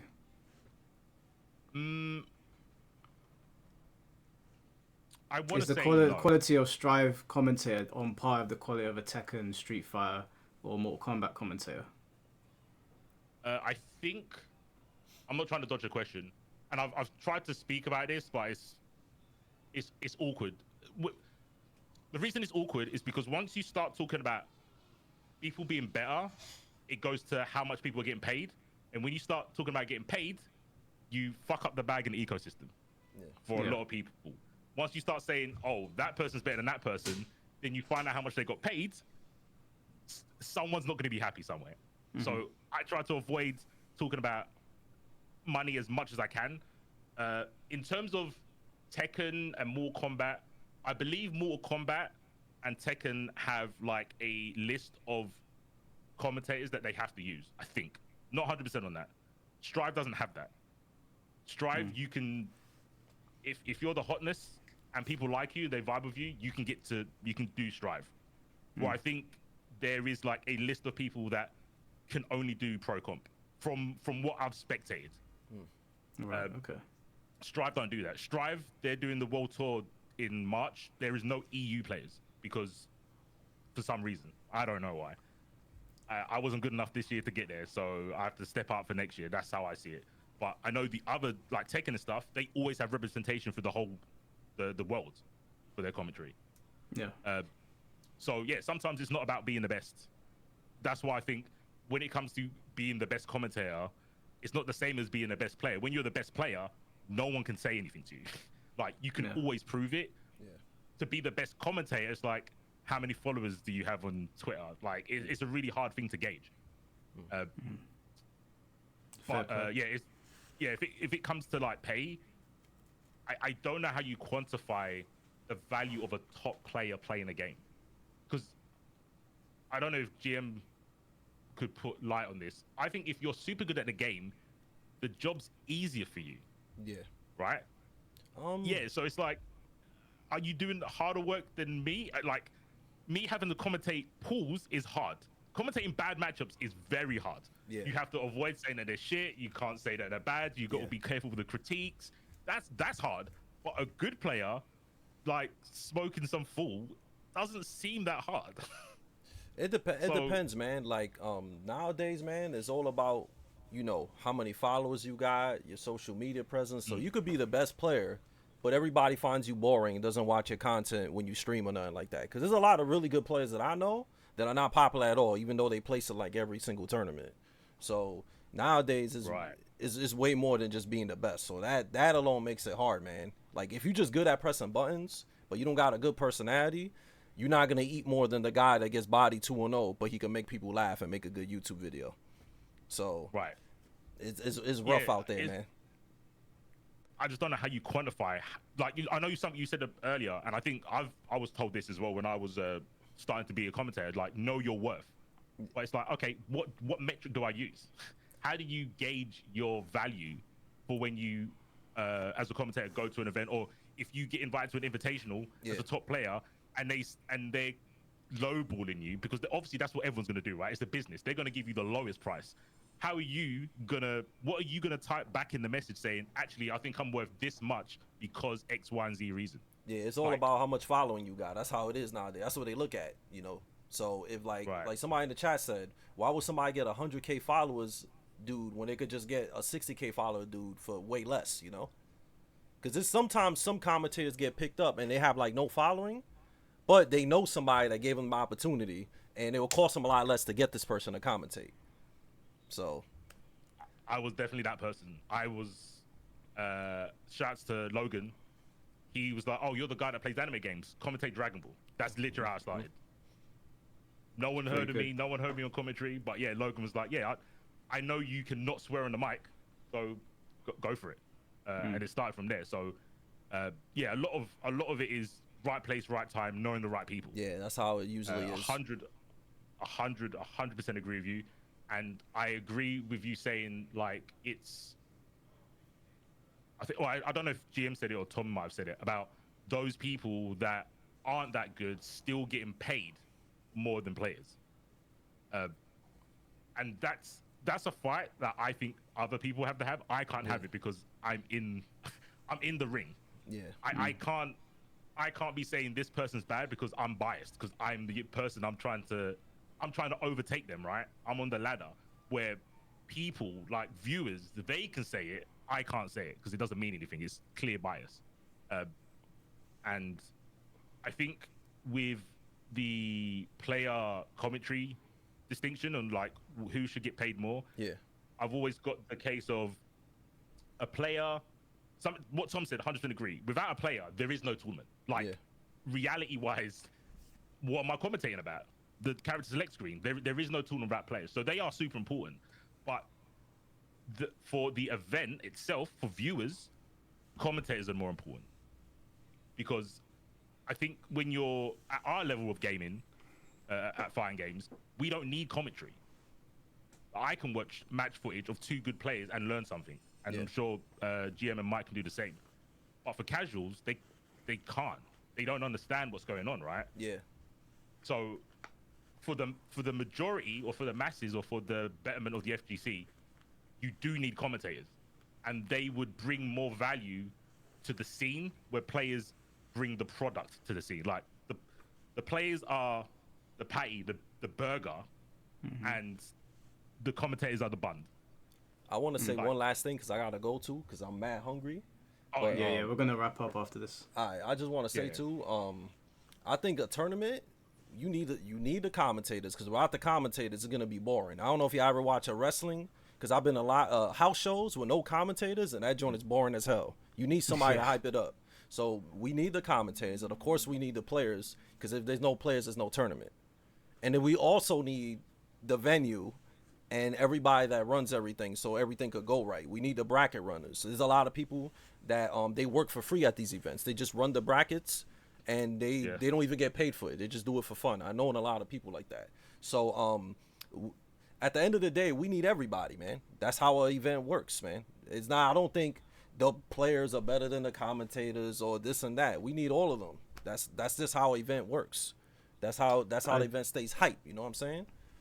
Just before we wrap up, there was some super chats that came in that I didn't read out, just because you guys were talking. But one of them, well, there was a membership for 9 months. Thank you to where they said not very good at tech, but what drew you to mainly?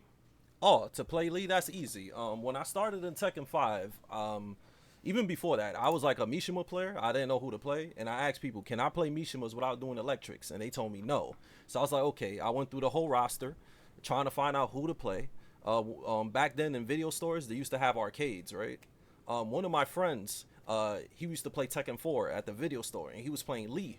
And I'm like, yo, this character looked mad cool. And he told me, oh, that's Lee, but he got an alter ego named Violet. At that time, nobody in my scene was playing Lee. And in Tekken 5, he was nerfed a lot from Tekken 4, because Tekken 4, he was top tier. So I started playing Lee because nobody played him. And I saw a combo video, and I thought his combos are cool. So that's why I picked him up.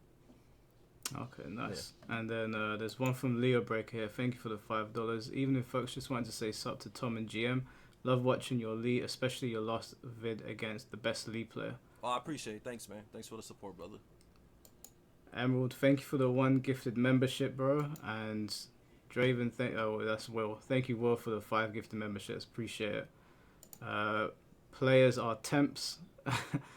Yeah, I can agree with that. Yeah. In a sense. Pro versus amateur versus casual. Thank you again, Emerald, for the 1 gifted. I think this might have been for Tom. I'm not too sure. From Avocado Meat TV, thank you for the $5. He said, had regional 2 days ago. I was a sponsor player and commentator for the first time. Am I doing something wrong? I don't think so. It's hitting every single box. Yeah, seems like he's having a good time too. And last one from Psykisha Sicko. Thank you for the $5. If there's no guaranteed money, then you're taking a gamble since it's a financial risk. Yeah, I agree. I think it's a gamble as well, and I agree with what you said, Jim. I think if you're paid the salary and you're sponsored and they're like, we want you to win tournaments, then you're gonna sit at home and play because it's work. And then if me showing up to the tournament, maybe there's an argument to get the players paid more, but I wouldn't be considered a pro player. So if I am essentially gambling, I'm using my time the way I see fit. But I agree. I think the FGC needs some sort of reform in terms of like maybe how money's distributed. I don't know because I don't know what goes on in the back end. Yeah, or something like what MOG had before, where I told you if you become a pro status, you get a check for every tournament you show up to. So if they have more leagues in the FGC, it'll create more incentives for people to actually want to be pros. Because you'll reach that pro status and become a pro by being in the leaderboards, which they had. And then you're a pro, and then they start paying you for events. I think if the FGC has a circuit like that again for all the games, then it'll be better. Yeah. All right, guys. Well, GM, C4, thank you for joining me today. I always appreciate your time.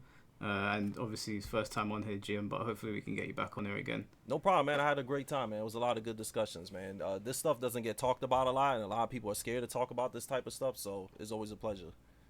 Yeah, definitely, man. Thank you for your time, guys. I'll get you out of here and just talk to the stream for a little bit. All right. Take care. Catch you in a bit. Peace. All right, guys. That was Fighting GM and C4 at the end there, and Tom Brady. I hope you enjoyed the stream.